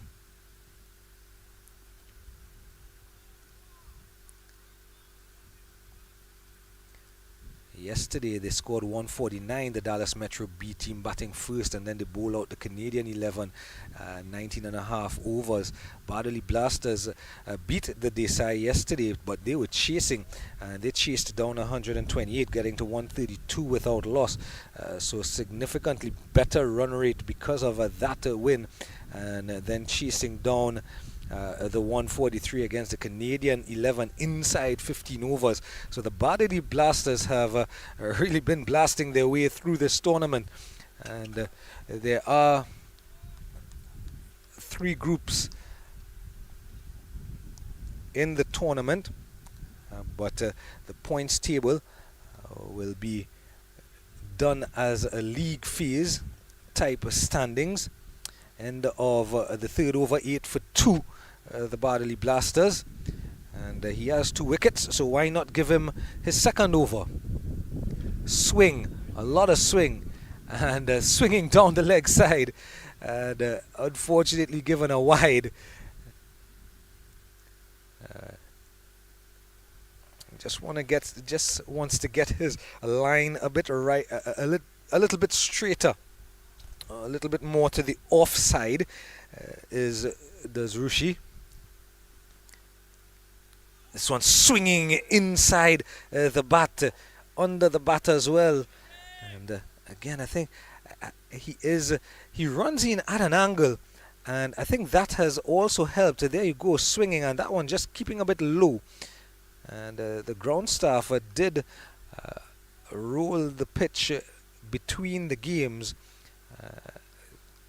It is a used pitch, of course. All the grounds they do have used pitches now, being on the second day. In the air, is anyone under it? No one's under it.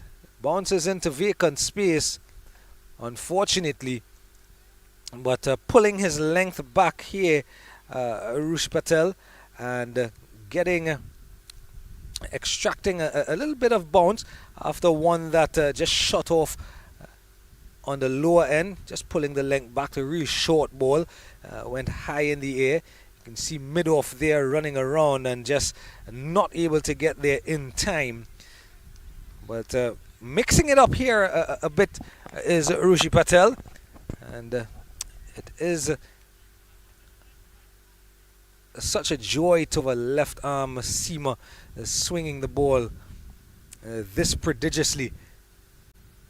There you go again, a swinging ball, and straight to the fielder to cover. And that's the line he wants to be. He wants to be pitching the ball in and around off stump, off to middle.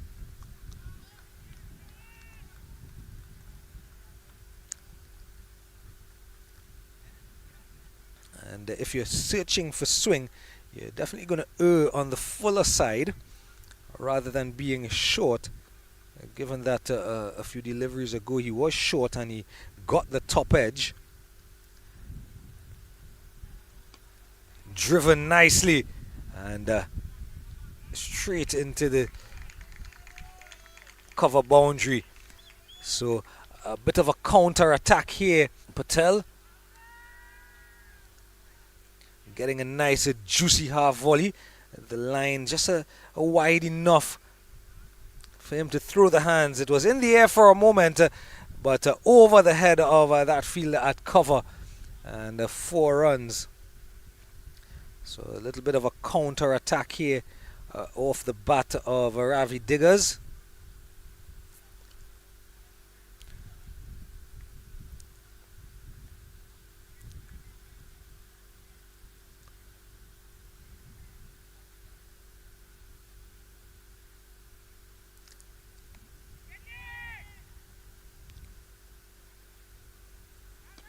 This one in the air again, and what an effort! Unfortunately, he didn't get there, but 4 more runs. Have to give him full credit for that effort. That fielder at mid-off, full strength, full stretched dive. Again, playing it in the air, and so easily could have been caught at mid-off, but down to the boundary it went.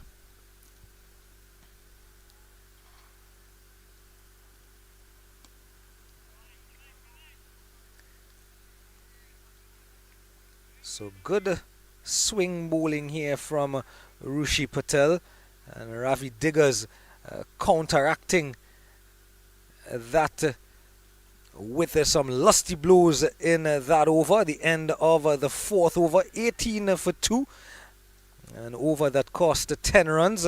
Good to see those 2 boundaries of the bat of Diggers, but it's that 2nd over, just 1 run in it, and 2 wickets to Rushi Patel. Still 2 overs to go in the power play.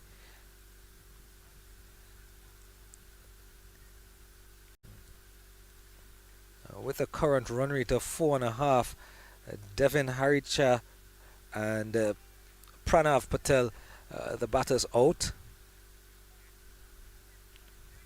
Rushi Patel 2 overs, 2 for 11. Ravi Patel, who will continue, 2 overs for just 9 runs. And good, tidy, simple bowling. And sometimes in the heat of battle and the way that the modern T20 game is played and batters coming hard at you, sometimes it's just to keep it simple, as Rushi Patel and Ravi Patel are doing here, bowling stump to stump, putting the ball on a spot on that good length,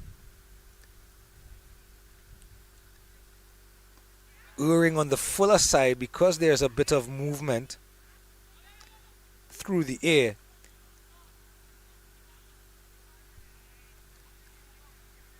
But giving the batters no leverage to get up and under the ball to clear the inner ring.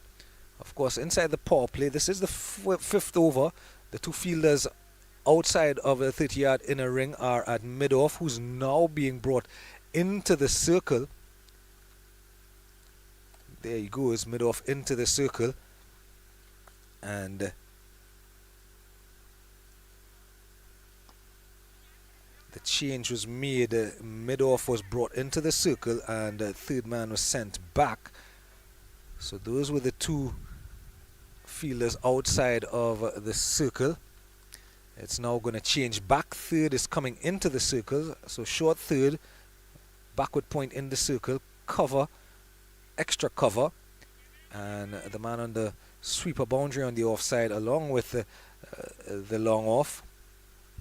Leg side, you have a man at a square leg just behind the square, backward square leg, and short mid wicket, and a regulation mid on.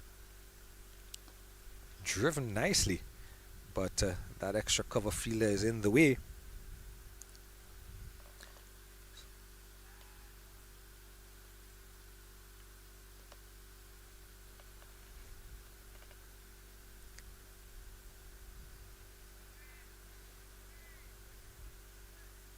Oh, this one's going to be called a no ball, and really just probably getting away from him, possibly looking for a slower delivery of sorts maybe, and just probably slipping out of the hand.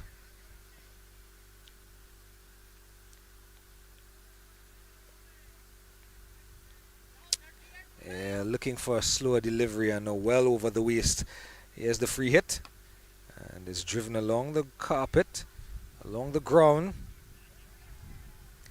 And that free hit, that extra delivery, will bring us to the end of the 5th over. Bardoli Blasters batting first are 21 for 2.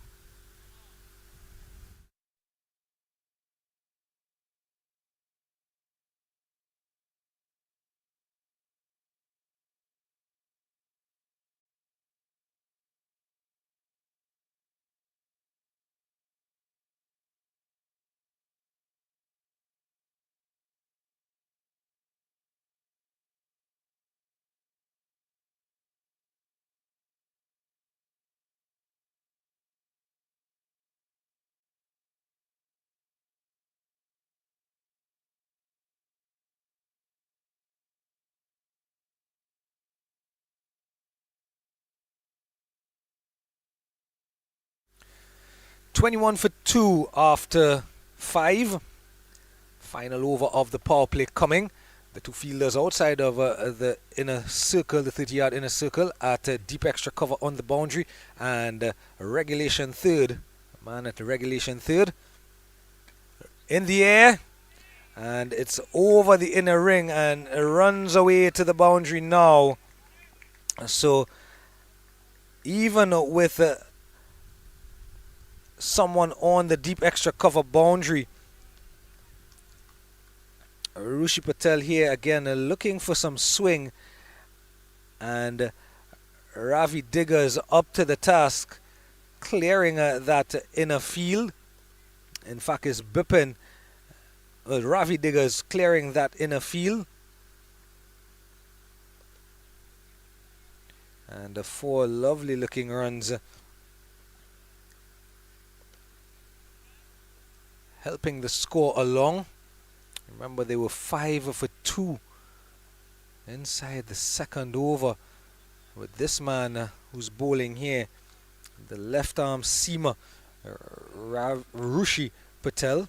Rushi and Ravi struck on the pad, but can't be given out from that angle, even to the naked eye. At full speed, the ball is pitching outside the leg stump probably. And you can see again the prodigious movement into the right-hander. And it's this man, Rushi Patel, who is responsible for those 2 wickets.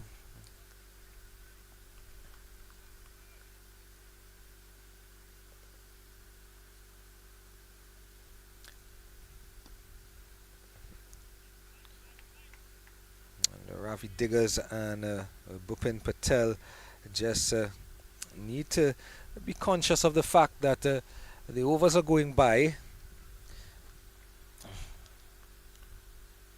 and whilst they want to be watchful, they will know that they have a quite potent batting lineup.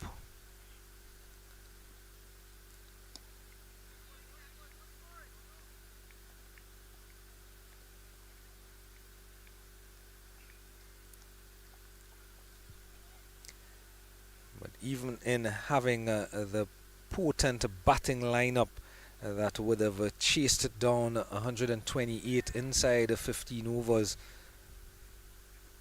and chased down 148 inside 15 overs as well. There's that swing again.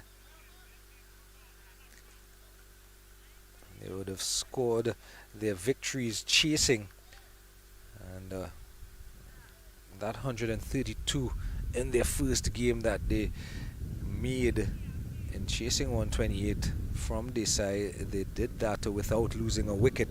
A different prospect here, batting first. It's a different mindset when you're batting first. Of course, you never quite know what is a good score or a good total to set. We saw that 127 in the day's first game earlier was enough.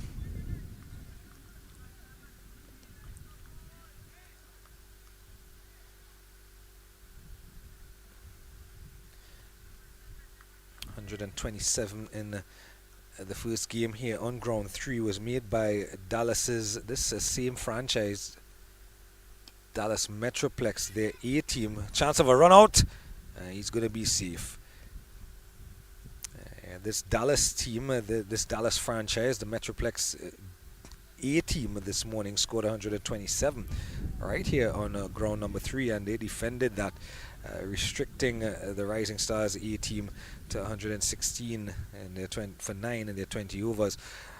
The end of another over, and it's the end of the power play. At the end of the power play, that single will mean that it's a 30 for 2 at the end of the power play. So a runner ball, less than a runner ball, 30 deliveries, 30 runs from 36 deliveries, and not a power play to shout about, you don't think? But in the context of, as we were just mentioning, that 127 playing 116 on this ground, 30 in your power play might just be what's needed, given the conditions may not be full-on batting friendly.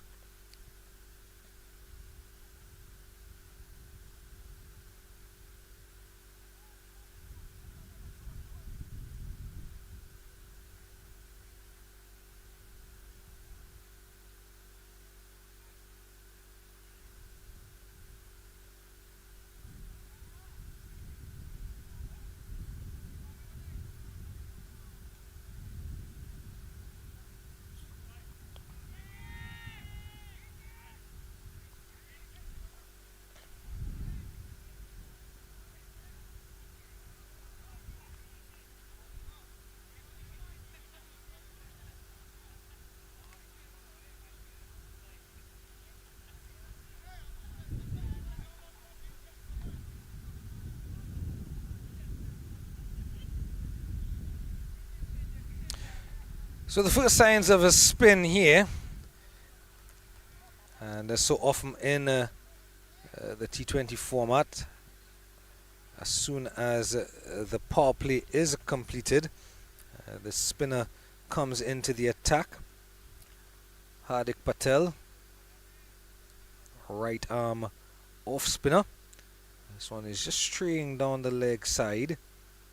We'll wait for the umpire's call. They're coming back for 2. And will make it comfortably, and it's given as wide, so there was no touch on it, so that'll be 3 runs added to the total, and an extra as well. So Bhupin Patel, 6 from 15. He's found it a little bit tougher than his compatriot Diggers.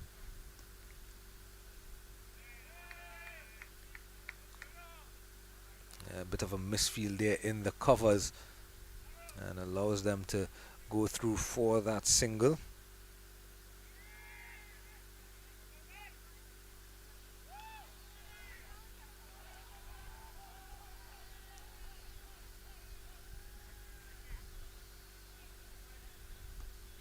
Nicely flighted delivery from Hardik.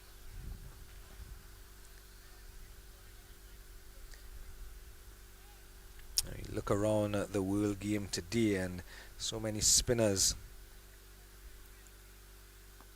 in the air. Is anyone going to get there? No, no one is going to get there. 6 runs,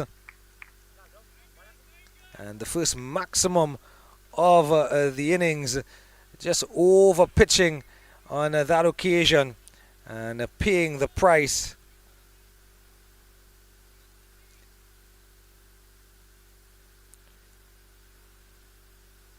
Doesn't matter that you're outside of the power play and the field is spread. When you serve up juicy half volleys as he did on that occasion, it's meat and drink every day of the week. Final delivery of the 7th over. Diggers has found it a lot easier, seemingly. 21 from 15. This one is a slog swept, and it's going down to the boundary now, and 4 runs. He's got down on a bended knee, almost as if he's proposing to his girlfriend, and has put it over backward square leg, got the front foot far forward, and that made sure that he met it on the full. So the boundary brings to an end the 7th over. It's now 44 for 2.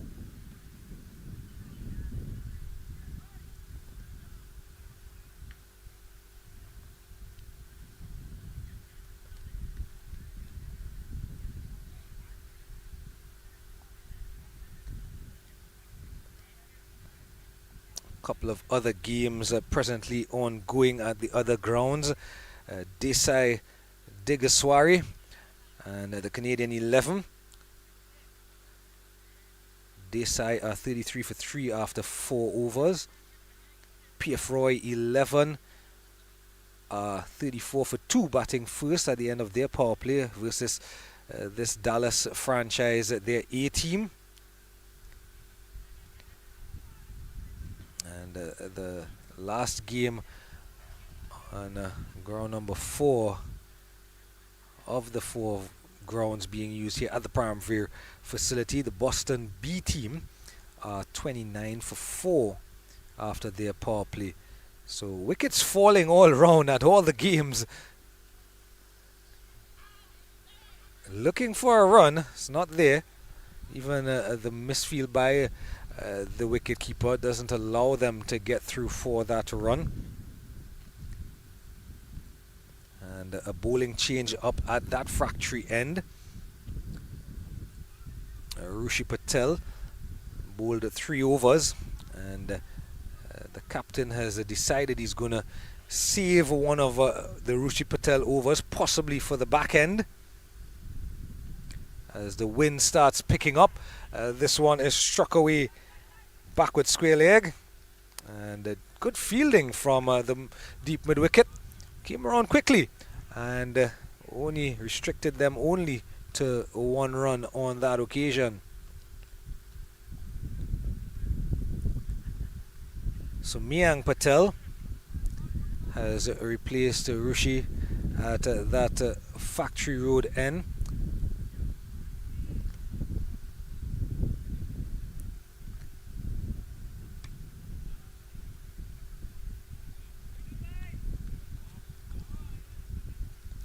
Rushi Patel from that factory end, 3 overs, 10 dot balls, 2 for 20.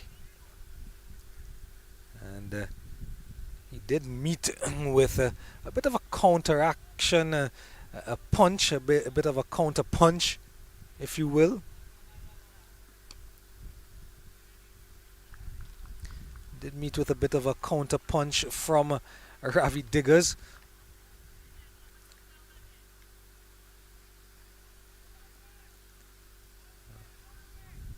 But 10 dot balls, 2 for 20, 3 overs. You'll take that from your opening bowler any day of the week, and probably twice on a Sunday. And with that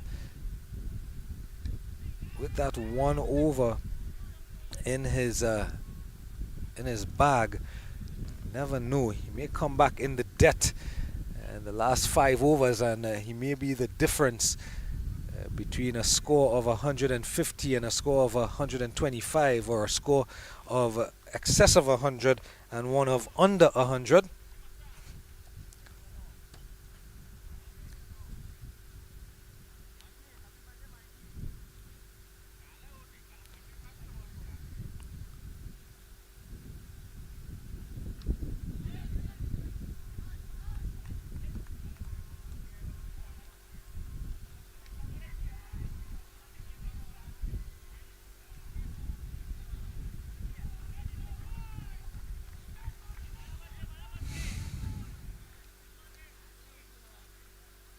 Miang Patel, couple of overs to go in, one delivery in fact to go in this over.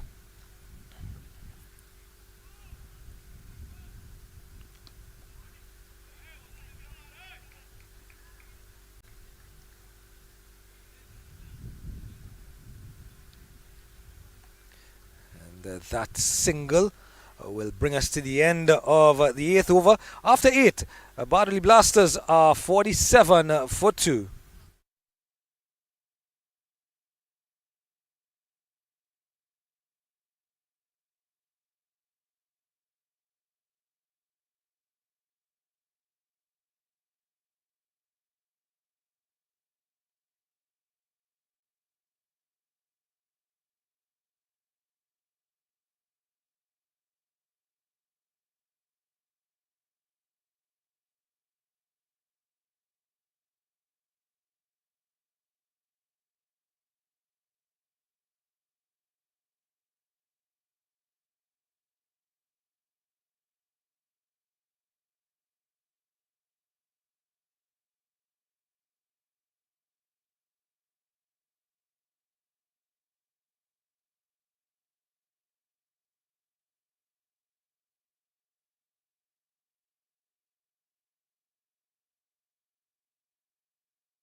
Oh, mighty short that one.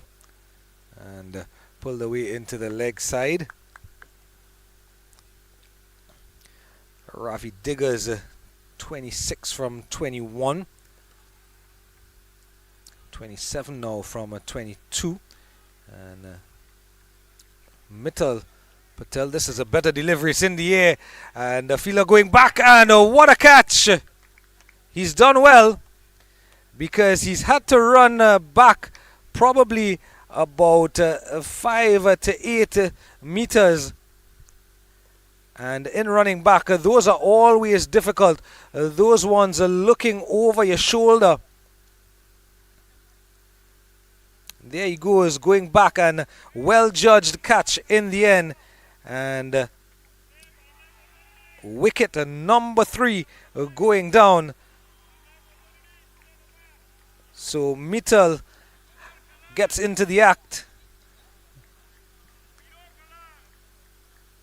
And just his second delivery, Mittal, and he's created the breakthrough.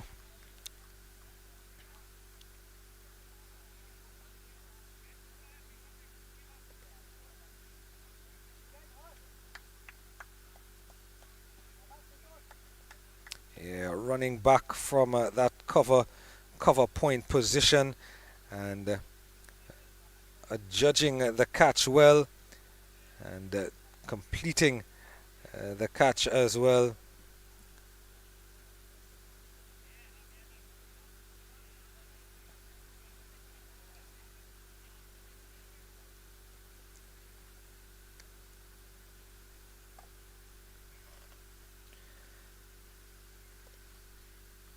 So 8.2 overs, just his second delivery, Mittal Patel, and has brought about the success. Dhruv has come out to the middle.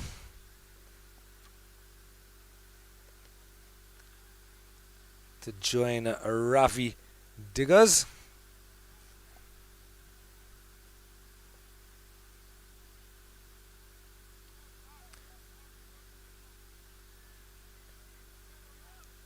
The catch there, that fielder running back from the cover, the regulation cover point position. Harsh.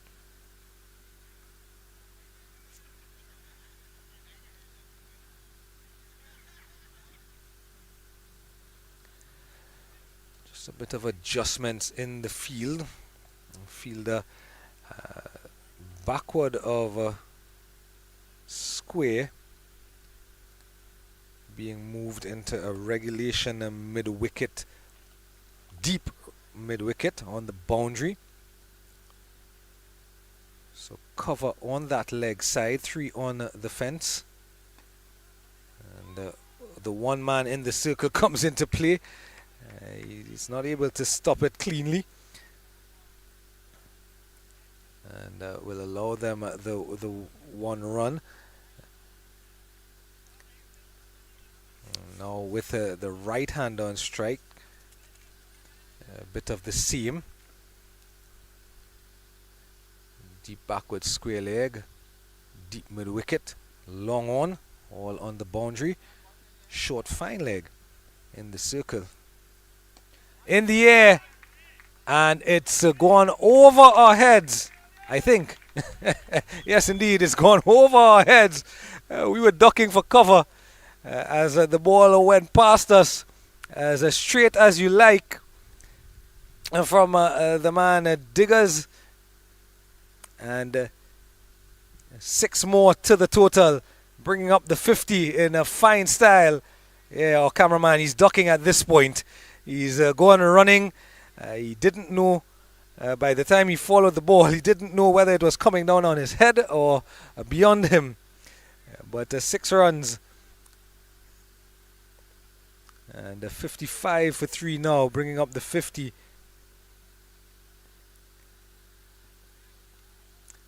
Coming back for the second, and that's a very well judged run in the end, because the fielder at short third had to run around quite a bit, and probably some 10 meters to get to the ball, And when he did get to the ball, the throw was weak.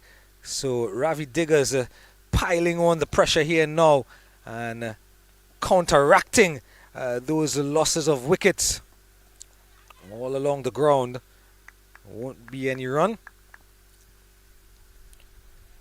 But he has definitely, Ravi Diggers, ensured that his team, as we come to the end of the 9th over, has started to get some momentum into their batting effort. And the Bardoli Blasters after 9 are 57 for 3.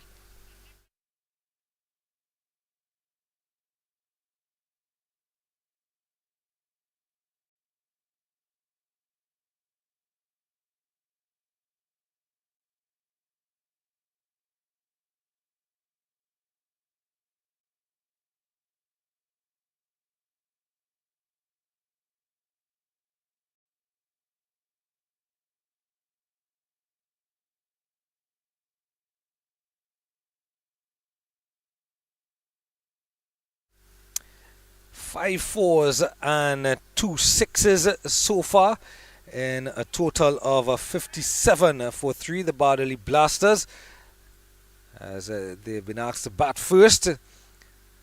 Unfamiliar territory based on the evidence of their first 2 games, where they won their first 2 games chasing.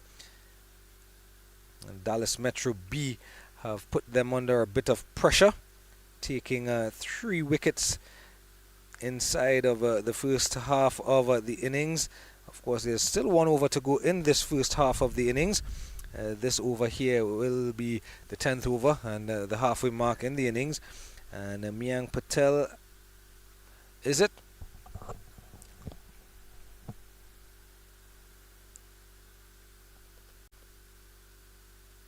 In fact, it's going to be Miang Patel from the factory end.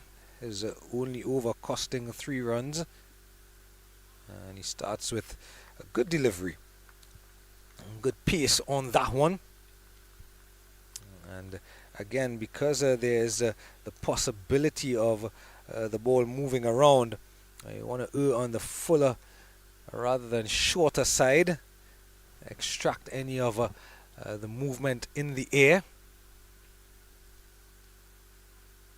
Was going fuller as well, you hit that mark where the batters can't get up and under you.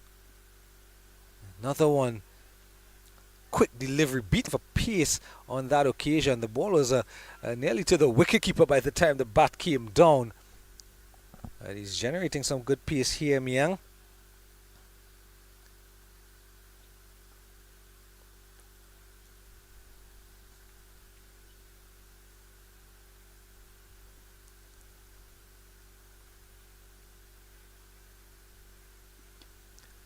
Straighter on this occasion, and the single taken.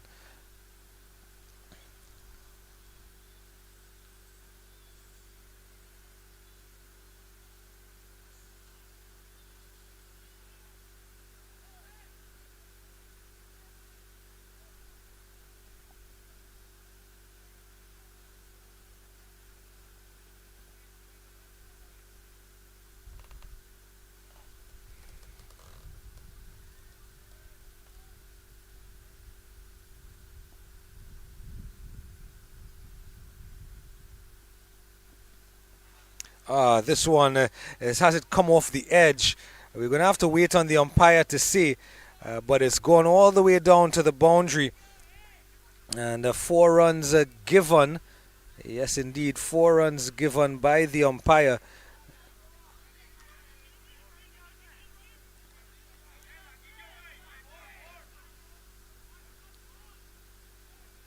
Yeah, inside edge, and the old French cut of the inner edge of the bat.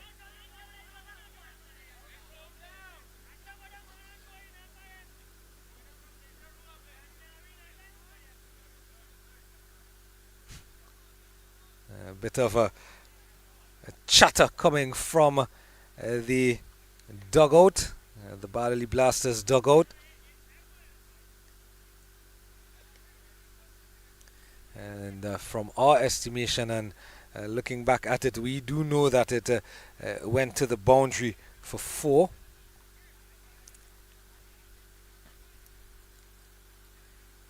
And into the 40s moves Ravi Diggers, one of the lesser or the least convincing ways, maybe. But it's his bat, and just as he's used the full face of it here, there are edges on his bat, and he can use the edge of his bat to get runs if he so pleases. 6 runs in the over with a ball to come.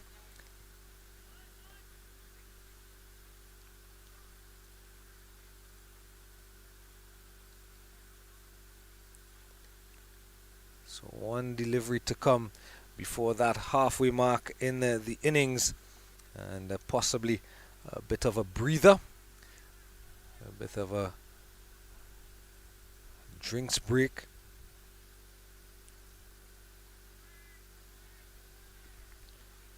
Big swing, and again a similar result. The fact that he's used the edge, the inner edge, to run all the way right in front of us.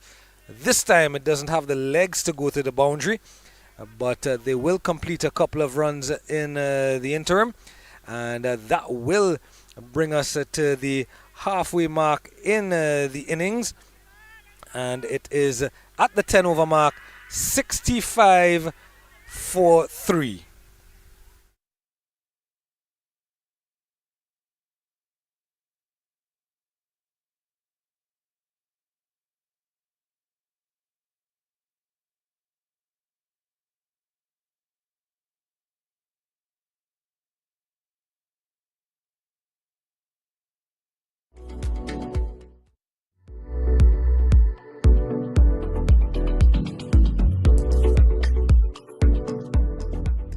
Let me just introduce Boston Trade and Design Environments are now a common family. Sudhir and I have brought about 40 years of experience to the hospitality industry, and successfully have now a team of people spread over United States in many cities who can accomplish your project's FF&E requirements on a timely and budget-wise.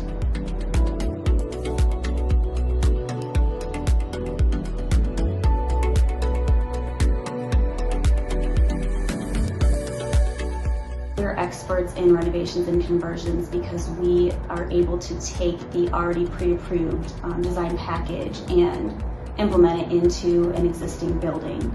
We're able to problem solve, work through the wayfinding. We really think about the guest experience.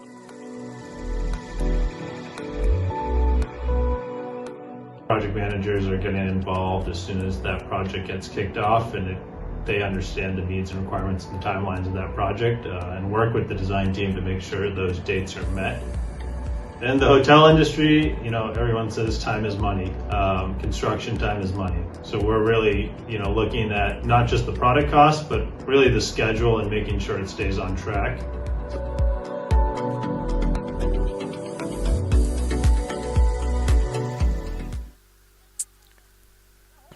So the drinks break is complete, and back to live action.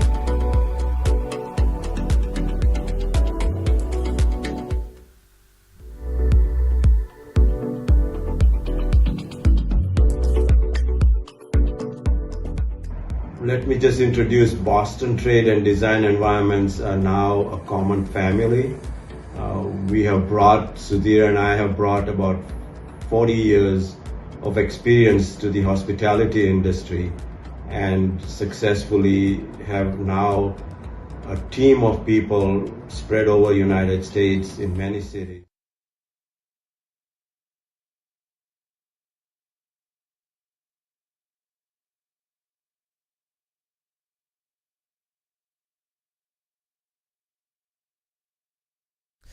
Back to live action here at the Paramvir Sporting Complex, field number 3.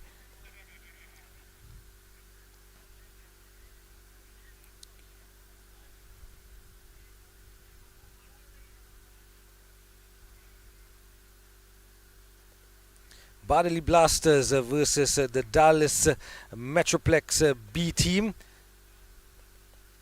Bardoli Blasters batting first, 66 for 3, as we get in to the second half of their batting effort.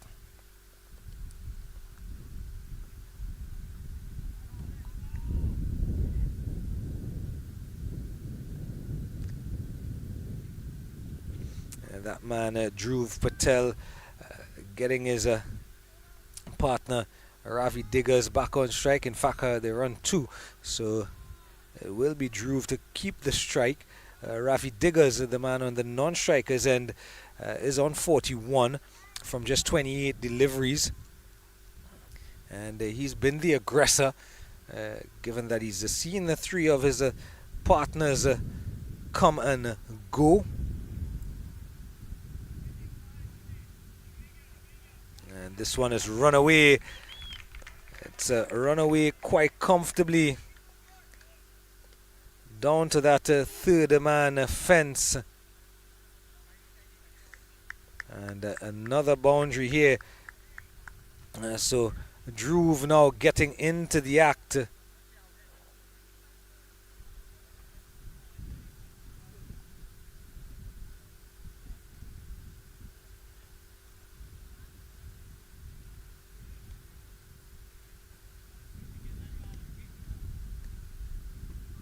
Struck on the pad. Loud appeal. And nothing from the umpire.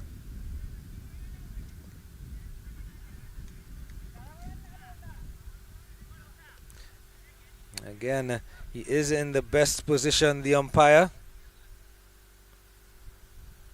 And even as we slow it down, you can see just drifting. You can see all the 3 stumps there, drifting down leg side with the angle of the arm.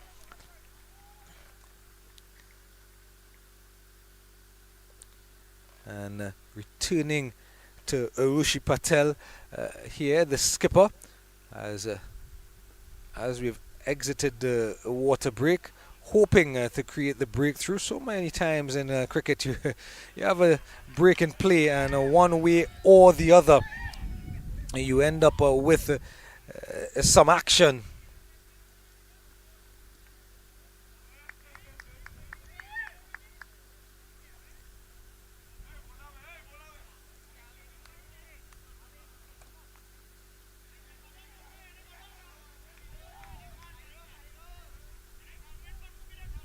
These switched ends has Rushi Patel, and the left arm seamer doesn't appear to be getting quite the prodigious swing as he did from the other end.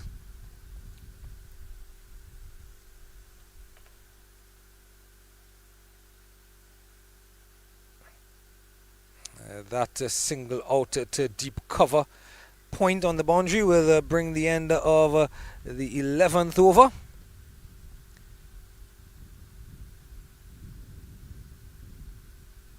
And at the end of 11, 74 for 3.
.74 for 3 after 11. Rishi Patel has completed his spell, 3 for 29 from his 4. Dhruv Patel on 11 from 10, and Ravi Diggers on 41 from 28 for the Bardoli Blasters. The Dallas Metroplex B will have to turn to someone else now that Rishi Patel has completed his 4-over spell. A spin from the factory end, and no signal from the umpire, so possibly a bit of pad.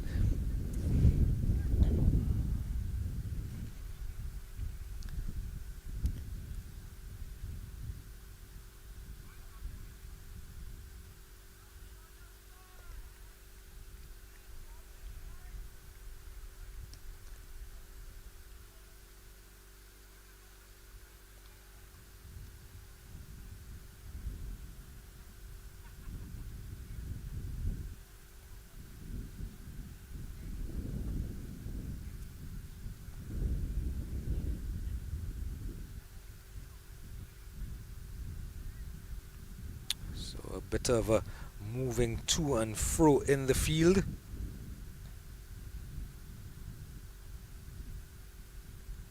Regulation mid-wicket comes into play, and the fielder at a short fine is being moved onto the offside at a short third. So a packed offside field, if you will. Just the 4 men on the leg side. Acres of space on that onside. So it tells you that the line has to be on off stump or outside of off stump.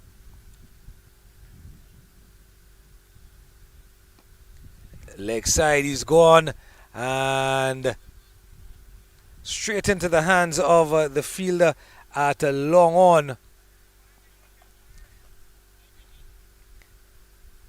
So having said that he should be on or around off stump line, he's induced the false shot. A little bit of extra flight and into the air and into that man, into the hands of that man down there at a long on.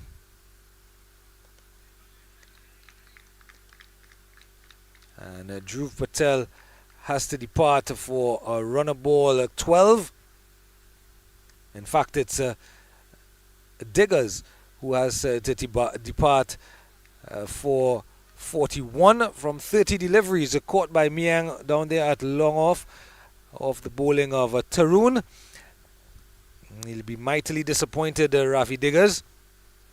Still some 8 overs and 2 deliveries to go, and he was well set, having faced 30 deliveries. Sandip Patel is carded to come in next.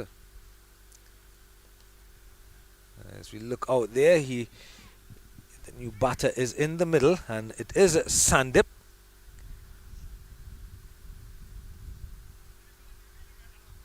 Tarun Desai, 4 deliveries, just the 1 run and the wicket. So the counter punch from Ravi Diggers is now over, and can Sandip and Dhruv take up where Diggers would have left off?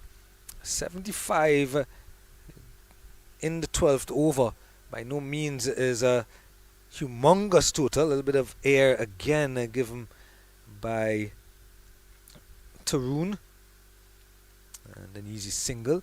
It's by no means a total so far to shout about, but the final 8 overs, you never know. Dallas have been quite disciplined with their bowling effort. Just that over from Hardik Patel that went for 14, and an over from Mittal Patel that went for 10. Other than that, all the bowlers have been under 8 to the over in their spells. A good fielding by the bowler. Speaking of bowlers, they're also good fielders, you know. And that delivery brings us to the end of the 12th over. 76 for 4. Current run rate of 6.3, which mirrors that first game that we had on ground 3 this morning, where for much of the first innings, the Dallas team was able to score at 6 runs to the over.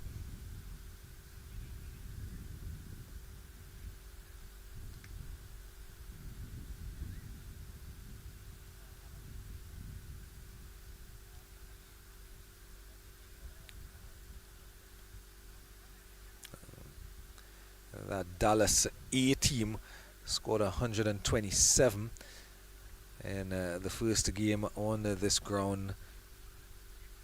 Other games presently ongoing. Decisive and the Canadian 11 locked in battle on ground number 1, field number 1.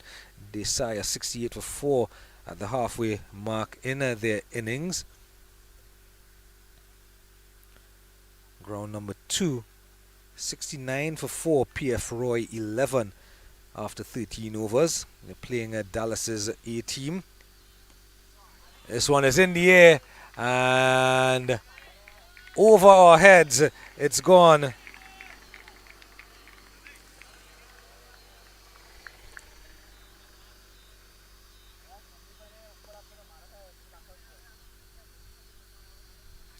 So just offering just a touch of flight and a juicy half volley, if you will, and all the way over the commentary booth, over the commentary pod.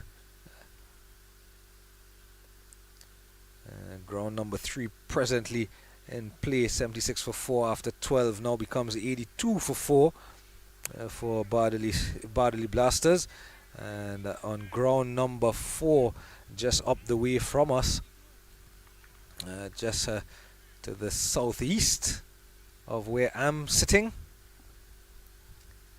A little bit more flight and in the air again, and a wonderful running catch in the end, and that will bring the end of the innings.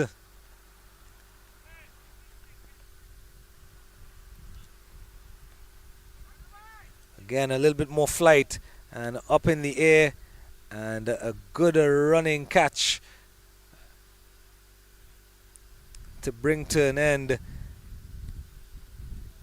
And 82 for 4 now becomes 82 for 5.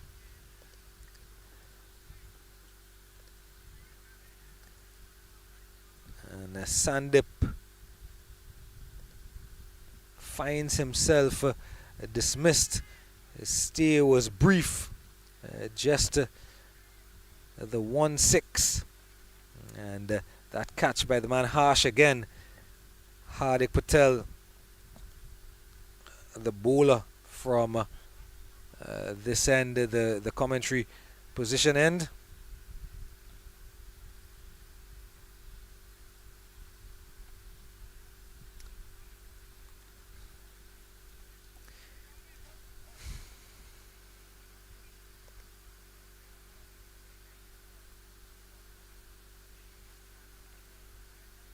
Good running catch from that man.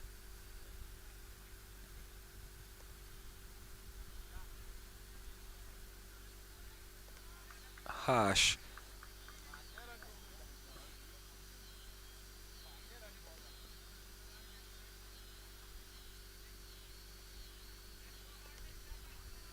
So Hardik now has bowled 8 deliveries and has a 1 for 20.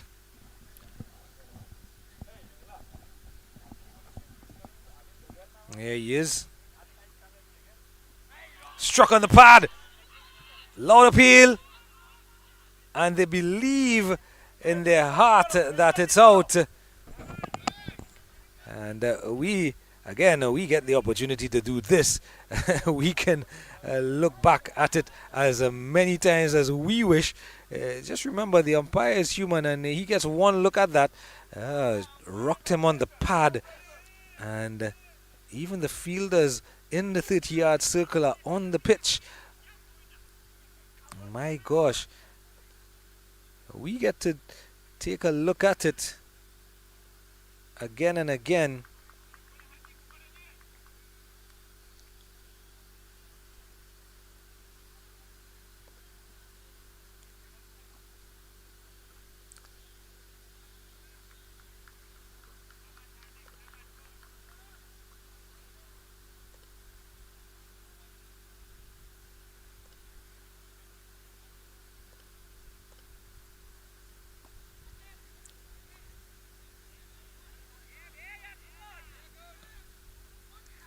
Coming back for the second, and that's a good running in the end.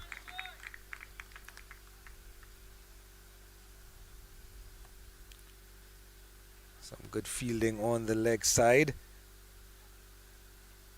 Miang down here at long on in front of the commentary pod.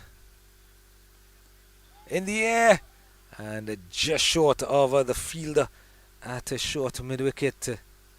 That will bring us to the end of another over. And at the end of 13, it's 84 for 5.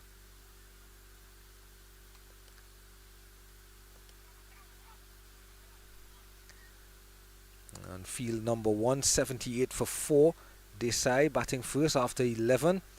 82 for 4. PF Roy 11 after 14.1. 84 for 5 here. The Bardoli Blasters on ground 3.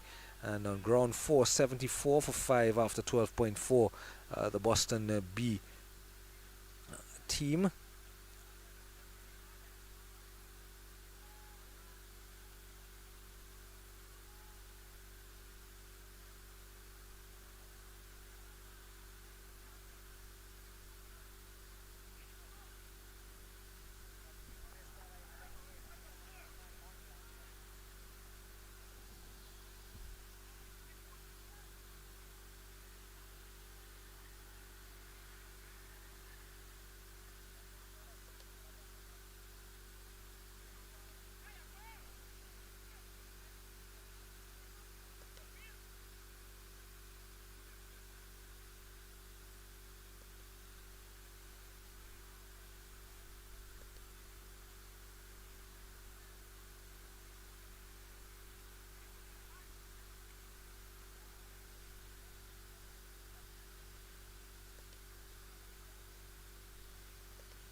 This one is struck up and over and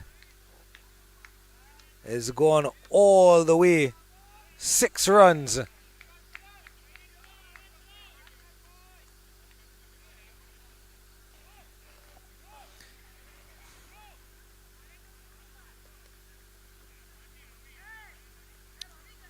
Dhruv Patel still out there is fighting to ensure that his team gets a respectable total, and he's been met in the middle by Sekuti Patel.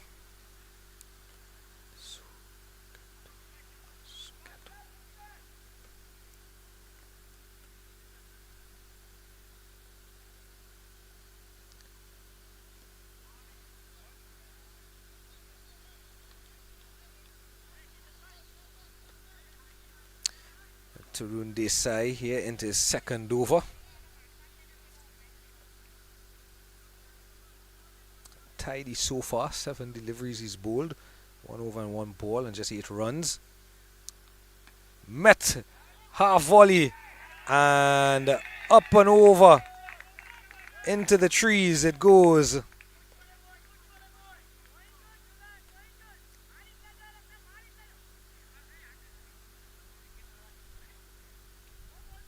And another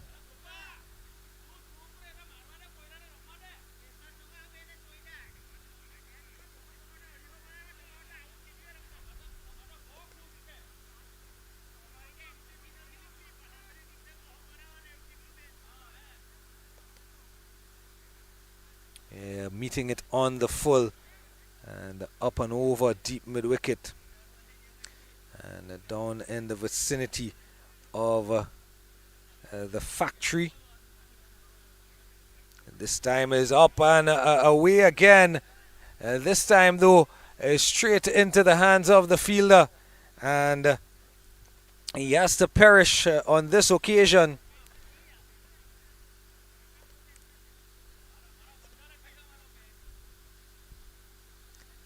So trying to repeat the dose here. This time it's dropped short, and it went high and it came down just beyond the 30-yard circle, and a good, well-judged catch. And they celebrate to do the Dallas Metro B team.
Just short.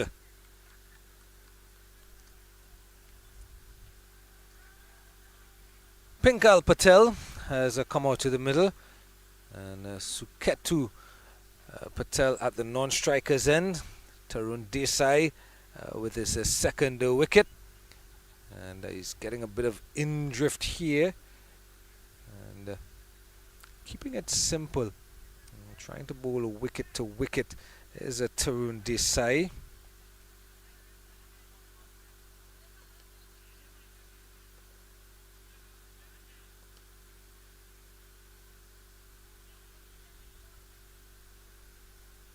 That will bring us to the end of another over. A successful over here for Tarun Desai. At the end of a 14, 97 for 6. Pinkal getting off of the mark. He's a 1 from 2. And Suketu is on 2 from 4. Tarun Desai is a 2 overs, a 2 for 15.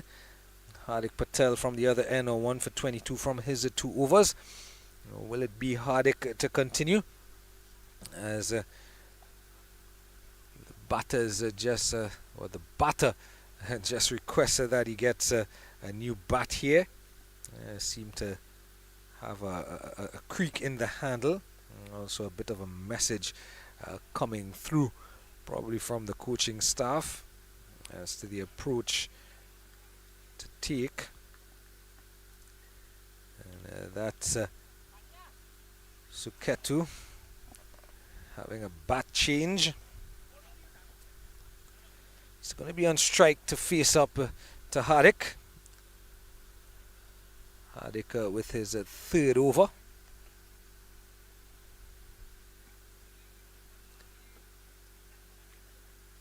In the air, just over the head of the bowler. So easily could have gone to hand. So the change of bat, almost the undoing of the batter. This one in the air and gonna go clear over the boundary and into the fence of ground number 1.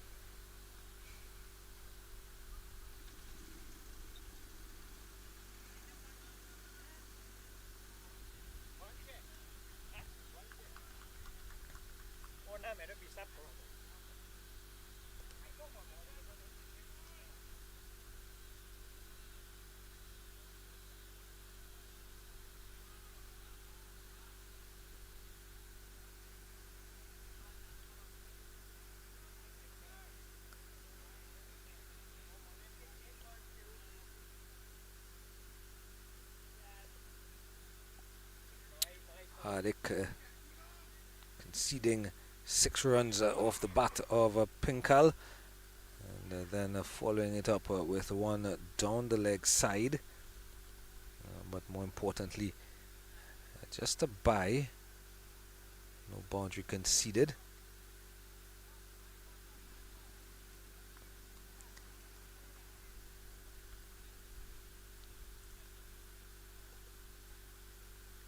So losing quite a bit of momentum here, Bardoli Blasters, as the sun comes out and it gets even hotter.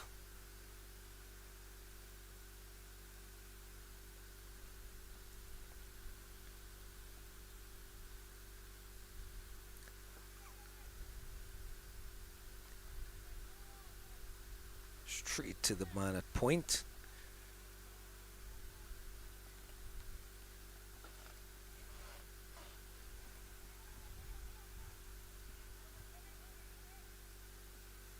And that will be the end of the over. At the end of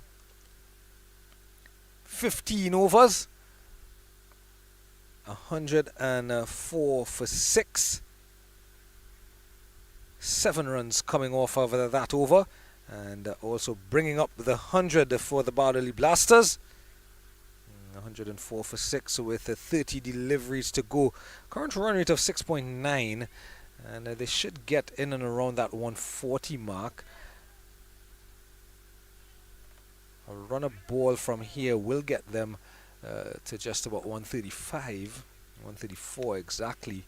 And you would hope, if you're the Bardoli Blasters, you have 6 wickets down, but you would hope that you can get from those 30 deliveries at least 50 runs and get to a score of 150, 155, possibly push on and get more than that. So turn this side will continue from the factory end, and he's struck down the ground, a wide long on, and just the single.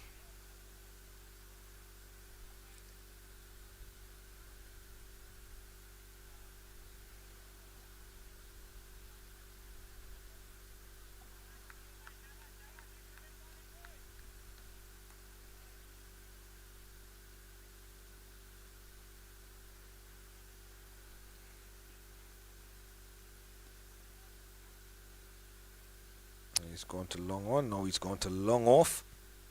Has Pinkal Patel.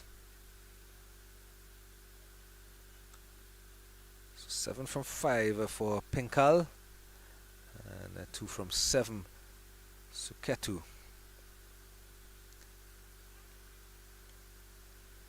Doesn't beat that short extra cover fielder. There's a Suketu. And you can feel not just the heat of the sun, but you can feel almost the tension out in the middle, and the laser-like focus of these players. For the Dallas Metro B team, you can tell that they're switched on, and they know that they have Bardoli Blasters on the ropes, if not totally, partially, and creating the pressure. And they continue to create that pressure. Struck in the air, and will it be caught? Yes, it will be. Tightrope, and he's got him. So a brief innings here from Sekutu has come to an end. Caught on the deep mid-wicket boundary.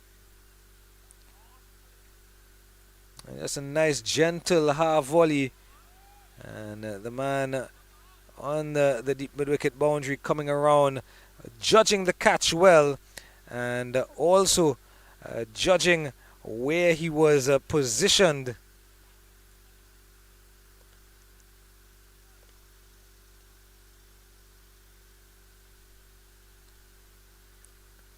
And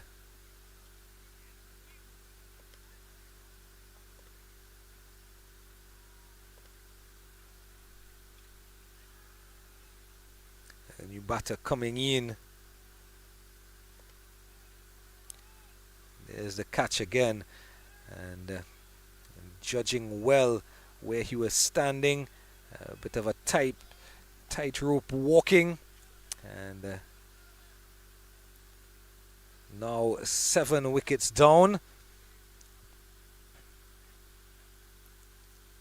And Nikhil Patel has come to the middle, and it was Pinkal Patel who was just dismissed, caught by Parth Patel off the bowling of Taran Desai.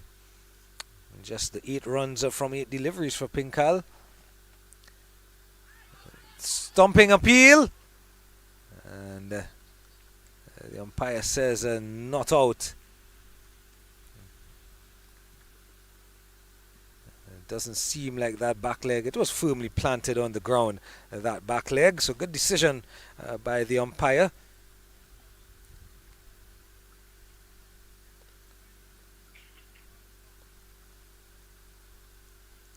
Yeah, that back leg never moved. Firmly planted in the crease.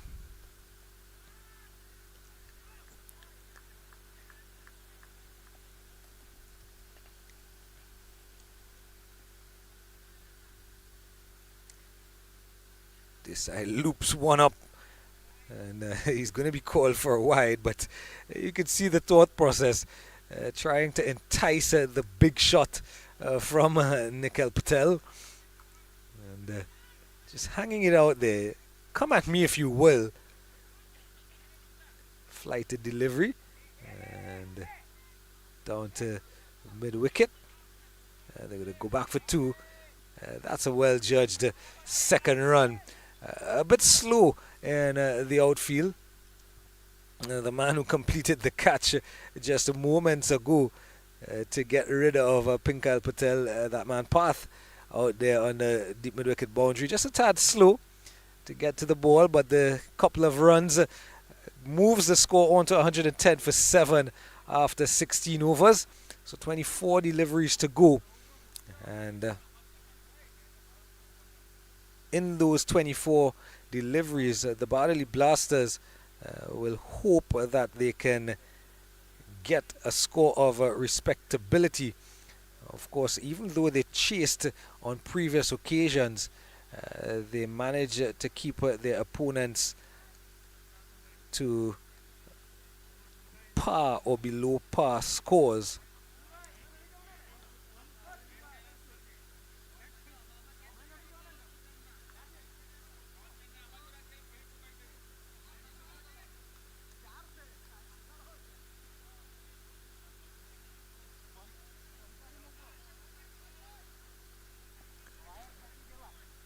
The 17th over in progress.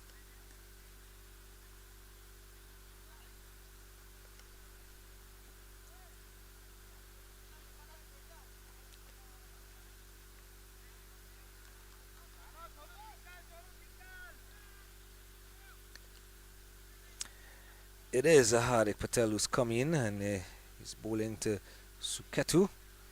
And no runs off of the first 2 deliveries in the over. Struck in the air, and well over the fielder. He's only going to be going back there to retrieve the ball.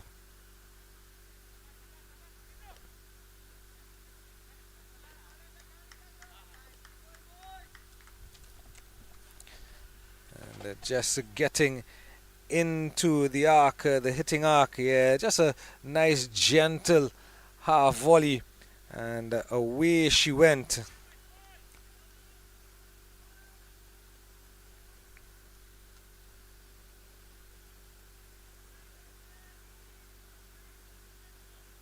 Looking to repeat the dose, and only getting it as far as the edge of the square. So a couple of dot balls to start the over, and then Suketu, and then another dot ball flighted up and in the air, but more importantly into the gap, and 4 good looking runs off the bat of Suketu. carrying the score on to 116 now, is it? Yes, it is 116, and 4 good-looking runs in the air, but that gap through extra cover. Back live now, and dot ball to finish the over.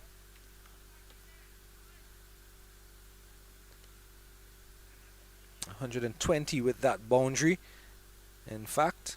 So 10 coming off the over.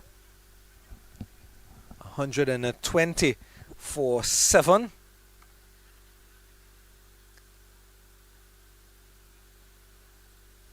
And a bit of momentum here at the back end.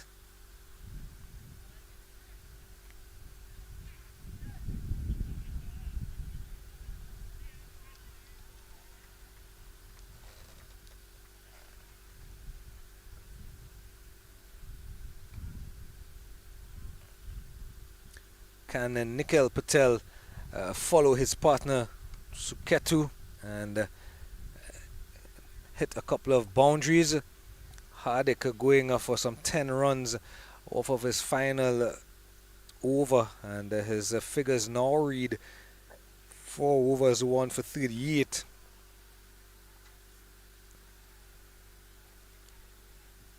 There's going to be Miang Patel from the factory end.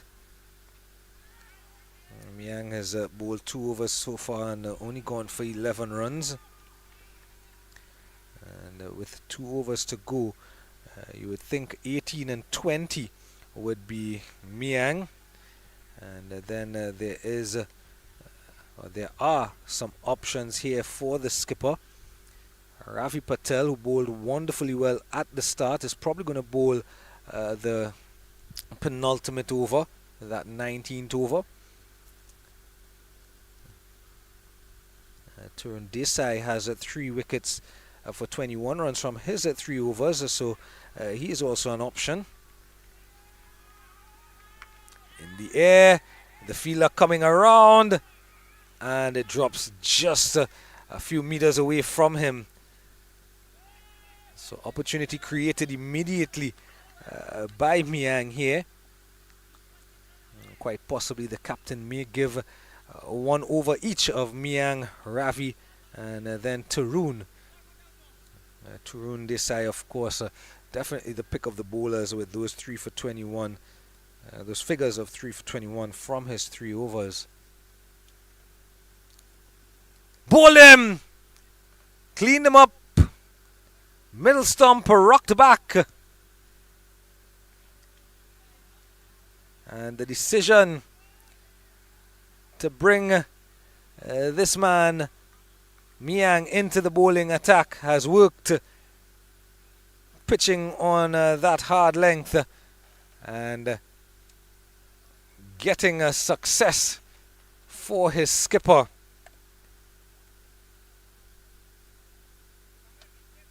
While the new batter comes in, it's a bit of a change of gloves here. But a lovely delivery here. He took a step across to the offside and then found himself just too close to the ball. Just a bit of a in drift and in movement, probably off of the seam as well. Movement through the air, movement off the seam, and there's nothing much you can do with that if you miss the ball. It's a simple situation of you miss, I'm gonna hit. And Nikhil Patel can't follow Suketu in hitting a couple of boundaries, and he is departed for just 4 runs. Viral has come to the middle. The score now 122 for 8. So now that he's taken a wicket, and he's going to have an over up his sleeve, Miang. After this over, he can possibly bowl the 20th over. Something for the captain to talk about. Ravi Patel has bowled 3, only 9 runs off of his bowling. Miang 2.2, 13 runs off of his bowling. And Tarun Desai 3 overs and 21 from his 3 overs, but he has taken 3 wickets. It's going to be interesting to see how they close off at the death here. Of course, we may not even get to that 20th over, just the 2 wickets in the bag for the Blasters. Going at 7 to the over, so they can definitely get to that 140 mark. Challenging nonetheless with only 2 wickets in hand. Mieng, and a lifting delivery, just pushed away into the offside. But a bit of extra bounce there on that occasion, that good hard length.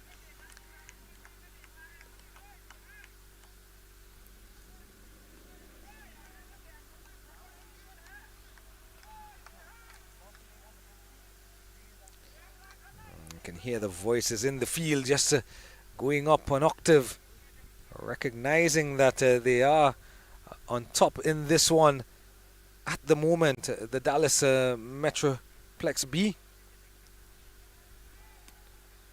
Again, that good hard length from Yang, giving nothing away.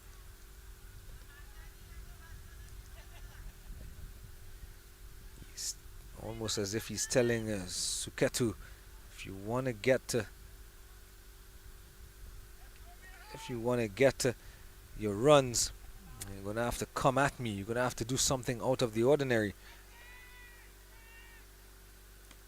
He's driven him, and a bit of a hand on it. And I think that hand took it, or prevented the ball from going to the boundary, because he was aiming in that extra cover gap. In the end, it's just the 1 run.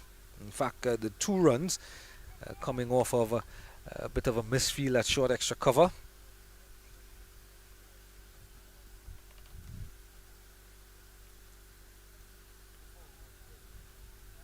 Final delivery of the 18th over. He's going to change his angle a bit here. Well, Miang go around the wicket, and just a single shot at the stumps, and he was safely in. So the end of the over, single to complete, and at the end of the 18th over, 126 for 8. 12 deliveries to come.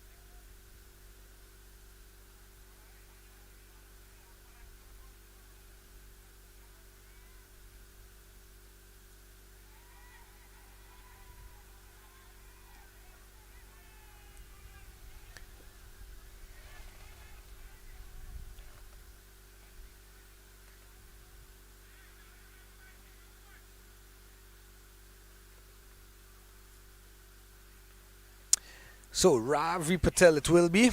He bowled 3 overs at the start, 3 overs in the power play. He and Rushi Patel did the damage at the top. He created the pressure with the economical bowling, just 9 runs from 3 overs.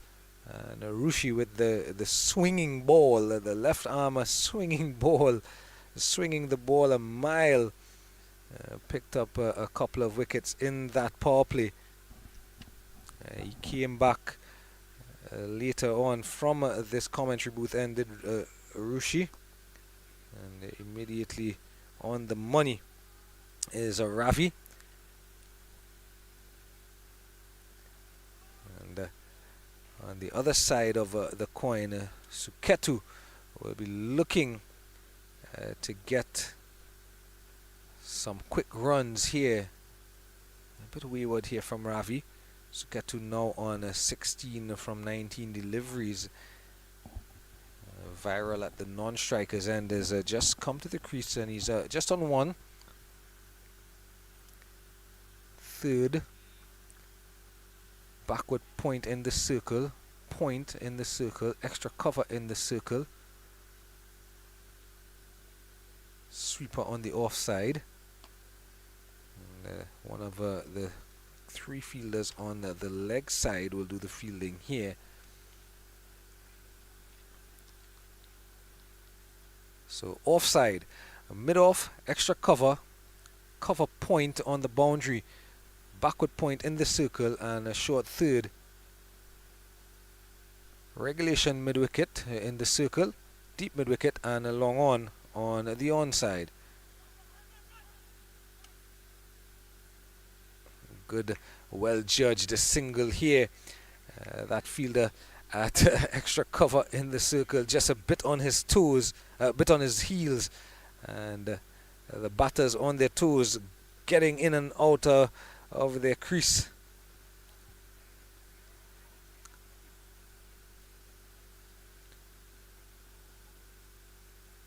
Swing and a miss. And a wide called by the umpire.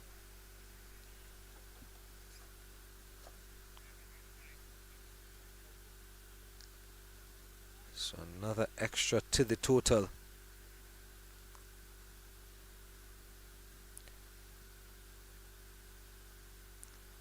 He's just conceded 4 runs in the over, has a Ravi.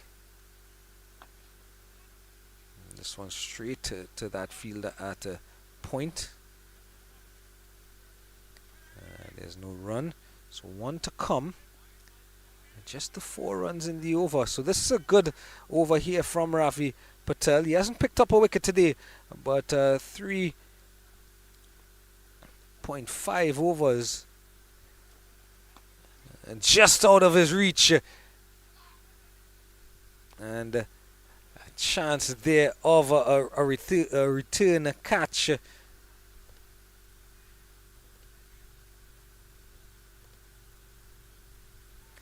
How close was this to his hand? We get a chance to look at it. And it was past him in a flash. And down to mid or long off. Here's the final delivery of the penultimate over. Struck on the pad, loud appeal. And no, says the umpire. You be the judge of it. Seem to be plum for all money. I don't know. What do you think? The end of the over. 19 now completed. And at the end of 19 overs, the score 131 for 8. So still in with a chance of getting to 140. Here's that LBW appeal again. You take your pick. I think he's struck dead in front, but I'm not an umpire. 19 overs done, 131 for 8. Who's going to bowl the final over?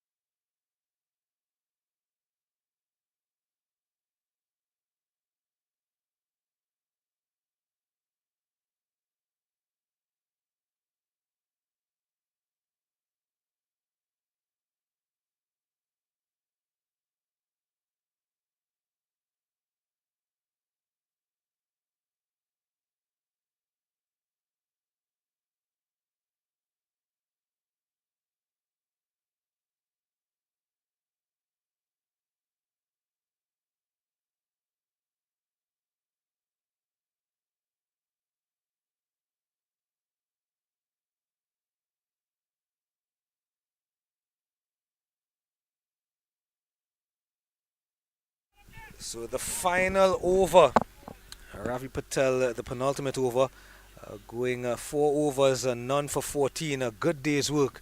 It's a Mieng, will it to be? Yes, it is. And into the offside. Quick run. And the voices from beyond the boundary. Miang with 3 overs for 16 runs and picking up a wicket. He's been good today as well from that factory end.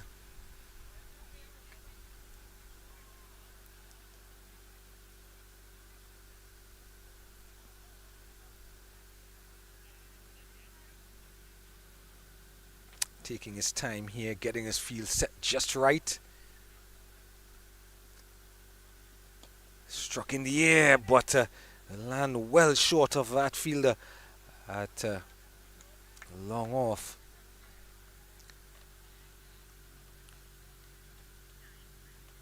So far just the 1 run in the over. In fact, he hasn't taken the run. Has Suketu, I beg your pardon. In fact, he takes the single. This one full and wide outside the off stump, and the umpire signals that it is satisfactory to his liking. So just the 1 run so far. Viral now on strike. 3 deliveries to come. Can they get up to 140? Again, looking to go full and wide. There's a quick single, and the ball went nowhere. But just to the leg side on the square. So a good single here. Suketu with 2 deliveries to make something happen. 133 for 8.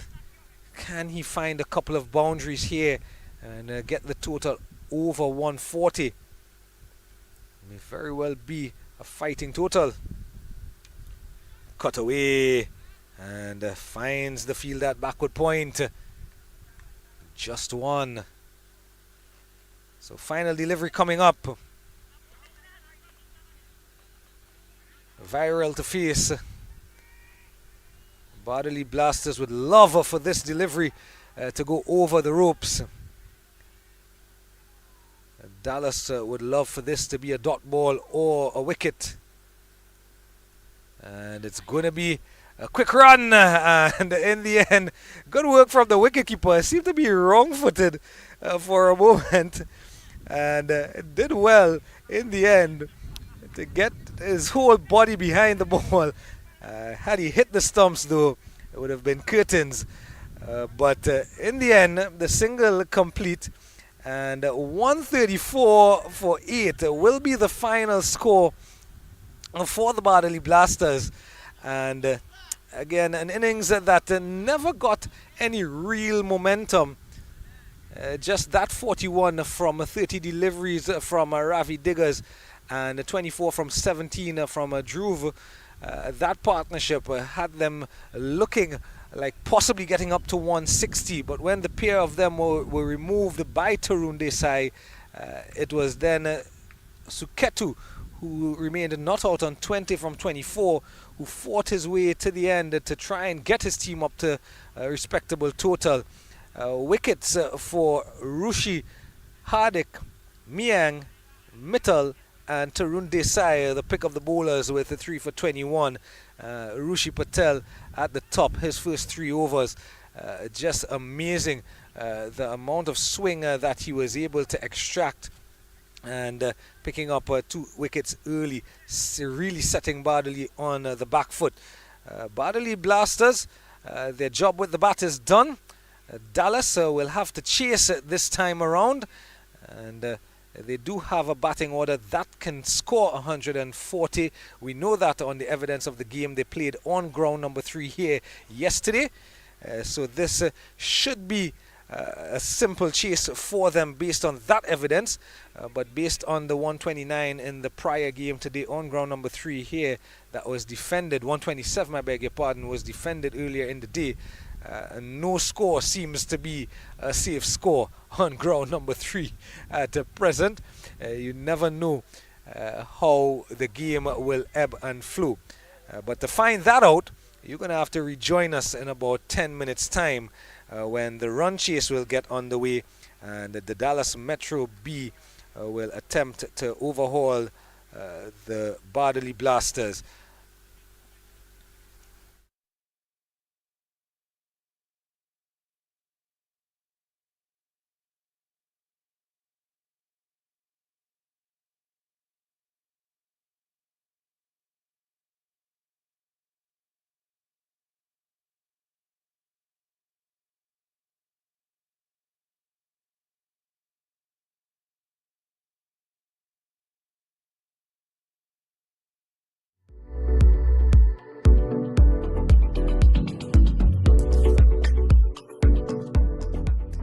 Let me just introduce Boston trade and design environments are now a common family.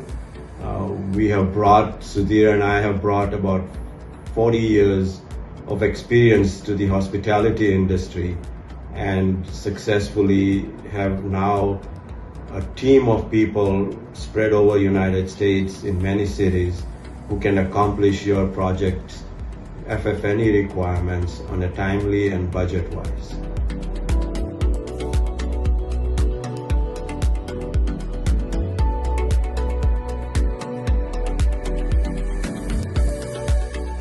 We're experts in renovations and conversions because we are able to take the already pre-approved design package and implement it into an existing building.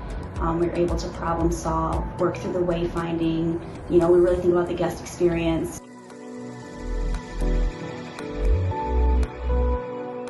Project managers are getting involved as soon as that project gets kicked off, and they understand the needs and requirements and timelines of that project, and work with the design team to make sure those dates are met. In the hotel industry, everyone says time is money. Construction time is money. So we're really, looking at not just the product cost, but really the schedule and making sure it stays on track.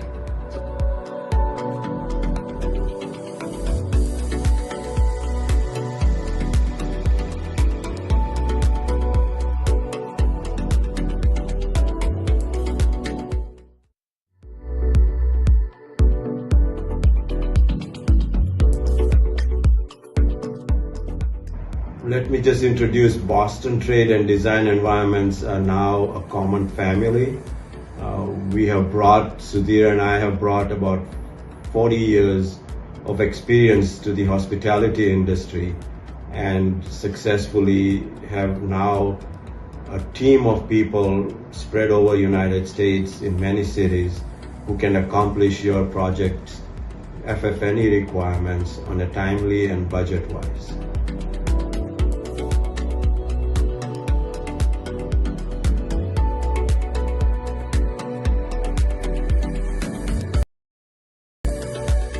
We're experts in renovations and conversions because we are able to take the already pre-approved design package and implement it into an existing building. We're able to problem solve, work through the wayfinding. We really think about the guest experience.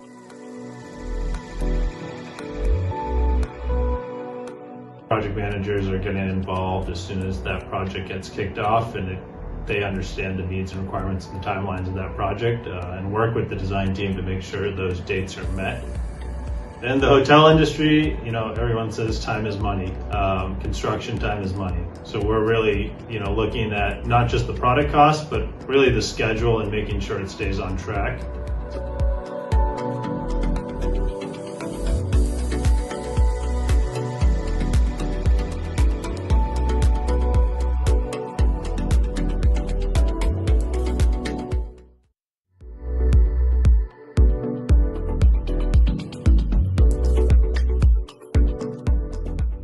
Let me just introduce Boston trade and design environments are now a common family.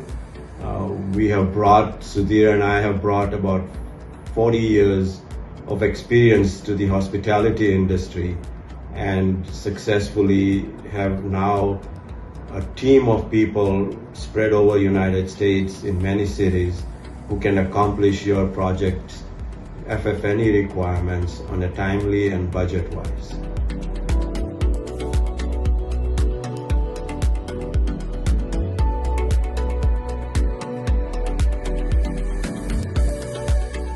We're experts in renovations and conversions because we are able to take the already pre-approved design package and implement it into an existing building.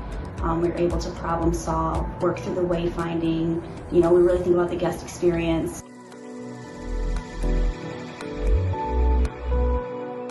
Project managers are getting involved as soon as that project gets kicked off, and they understand the needs and requirements and timelines of that project, and work with the design team to make sure those dates are met. In the hotel industry, everyone says time is money. Construction time is money. So we're really, looking at not just the product cost, but really the schedule and making sure it stays on track.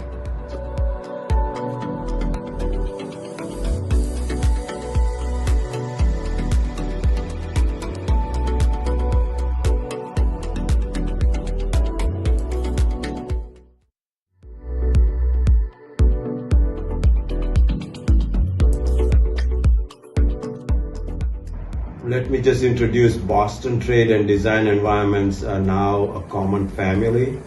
Sudhir and I have brought about 40 years of experience to the hospitality industry and successfully have now a team of people spread over United States in many cities who can accomplish your project's FF&E requirements on a timely and budget-wise.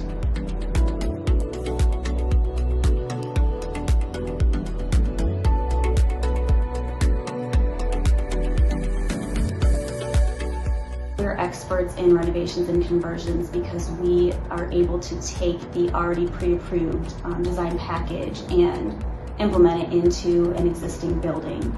We're able to problem solve, work through the wayfinding. We really think about the guest experience.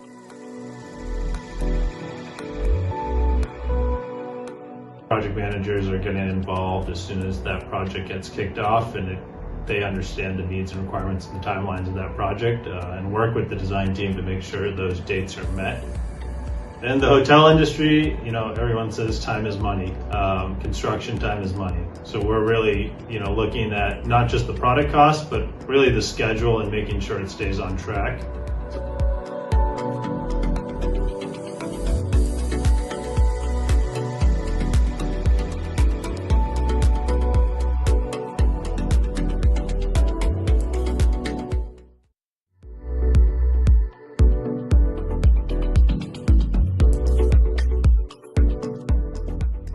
Let me just introduce Boston trade and design environments are now a common family.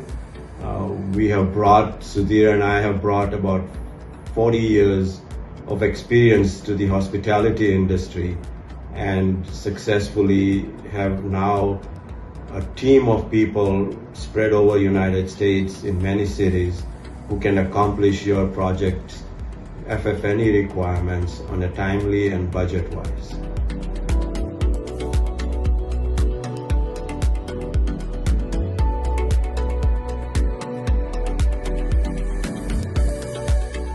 We're experts in renovations and conversions because we are able to take the already pre-approved design package and implement it into an existing building. We're able to problem solve, work through the wayfinding. We really think about the guest experience.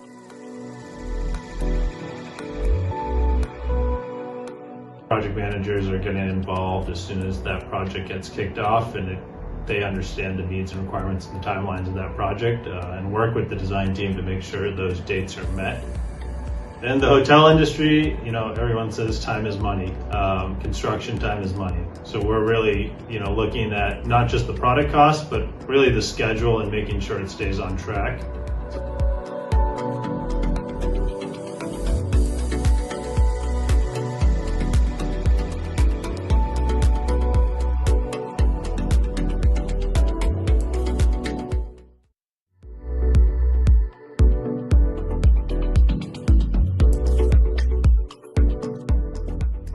Let me just introduce Boston trade and design environments are now a common family.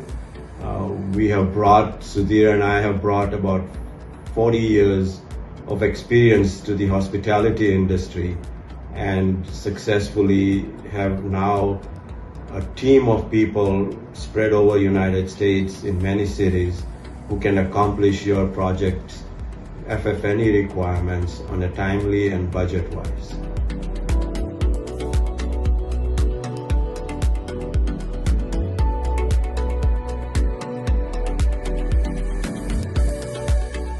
We're experts in renovations and conversions because we are able to take the already pre-approved design package and implement it into an existing building. We're able to problem solve, work through the wayfinding. We really think about the guest experience.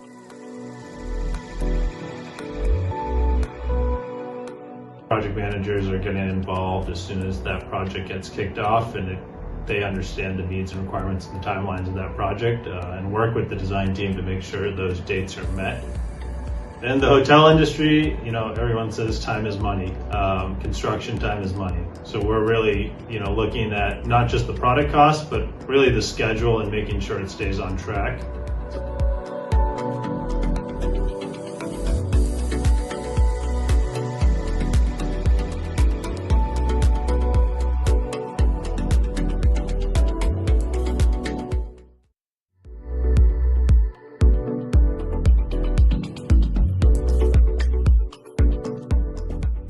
Let me just introduce Boston Trade and Design Environments are now a common family.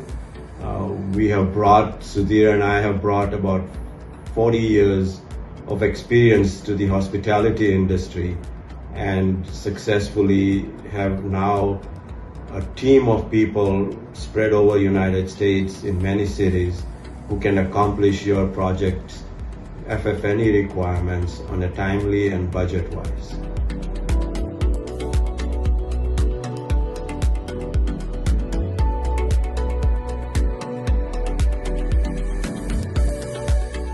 We're experts in renovations and conversions because we are able to take the already pre-approved design package and implement it into an existing building.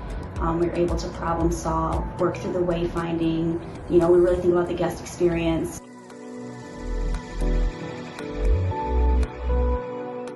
Project managers are getting involved as soon as that project gets kicked off, and they understand the needs and requirements and timelines of that project, and work with the design team to make sure those dates are met.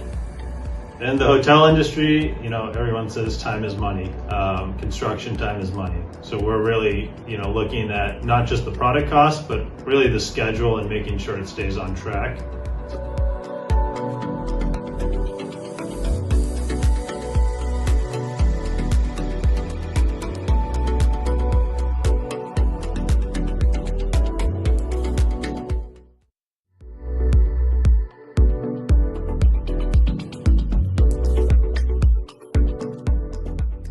Let me just introduce Boston Trade and Design Environments are now a common family.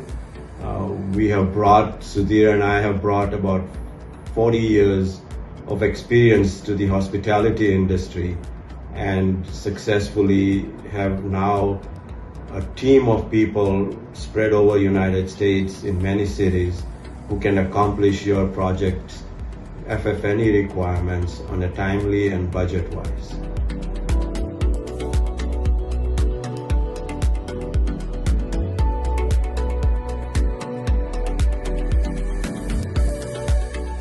We're experts in renovations and conversions because we are able to take the already pre-approved design package and implement it into an existing building.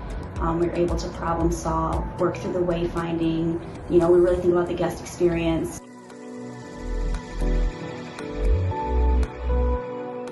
Project managers are getting involved as soon as that project gets kicked off, and they understand the needs and requirements and timelines of that project, and work with the design team to make sure those dates are met.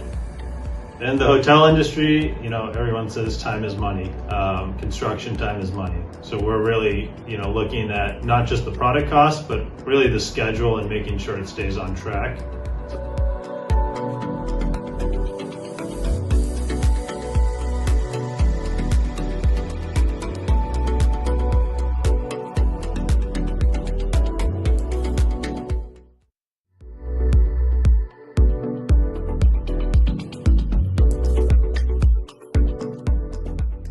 Let me just introduce Boston Trade and Design Environments are now a common family. Sudhir and I have brought about 40 years of experience to the hospitality industry and successfully have now a team of people spread over United States in many cities who can accomplish your project's FF&E requirements on a timely and budget-wise.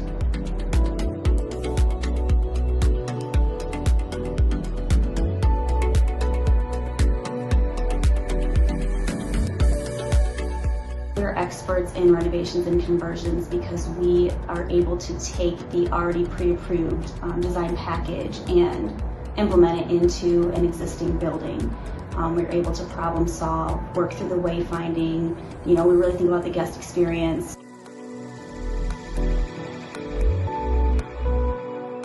Project managers are getting involved as soon as that project gets kicked off, and they understand the needs and requirements and timelines of that project, and work with the design team to make sure those dates are met. In the hotel industry, everyone says time is money. Construction time is money. So we're really, looking at not just the product cost, but really the schedule and making sure it stays on track.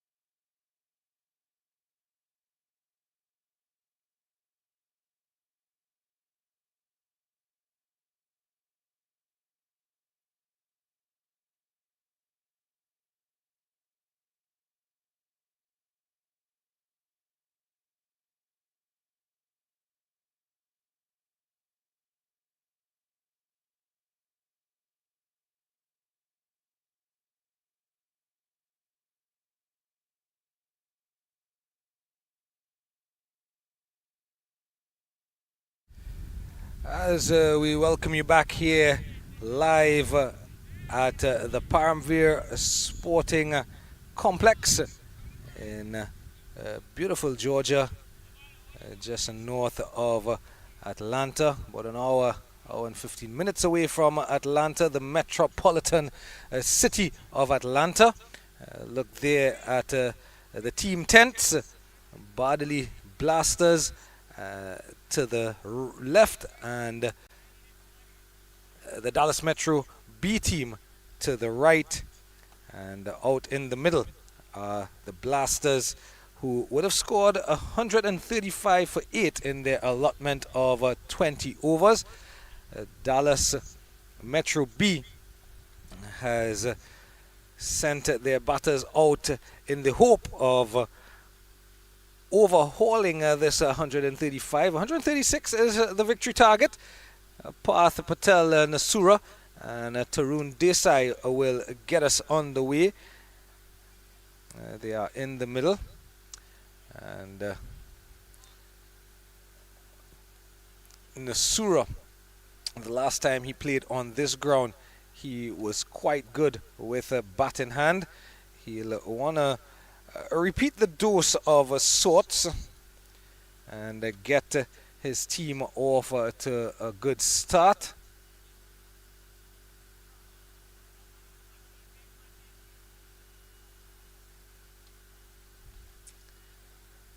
Bardoli Blasters, as mentioned in that first innings while they were batting, they're 2 from 2, playing 2 games so far in the LPS tournament. And they've won their 2 games chasing, so this is going to be the first time that they're attempting to defend a target. Dallas Metro B have also won 2 games. One of their games they defended 127. They're getting the opportunity to chase here today. And we're up and running. First ball is just knocked away into the offside.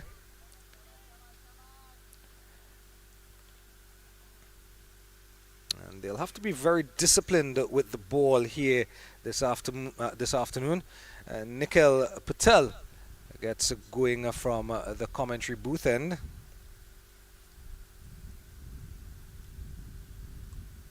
In the air, over the head of the man at Gully, and the third will come around and pick up, and a couple of runs to get the Dallas Metro B account on the way, but creating the opportunity of sorts. Nikhil Patel, 4 without loss, halfway into the first over here.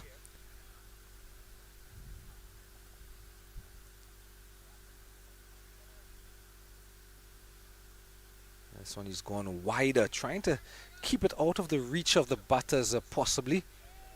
Out of the reach of the batter. It is Nasura himself who is the striker. Tarun Desai with those wonderful figures of 3 for 29. 3 for 21, I beg your pardon, when they bowled. He gets himself any sort of score here in the run chase. And he's going to have his name in the hat for player of the match. Advancing and coming down in front of us just at a long off.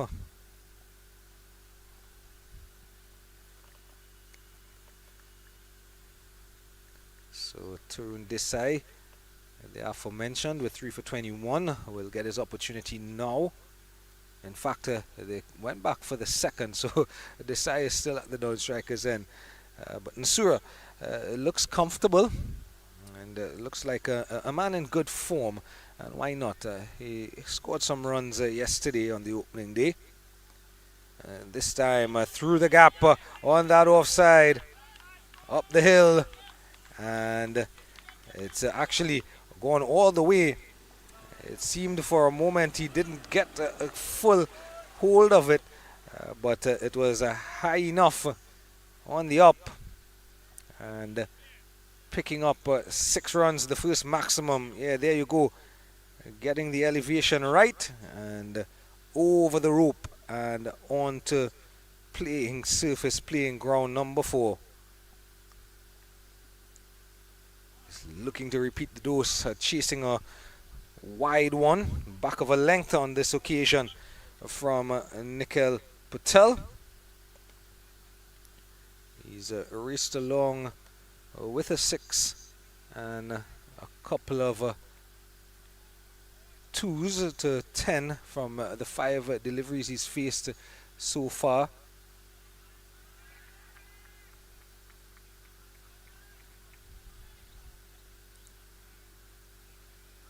Advancing, getting over to that offside, looking to hit down the ground. No contact made. The dot ball brings an end to the first over. And chasing 136 for victory, Dallas Metroplex B are 11 without loss after 1.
$125 runs, 19 overs. That's 114 deliveries.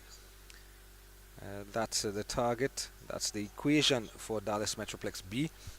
They have all 10 wickets in hand. The required run rate is just above 6.5 to the over. Slip in play, short third, backward point in the circle, extra cover in the circle, cover point on the boundary. That's your offside. And straight to that man at extra cover. Leg side, you have a man on the 45, and not exactly a short fine leg, more of a backward square leg, and a deep mid wicket and a mid on the leg side. And straight through him, and Ravi Diggers is the bowler. He had a wonderful innings, did Ravi Diggers, 41 from 30. Probably would have liked to go on 5 4s and 2 6s in that knock. Would have loved to go on and get a half century. I think this one edged away down the third man. And I think Ravi Diggers would have loved to get a half century. And if he had gotten to a half century, probably Bardoli Blasters would have gotten over that 150 mark. He looked well set, did Diggers. He looked so comfortable at the crease before holding out in the end. Meeing the catcher on that occasion, and the man who was facing up to him, ironically, Tarun Desai, the one who got the wicket.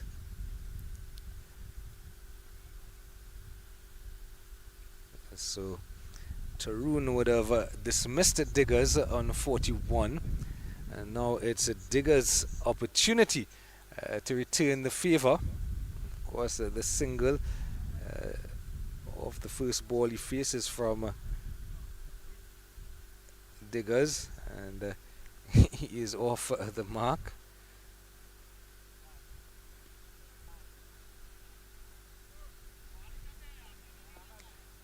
So not quite yet can Diggers return the favour on Desai. Nasura on strike has already got his strike rate above 150. 7 from, I beg your pardon, 11 from 8 deliveries. In the air. And easy as you like. So some success here for the Bardoli Blasters. That man, Ravi Diggers, you can't keep him out of the game, can you? He's doing it with the bat, he's doing it with the ball. Coming high off the bat. And that man there at extra cover, completing the catch. So 13 for 1.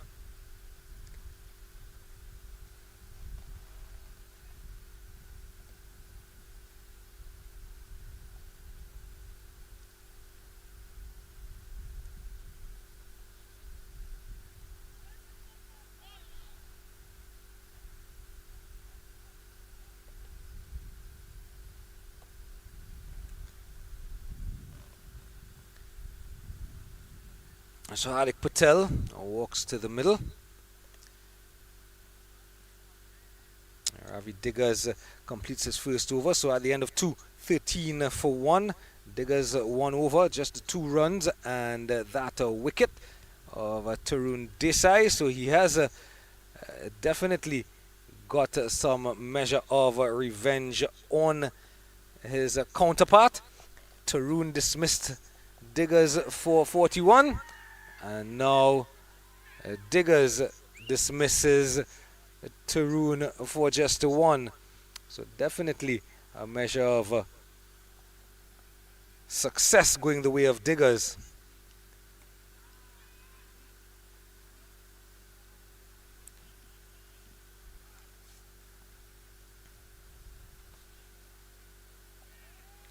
At ring of fielders on the offside. Mid-off and extra cover. Just a swap of personnel in the short third and point region. There is also a man on the cover point boundary, the sweeper out there on the offside. So packed offside field.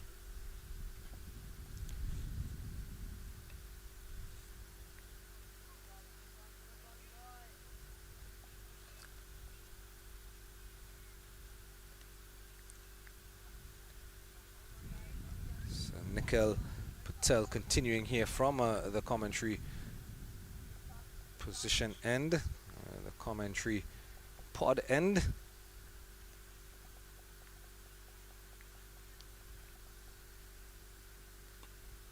Nice looking drive from Hardik. When you get to the covers, I feel that extra cover doing good work, coming across a couple of meters and preventing any run from being scored. 14 for 1 inside the third over.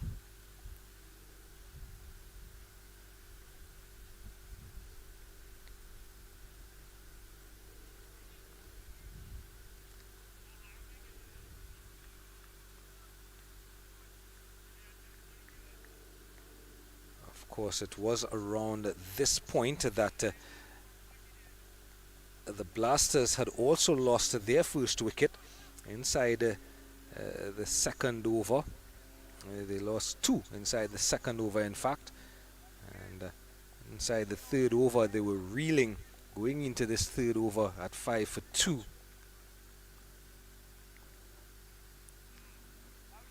That should be called a wide. Indeed, it's called a wide.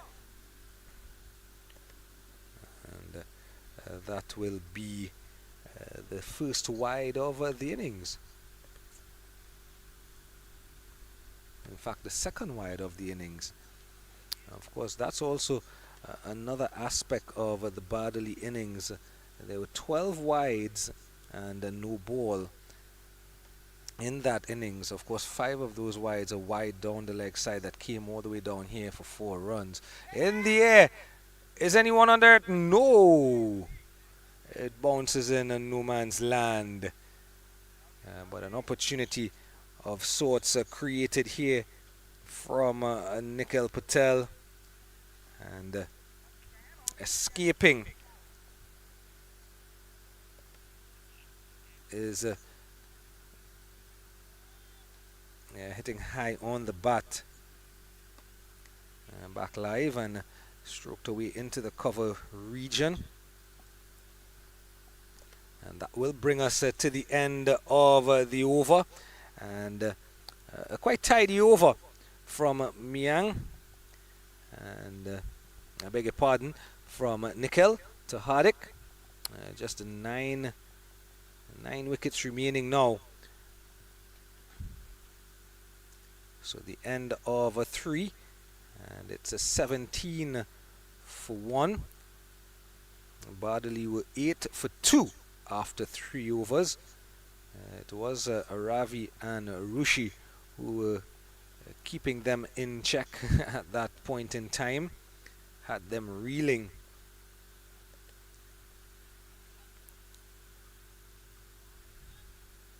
"13 from 10 from Nasura." And he seems to be getting himself set for another big score here in Nasura.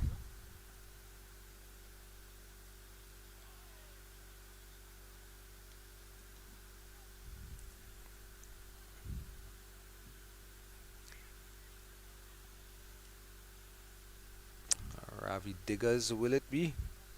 Seems to be a bowling change at the factory end.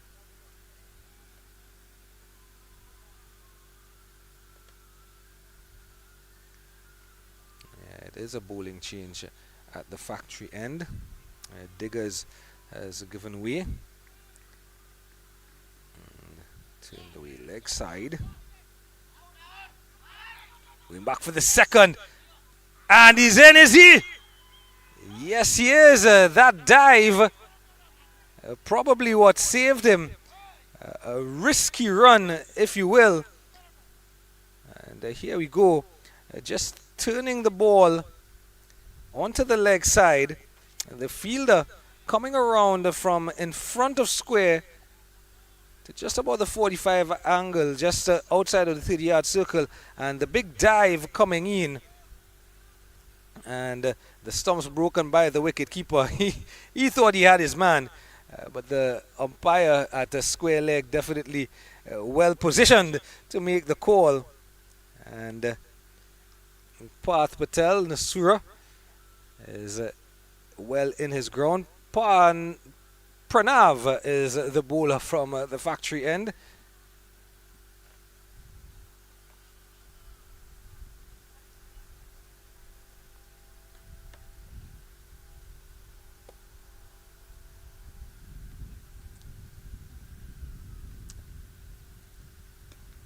In the air and long off, coming around, and he bobbles it.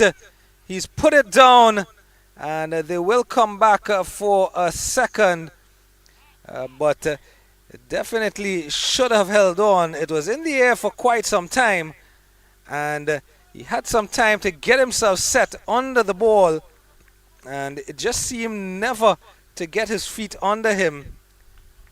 He was still on the move, trying to take it low down, and out she came. And that doesn't render well.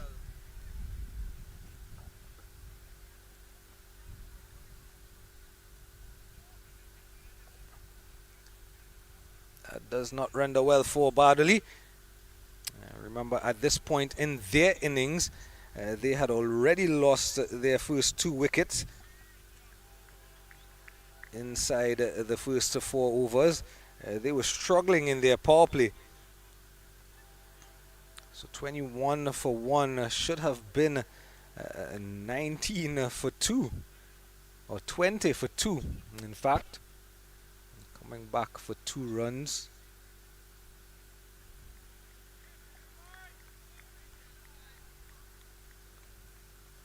A bit of changes in the field. Again, a packed offside field. And it's going to have to do well to pierce that inner ring there. And just the 2 men on the leg side, in fact. Inside the power play, the 2 men out of the circle are at deep cover on the boundary, and a long off, and down to that man at long off, coming in off the boundary now. But just the two men on the leg side, in fact. That man there at mid-on, and then that man there behind the umpire at square leg, just behind square. In fact, now they're changing that field, and they've sent a man on the 45 and placed that man in front of square on the leg side. And that's why I gave him the luxury of bowling a bit straighter.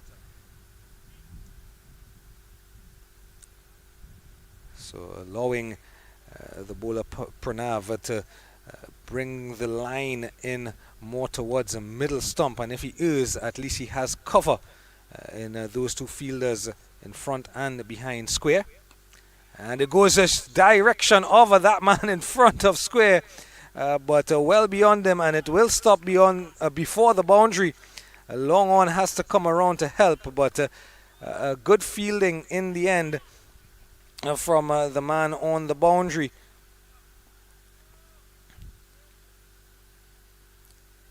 Played in the air and just out of the reach of that man there, and he did well to get to the ball and diving and stopping it before it got over or to the rope, and that will carry the score on to 26 for 1 at the end of 4.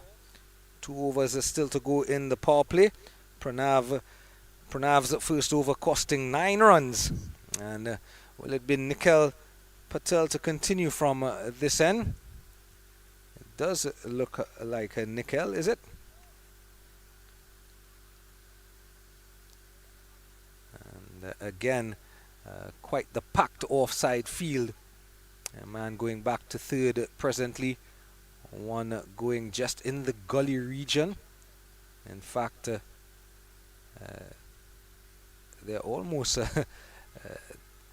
the angle is so fine and the gap so fine. You can see them there. That man in the gully, actually at backward point, and then the deep third on the boundary. That man at point, and then there is an extra cover.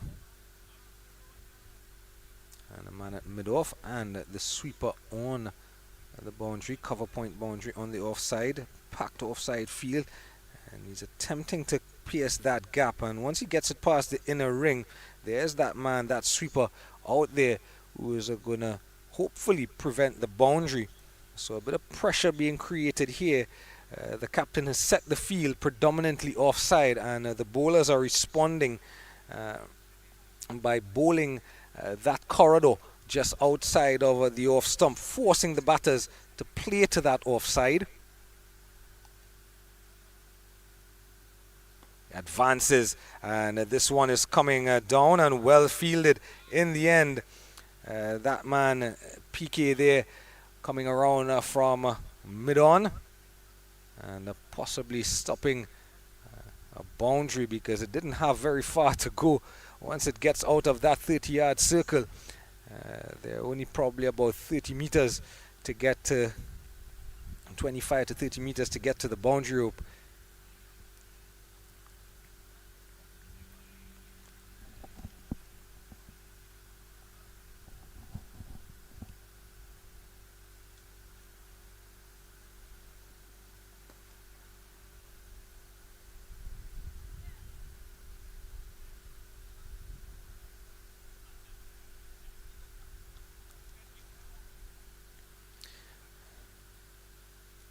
So Parth Patel Nasura has moved on to 21 from 15 deliveries. He's kept his strike rate well above 125.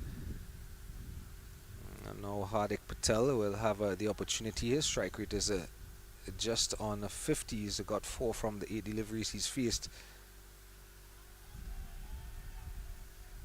And I guess so with these type of middling totals, 135 for 8 from Bardoli when they batted. 136 the target. Batters like Hardik Patel are allowed just a bit of time. Of course, remember they lost that early wicket. That early wicket of Turun Desai. In the air, but in the gap, and it's gonna go into the boundary. No, it won't. The man at long off does well to come around and complete the fielding effort. So even with the pack offside field, there are gaps around that side of the field. And at the end of the 5th over, 31 for 1. And at the end of a 5, 21 for 2, Bardoli Blasters when they batted. So 1 over to go in this power play. And just over 6 runs to the over the current run rate. And the required run rate is now dead on 7 to the over required. 105 from 90 deliveries. 105 from the remaining 15 overs.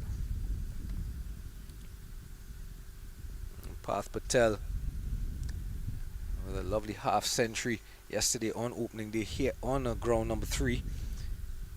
And we've had now 3 overs from Nikhil Patel.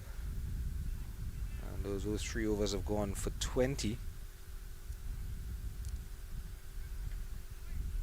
Hasn't picked up a wicket. But Hardik and Path Nasura will want to just ensure that they keep close. Don't let the run rate get out of hand, as we saw in the earlier game today, where they were right on target or right within touching distance. As Pranav continues that one down the leg side, as we saw in that earlier match today.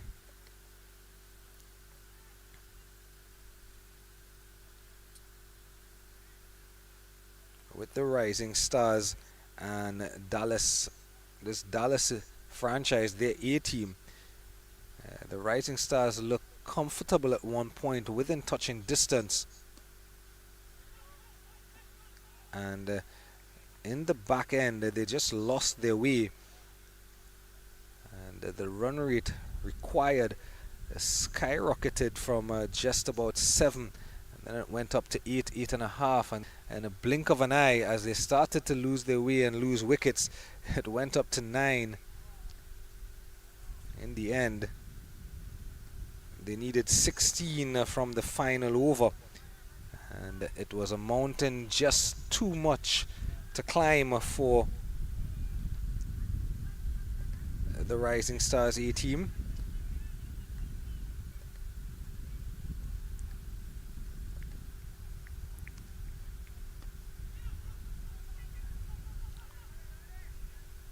Bardoli Blasters will be hoping that they can do a similar task and restrict the Dallas B team, Dallas Metro B team, under 136.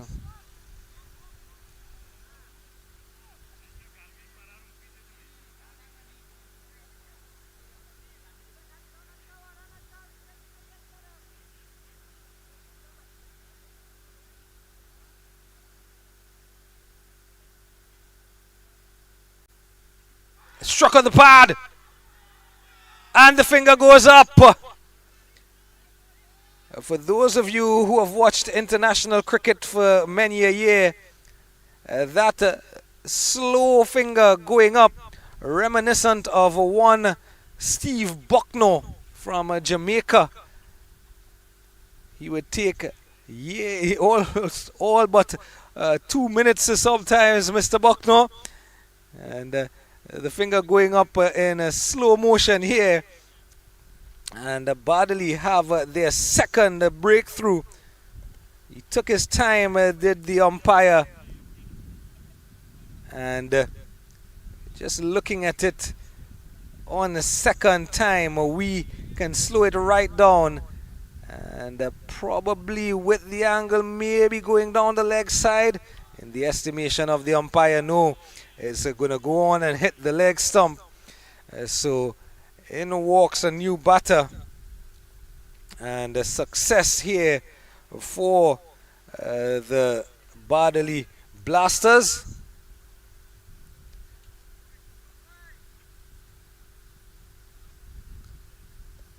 And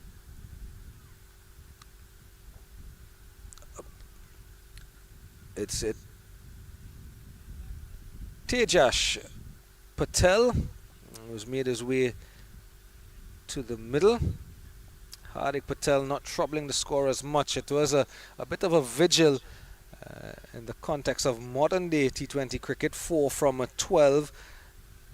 But in the end, he was allowed to get himself set. And I think once you get to 10 deliveries, 12 deliveries, you are set. And you should be looking to push on. Unfortunately, a tentative prod forward and struck on the pad. And in the estimation of the umpire, it was going on to hit the stumps. Difficult for us to tell from our angle. Umpire straight on lets them know, hey, that's good enough for me. Even though that finger took a little while to go up, Bardoli won't care how long it took to go up. All they'll be concerned about is they've created the breakthrough. Slip and play now. Strucker down to extra cover. They'll only be concerned with the fact that they've created the breakthrough. So now 32 for 2.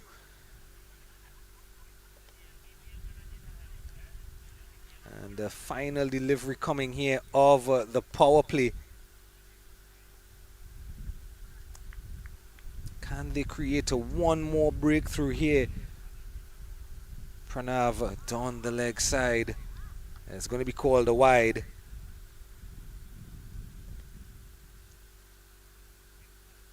And that's the 5th wide in the innings already.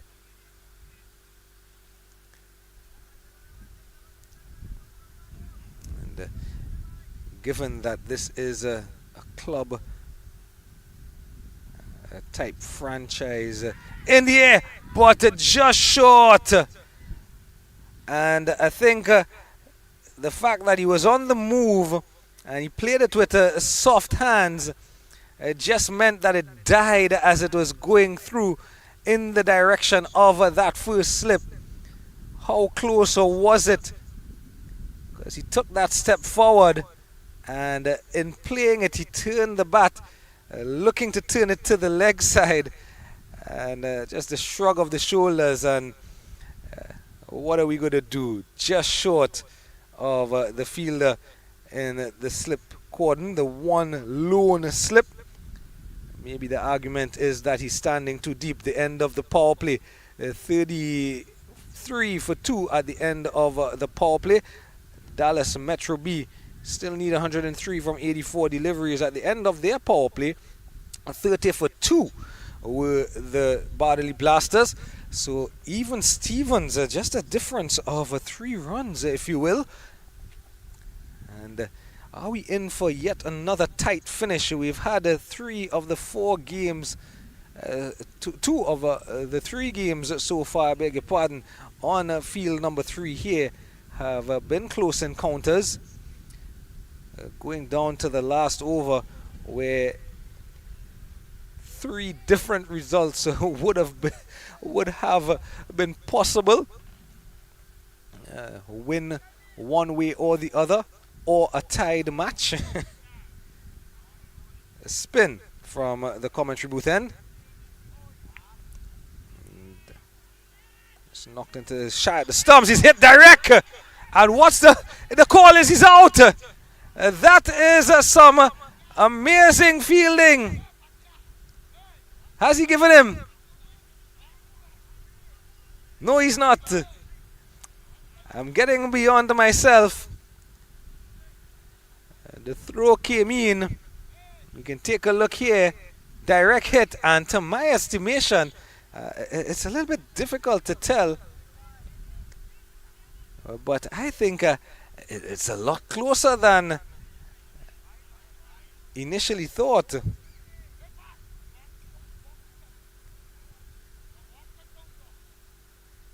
We will take a look at it again if nothing happens on this delivery. But very close. I thought for all money he was gone. And in the heat of all of that, Nasura has gone on to 23.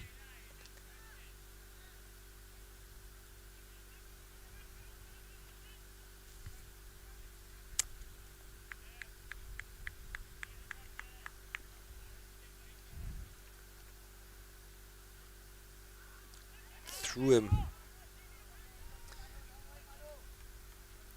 And again, we can get a chance to go back and take a look at this. The bat is down, but is it beyond that crease when he drags it in? Can't tell from that angle, but very close indeed.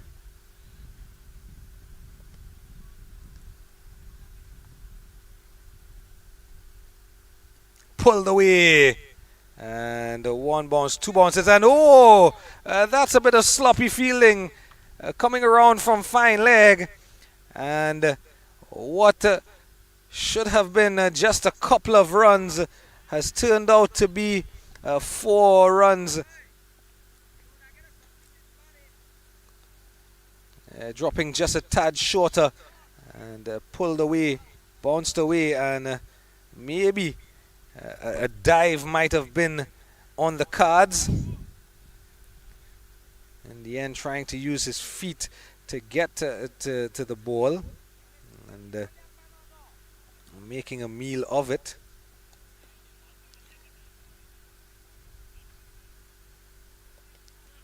And TJ gets off the mark with a boundary, and that bit of a lazy fielding at long leg.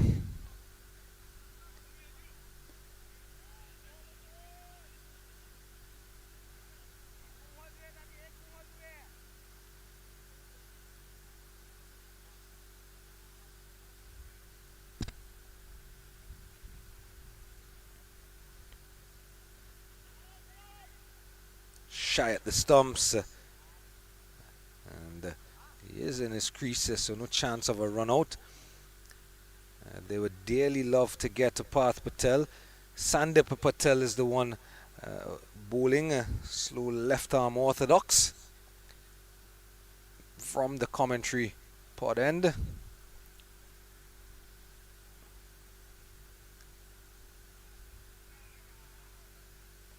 Nasura cuts and cuts well, but there is cover. The sweeper out there on that cover point boundary, so it'll just be one.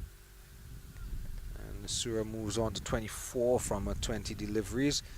In fact, that single brings us to the end of the 7th over, 41 for 2. Nasura 24 from 20. Tijash 5 from 5. Sandip's first over, 8 runs off of it. Pranav 2 overs for 11 runs, but importantly picking up that wicket, Pranav, of Hardik Patel.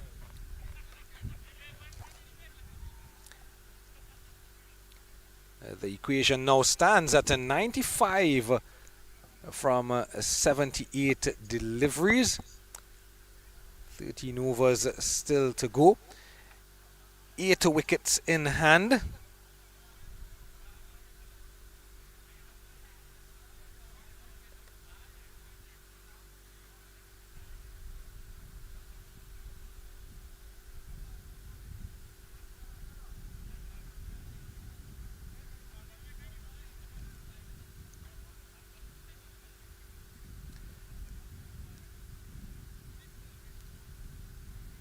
Looking to force the ball onto the offside is Parth Nasura.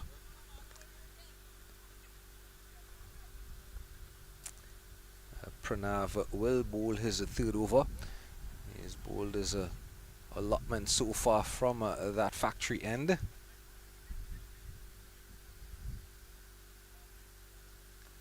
looking to turn it leg side, and coming off the leading edge, so easily could have bobbled up to one of those many fielders on that offside. There is still a ring of fielders on the offside. Parth Patel trying to turn the ball into the leg side and picking up a leading edge. There you go.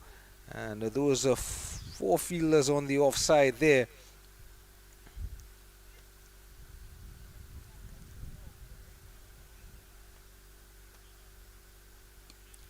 This time in the air and down to the boundary and into field number 2.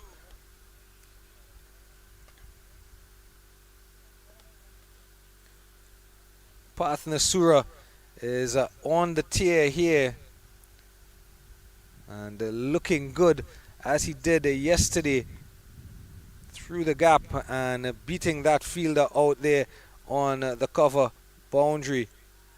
Bowled him! So a good comeback here.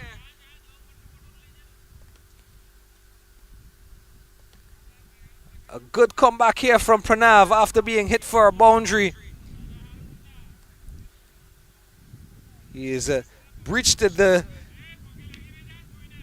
defenses, if you will, or the attacking shot of Parth Nasura. Knocked back the middle stump, and Bardoli have their third victim.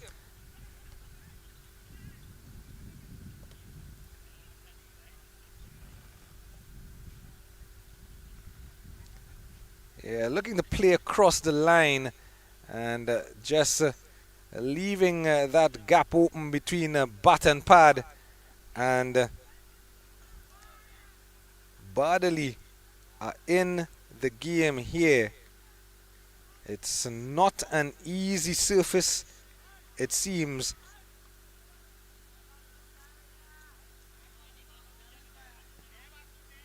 And saving apart that score of 200 yesterday at ground number 3. All other teams that have played here have found the going tough. Pranav though for his team, the Bardoli Blasters, has picked up his second wicket. In comes Mittal, and the important wicket of Parth Nasura, who was well set, and a strike rate as has become customary with Parth Nasura of over 100.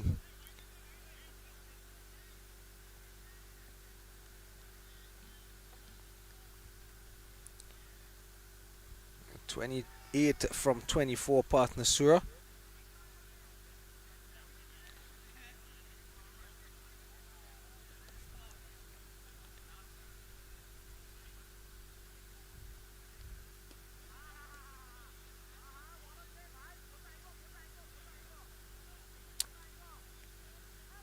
End of the 8th. A successful over for Pranav, picking up the wicket of the big fish, Parth Nasura. And at the end of 8, it's now 45 for 3. Still a further 91 runs needed from 12 overs, 72 deliveries for Dallas Metroplex B if they are to get up and win this one.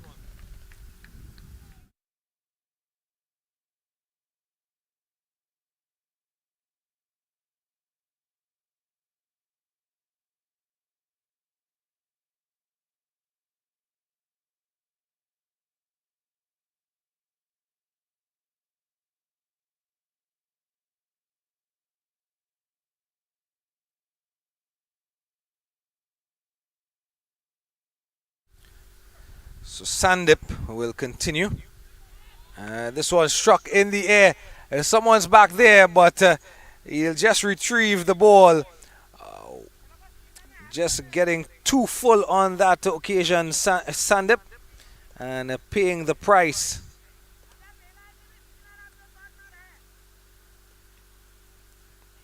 So another boundary here.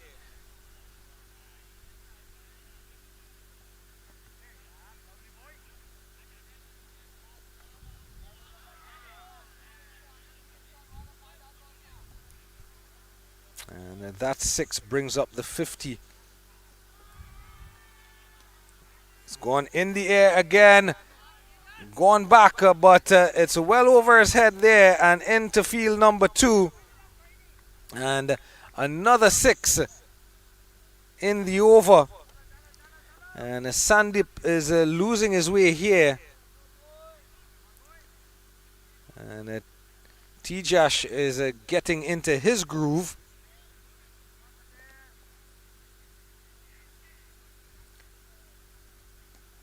He goes again. This time he's going to be caught. No, he's not. And it's dropped just in front of the rope and has bounced into the rope. So it should be signaled a 4. It should be signaled 4. I'm not sure if the umpire is sure, but by our estimation, when he dropped the catch, it dropped inside of the rope. There you go. In fact, it's hit the rope on the full. So it's indeed the umpire has made the right call. 6 runs. It should be.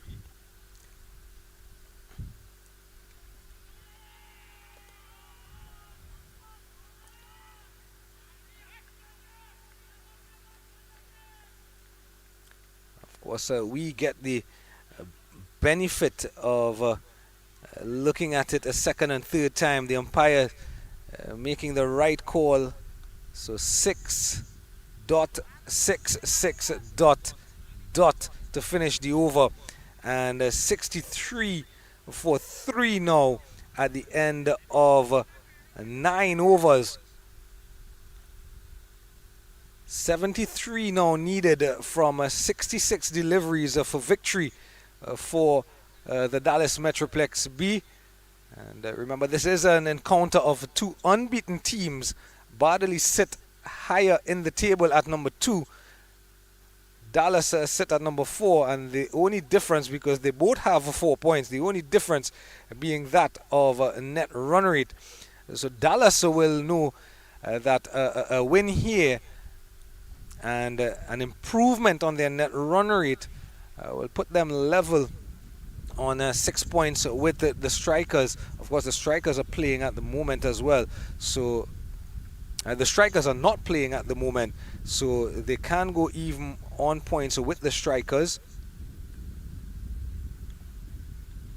This one in the air, and what a catch!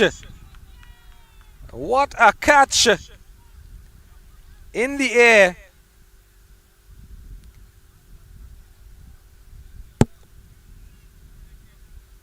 And just taking a couple of steps back, the man in that cover region. And the 10th over starts with a wicket. Harsh Patel will come in, but Devin, one of the top scorers in the tournament so far, is out caught by Ravi without troubling the scorers. I beg your pardon, Mittal, who's just come to the crease, faced 3 deliveries and is out to Devin, who is one of the tournament's top scorers, top run getters. But he is doing it with the ball here, is Devin. And a good catch by Ravi, running back or tracking back, and just sticking that mitt up and completing a lovely one-handed catch. Harsh Patel will come to the middle. Devin Haricha sits in the top 5 before this round of matches. He sat at number 4 on the run getters list.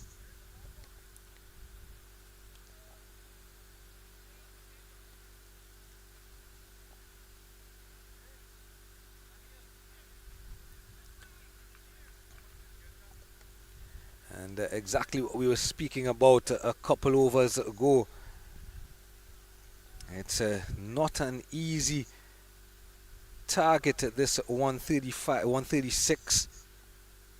Just as they get some momentum in their innings, Dallas Metro B, they seem to just lose a wicket.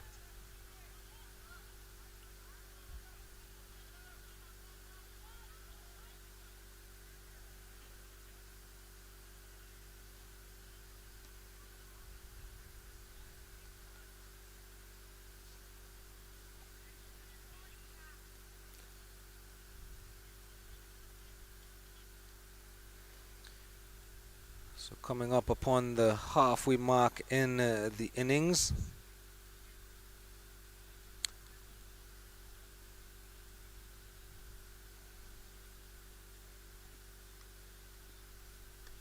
Slow delivery from Devin, taking all the pace off the delivery, and giving it a bit of flight as well.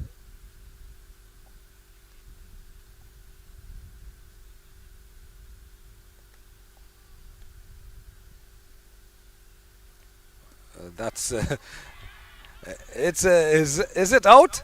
Yes, indeed. He's given that so much flight. It's almost like the ball went to the moon and back, and it's just popped up. Would you believe it? Devin has a second one in the over.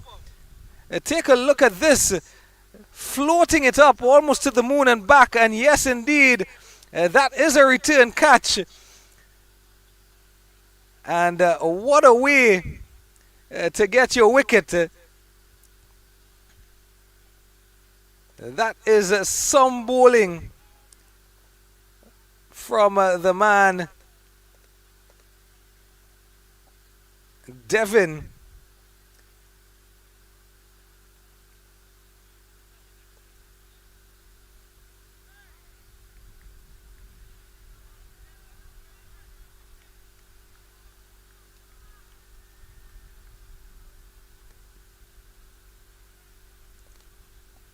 I tell you,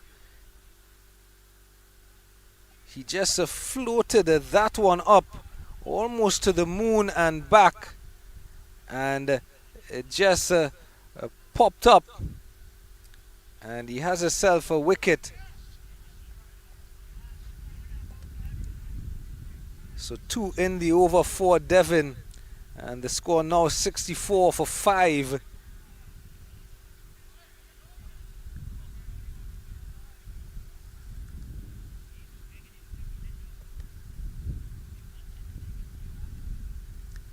Floats another one up, struck him with the pad. Just seemed to have a bit of an inside edge as Kalpesh Patel comes to the crease. Still one delivery to go in the over, is it? In fact, it's the end of the over. And at the halfway mark,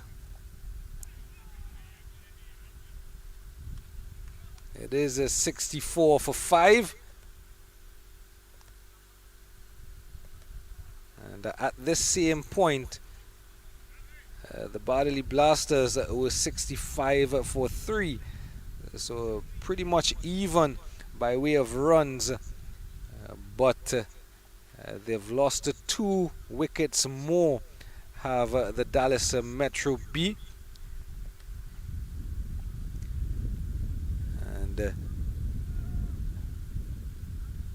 Sandip, will it be? It will be Sandip to continue from the commentary end,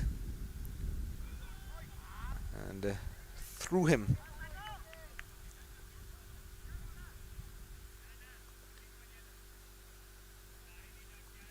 So Sandip Patel, 2 overs, 26 runs. Really attacking the stumps here is Sandip.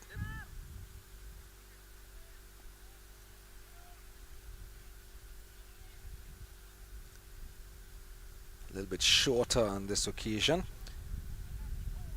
And a chance of a run out. The ball striking the batter on the way through as well, didn't it? Bad throw, and allows them to come through for that second run.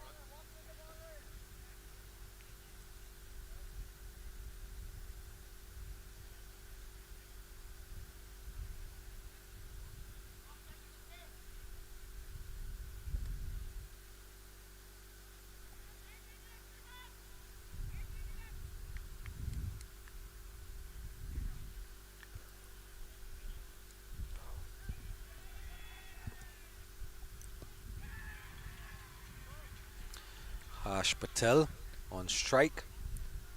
Dabs this one into the offside, looking for a single. It's not there, and a better throw. In the end, they do get the single, but a better throw, and he was gone for all money because there was no chance of a run on that occasion. You can see here that he hit the ball, he dabbed it down directly to the man just backward a point, and had that man taken aim and got the ball into Sandip, it would have been curtains, and it would have been the 6th wicket down. And there you go again, just fumbling in the field and allowing them to come through for the single.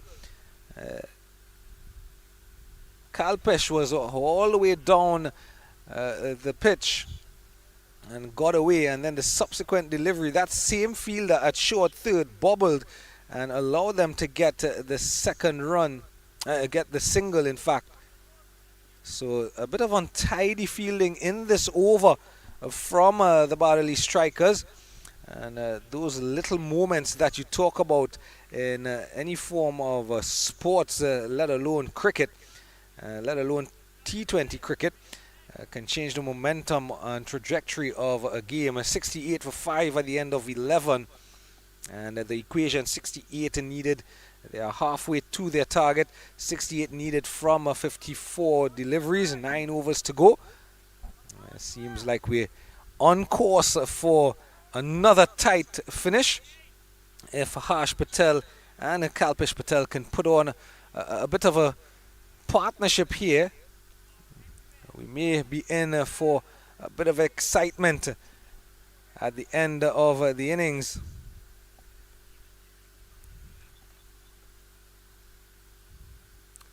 Devin continues. Again, that's the type of fielding that Bardoli will like to see. Directly to the fielder, get control of the ball, and then get it into the wicketkeeper or the bowler. Floated up. And again, Devin, the man, has 2 wickets. One with a ball that he floated all the way up, a slow, floaty delivery. This one he floats wide, and it is called wide. And even though the batter moved across, he moved. Even though he moved across, it was still too wide. This one floated up, and it's in the air, but safely falling into no man's land.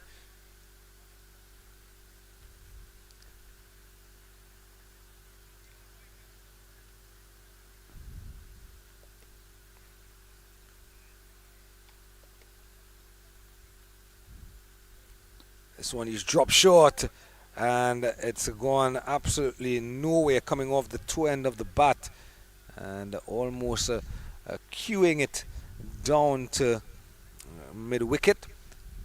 Was probably aiming in the direction of backward of square.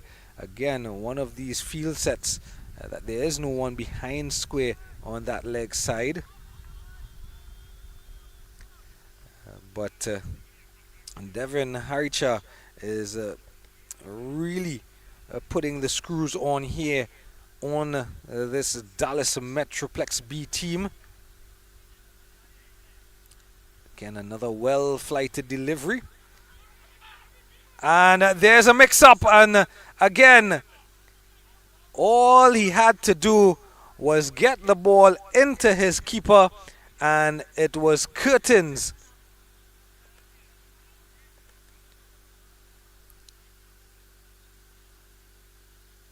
The batters were going, they were coming, they were going, they were coming, and in the end, all's well that ends well.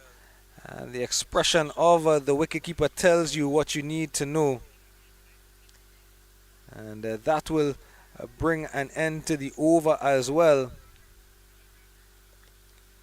At the end of 12, they are 71 for 5, Dallas Metroplex B. You take a look again here. Kalpish was ball watching.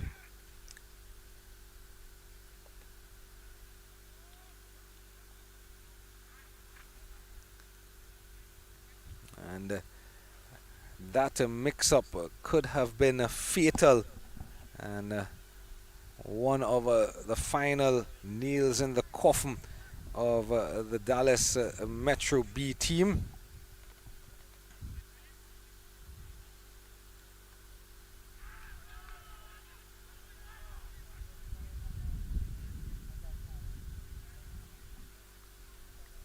Here's Sandip to continue. An appeal coming, but really from one fielder.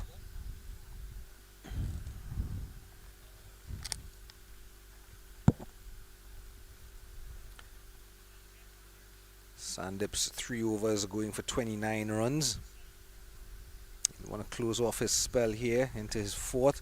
A drag down, and it's going to come all the way down to long off. And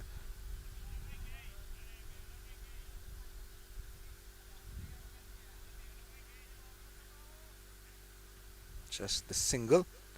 Again, down the ground he goes, and to that fielder at long off, and yet another single.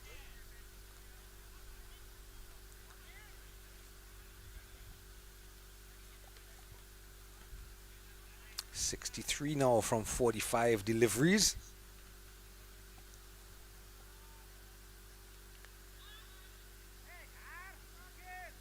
And again, that backward point area, a bobble and a weave, and not cleanly held by those fielders at that position behind point, the short third and the backward point fielder.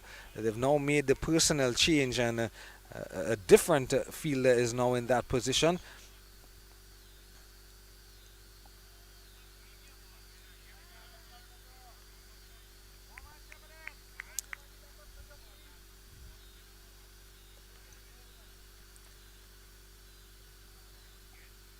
Four singles in this over so far. Make that 5.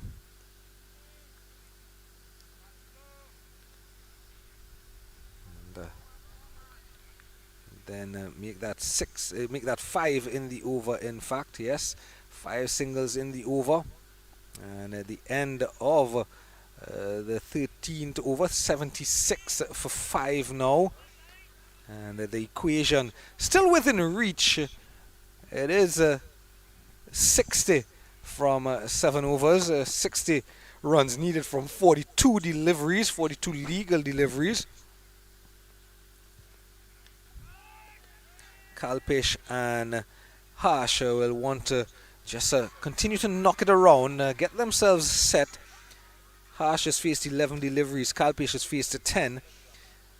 And you would think that now they are both well set, having both faced a minimum of 10 deliveries. And this one pushed wide by Devin Haricha. Sandip has completed his 4 overs for 34 runs from this commentary pod end. And is there a chance of a run out? A stumping, I beg your pardon.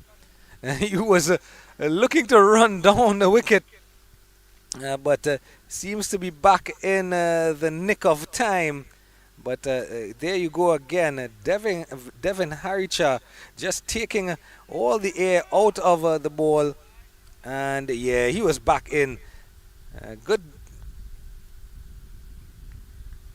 glove work behind the stumps, but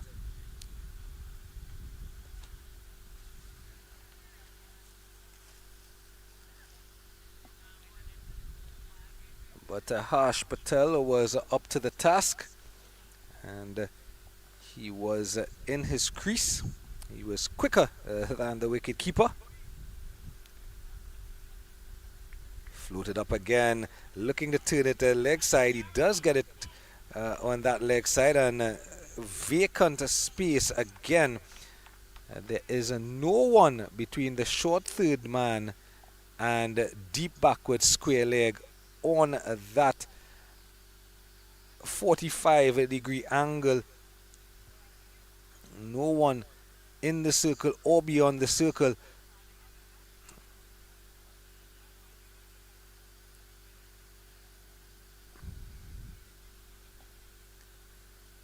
So singles coming, and the scoreboard ticking over.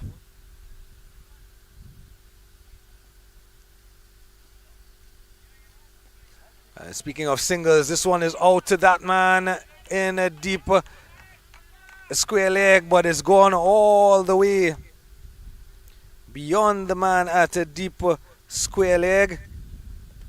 And singles have now turned in to sixes, and that's exactly what the doctor ordered. Down on one knee, slog swept, and over the head, and in the gap, in fact. And back live, and a dot ball after the 6.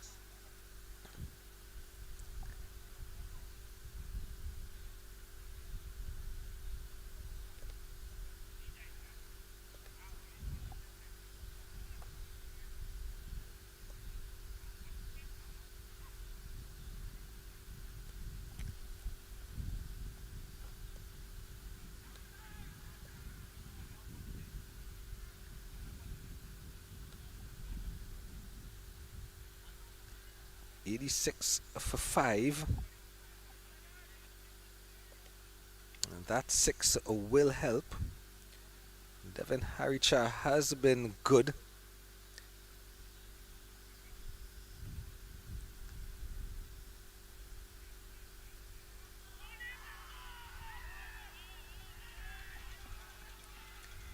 And he will end the over now with a dot ball. So 10 runs coming from the 14th over, and the run rate kept in check. The required run rate is 8.11, and at the end of the 14th over is 86 for 5. In fact, the required run rate is 8.3.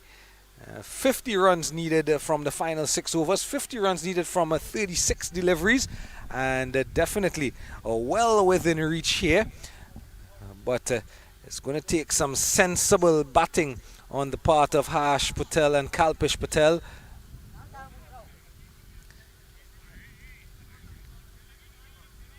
On the other side of the coin, the Bardoli Blasters bowlers will want to be as disciplined as possible.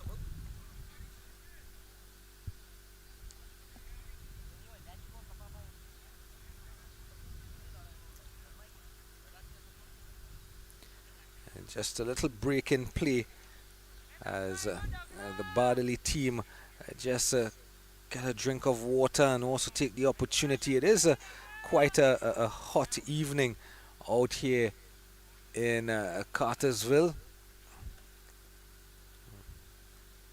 There's the 12th man making his way off with those bottles of water, and taking that opportunity to just get some refreshments and also have a chat in terms of what they want to do going into the back end of the innings. This Bardoli team.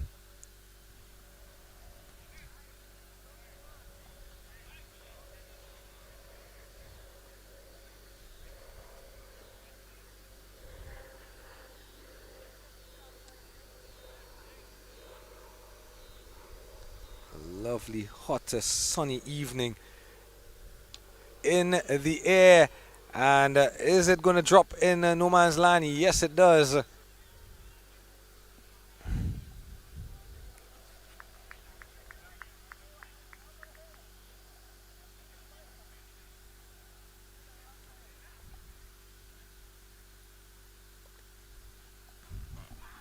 So just the single to start the 15th over. Driven back to the bowler. No run. 49 now from 34 deliveries.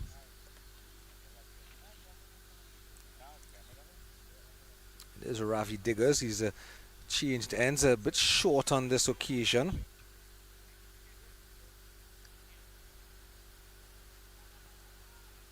Just a couple of singles so far.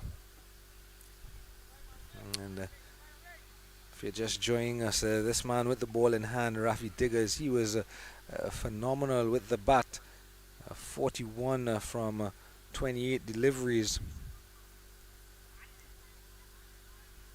And that 41, the Lions' share of the 135 put on the board by the Bardoli strikers.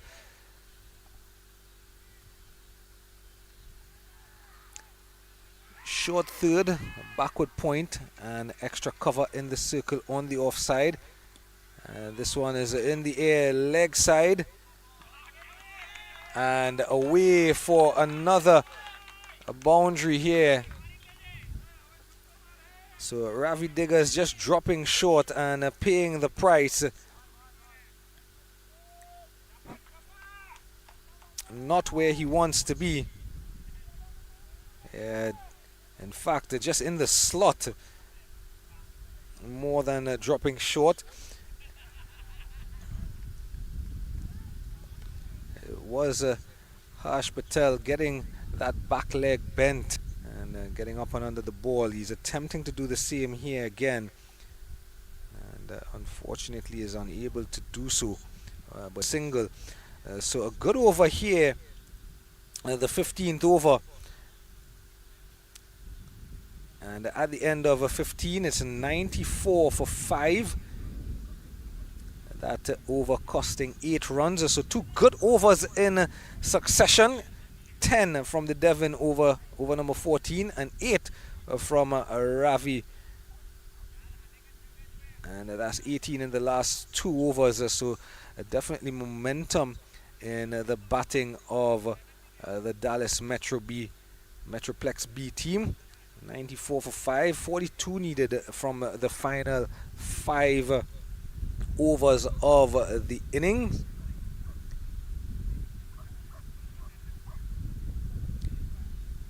After 15 overs, 104 for 6, Bardoli they only got 31 runs in their final 5.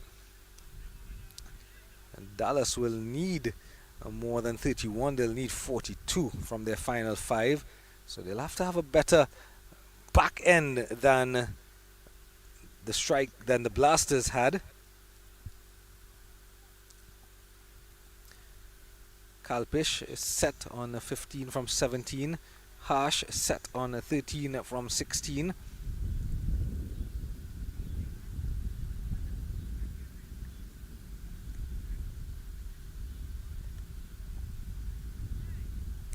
Devin Haricha. In fact, it's Pranav who's going to come in from the factory end. Kalpish will face. Looking to go big. There's a chance of a run out if he gets there in time. Pranav just doesn't get in time, but Harsh Patel looking for that quick single. Kalpish looking to put the ball over the boundary. There are 3 men out on that boundary, 4 men on the boundary rope on that leg side. Long on, a deep mid wicket. A man at a square leg as well, and one behind the square. So he has that boundary well covered. Now all the fielders on the offside are in the ring. And now he's changed the field. He's brought that man from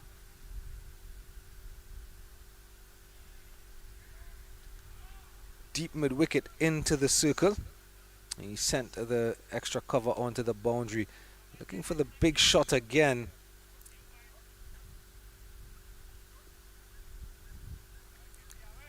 And just another single. So singles won't win them the game, but what it will do, so long as they're not losing any wickets and conceding too many dot balls, singles will keep them within striking distance of that required run rate and of that target.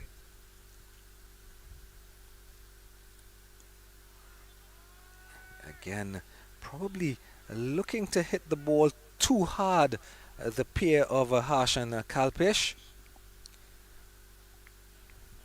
Probably need to just take a deep breath and probably meet in the middle. Not to talk much, but just to reassure each other that, hey, we can do this. Just to stop the game and reset the mind.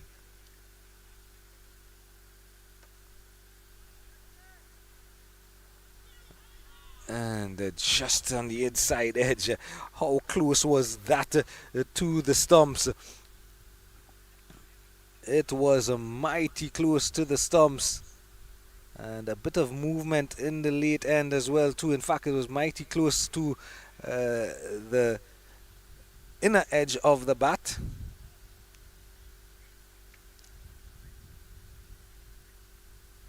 There you go. Finally just getting bat on ball, but again just a single. There is one of those four fielders on that leg side, and that would bring us to the end of the over, and an over that cost just 4 runs. So it's getting a little more difficult now. After 2 good overs, one of 10 and one of 8, just the 4 runs here now in the 16th over, and that equation now at 38 from 24. The run rate has now jumped to 9.5 required per over.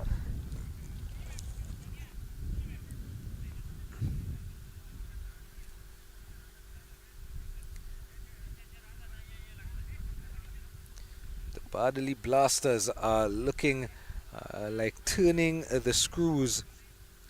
15 from 19, Harsh Patel. 17 from 20, Kalpesh. And we look at the bowlers for the Bardoli Blasters, and Nikhil Patel has 1, Ravi Diggers has 2, Pranav has just bowled out 2 for 19 from his 4, Sandip has bowled out none for 34 from his 4, and Devin has 1 up his sleeve as well. So a myriad of options here in the final 4 overs for the skipper. Devin has 2 for 14 from 3, so he may be a very good option, as well as a 2 for 19. Well, Pranav has bowled out, hasn't he? None for 20 from 3. So Nikhil and Devin will probably get the ball in the back end here. This one down to a long on, and in fact it is again just a single, and it is a Ravi Diggers who has taken up the attack from the commentary end.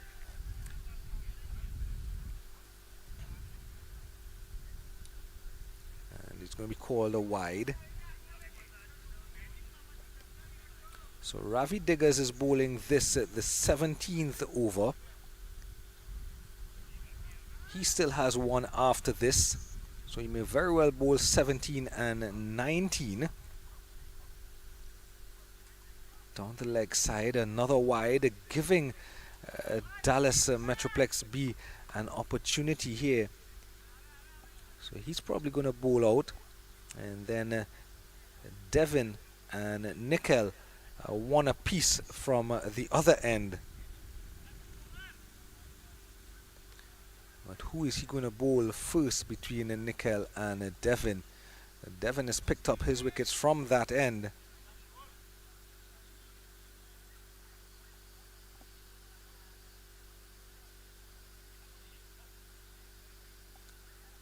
So just the singles in the over, no boundaries just yet.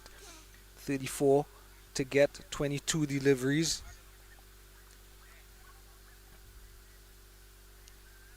another wide. So 103 now for 5. One of the best death bowlers the T20 game has ever seen. Dwayne Bravo always says that you err on the side of wide. You'll probably take the wides if you're going to pick up a wicket. And talking of picking up a wicket, two fielders converging and neither of them can get there. It went straight up. And speaking of taking the wicket, he bowled a couple of wides in the over and then induced that false shot. And straight up and straight back down. And two fielders converging from mid-on and mid-off. Long on and long off, in fact. Neither of them are getting there.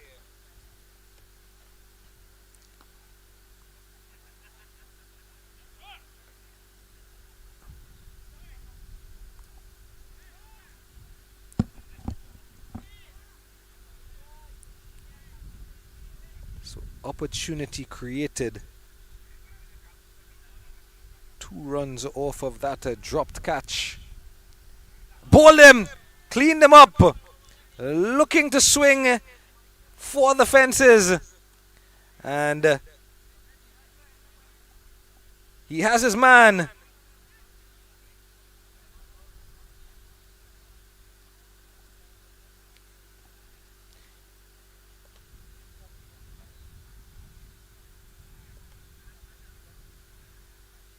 So Ravi Diggers picking up a couple of wickets here today to go along with a couple of runs as well. And Kalpish Patel, after a steady 18 from 22 deliveries, never really got a solid momentum into his innings. Never really took off. He was just in and about that runner ball for his innings.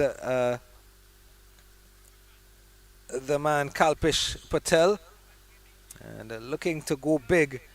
He's missed everything, but that man Ravi Diggers did not miss. He hit the middle stump, and wicket number 6 going down. One delivery to go in the 17th over. I beg your pardon, and it is Miang Patel who will come out to the middle to join Harsh, and Miang has a job to do. 30 runs is still needed from 19 deliveries, and they would dearly love a boundary here from Miang. He was good with the ball, Miang, when Dallas bowled earlier. Miang took 1 for 21 from his 4. Ravi Diggers, the standout batter for Bardoli. And no one has picked up the ball in wide open spaces. Could have easily been 2. But they just settled for 1. And that's the end of the 17th. It's 107 now for 6. And 29 will be needed from the final 3 overs. Who's your money on?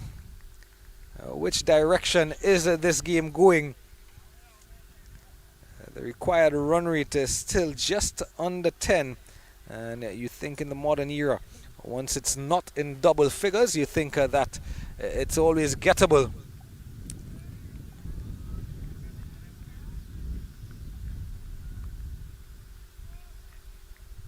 So Ravi Diggers, 2 for 19 from his 3. We expect that he's going to come back and bowl that penultimate over from this end. Pranav has bowled out, so it's going to be between Nikhil and Devin to bowl from the far end, that factory end.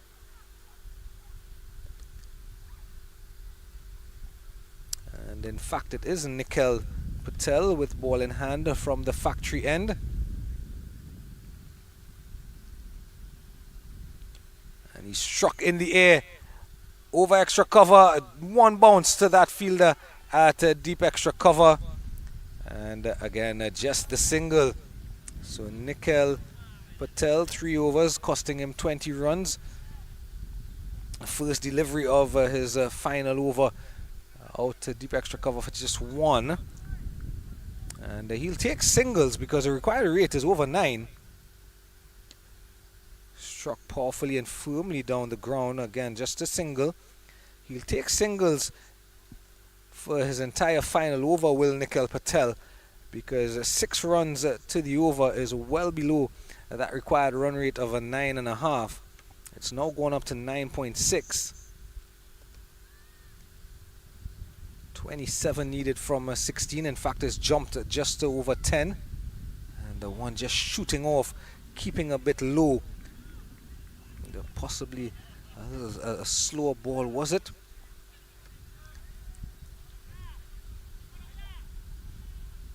Yeah, just shot off the surface, keeping a bit low. And Harsh Patel, 20 from 23. Would have liked to do a little better with that one. Dot balls are gold. A beautiful looking Yorker, attempted Yorker, and well dealt with by Harsh Patel, and get himself a single. And again, the singles won't get them home. Inside the final 3 overs, every single and every dot ball just means that required run rate jumps higher and higher. Reverse swept, and coming down all the way into the boundary in front of us here at the commentary position. Some innovation here, and that's what the Dallas Metroplex B team need. A bit of innovation, because they do need some boundaries, and this is going to help their cause. Getting down on one knee, and you can see there coming all the way down to the boundary for 4 right in front of the commentary pod.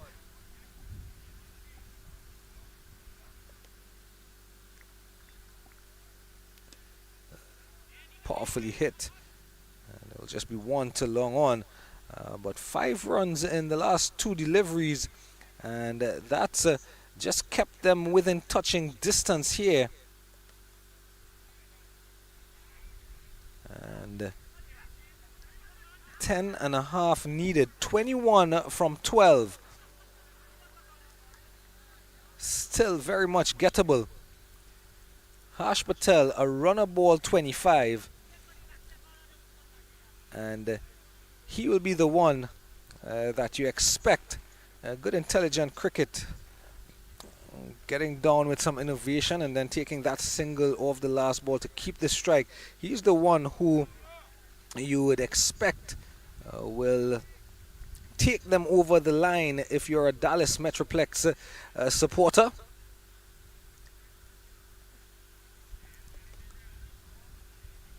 So Ravi Diggers here will have his final over. 3 overs, 2 for 19. Ravi Diggers.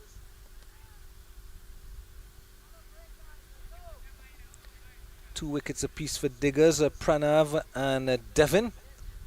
Of course, Devin and Pranav going at less than 5 to the over. 2 for 19 for Pranav, 2 for 14 for Devin. Devin still has an over up his sleeve, and we expect that he may be the one with the final over. Down the leg side, and finally signaled a wide by the umpire. So a little bit of a breather here for the Dallas Metroplex B. Now 20 from 12.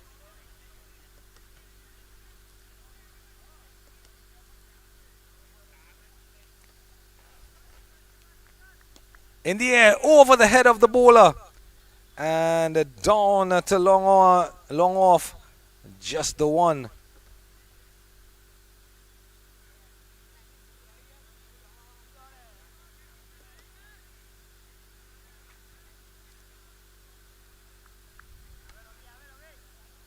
So he's showing some faith here in Miang. Is Harsh Patel. Another wide here. It's not called a wide, in fact. That's a little bit surprising to my estimation. Yeah, looking for that slower ball. It looked to be the batter didn't move much. The umpire is in a better position than I am in, and they've had a wonderful tournament. This one in the air. There are two fielders converging, and the fielder that actually catches it, 6 runs. The fielder that catches it is beyond the boundary. So a welcome, a maximum here. And it gets even closer. 2 fielders in the outfield, and he cleared them both. And Miang repaying the faith thrust upon him by his partner. Walking forward. And will come down. They'll go back for the second. No, they won't. And Miang is now with a strike rate of 150. So that 6 and that single brings the required target down 12 from 8. They'd love another boundary off one of the final 2 deliveries of the over. Looking for the slow ball. It's in the air. And it's caught at a short third. And the breakthrough coming for Ravi Diggers here. And is there another twist in the plot? 12 runs needed from 8 deliveries. Now turns to 12 from 7. And another slower ball from Ravi Diggers, that leg cutter, and outer half of the bat, down to short third, and wicket number 7 goes down, still with 12 runs needed from 7 deliveries.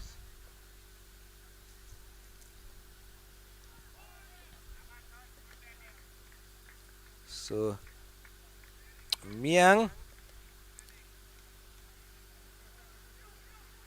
10 from 7. Harsh Patel a runner ball 26. They've brought their team within a striking distance.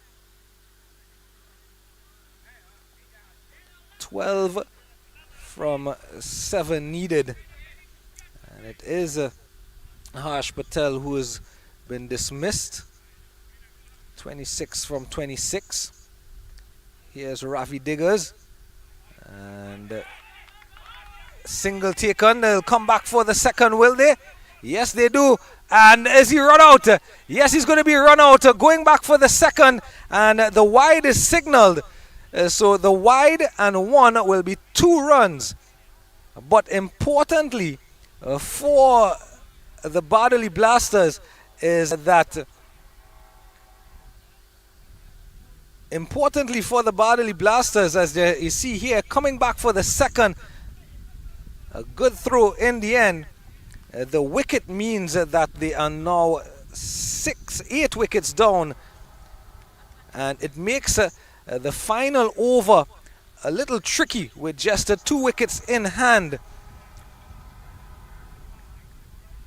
So a wide and 1 run completed means that they will need 10 from the final over. 10 from the final 6 deliveries. Was it really necessary to go back for that second run from the wide? I don't know. You be the judge, but he was well short of his crease. And there you go, the wide signal as well.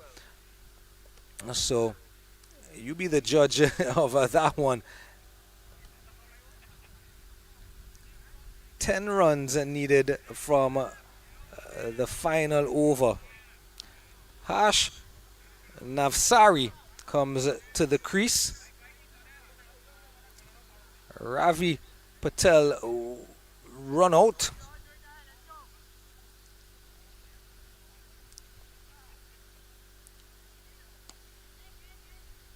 So on down to long off. Just the 1.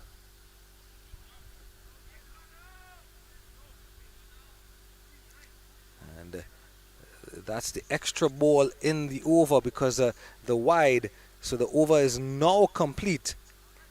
And it's now 9, in fact, needed from 6. So the final over to come. 9 runs needed, 2 wickets in hand, 6 deliveries for either the Dallas Metroplex B to get those 9 runs or the Bardoli Blasters to restrict them to 7 or take 2 wickets.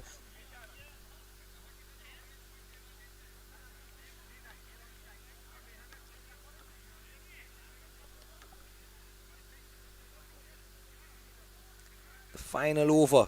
Final 6 deliveries to be bowled by Devin Haricha, who has bowled 3 overs, taken 2 wickets for 14 runs, and more importantly, he's bowled 12 dot balls in his 3 over spell so far. Nikhil Patel is bowled out, none for 28 from 4. Ravi Diggers is bowled out, 3 for 31 from 4. Definitely the pick of the bowlers so far. Pranav, 2 for 19 from 4. Sandip, none for 34 from 4. And Devin Haricha with ball in hand, 2 for 14 from his 3. So, the final 6 deliveries in this encounter. 9 runs needed. And it is Navsari. In fact, there's an edge. And no run taken. It did not go that far.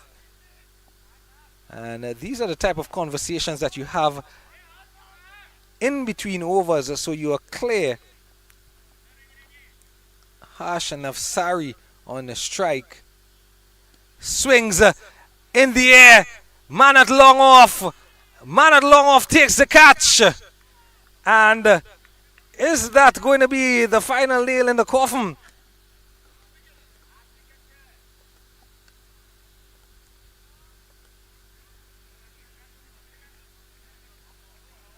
Maybe, just maybe, there is one more big hit left in the Dallas Metroplex team.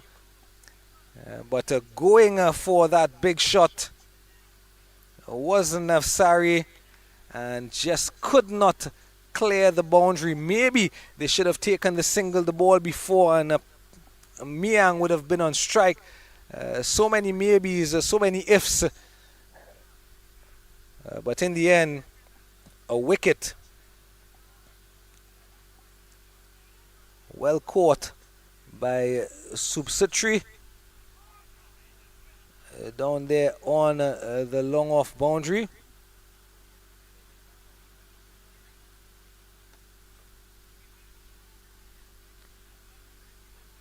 And the equation now, 4 balls, 9 runs, is still not impossible.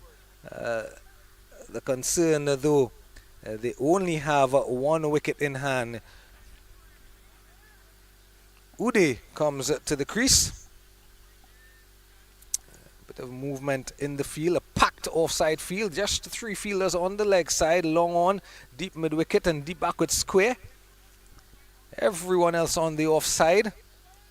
Long off and deep extra cover out on the boundary on the offside. Swinging for the fences, and there it is. That's going to be the final nail in the coffin. Looking to advance Uday and not making it back to his crease in time. And stumped. And that is the final wicket. And still 8 runs shy, 9 runs shy of their target. Looking to advance. Saw him coming. Haricha pushed it a little wider. And the wicketkeeper did the rest. And the Dallas Metroplex B team fall short by just 8 runs. And what a game we've had. Again, yet another game here at field number 3 that has gone down to the final over. And in that final over, all 3 results were possible. The bowling team could have won. The batting team could have won. We could have also had a tie. But in the end, 135 for 8 from Bardoli Blasters. And then bowling out the Dallas Metroplex B for 127 in 19.2 overs, 19.3 overs in fact, and it's a victory for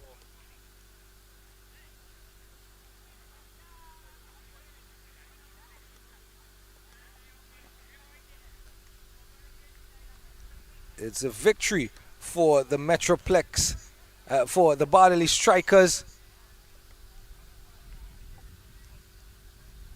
And just a bridge too far. 8 runs, the margin of victory. Bardoli Blasters batting first.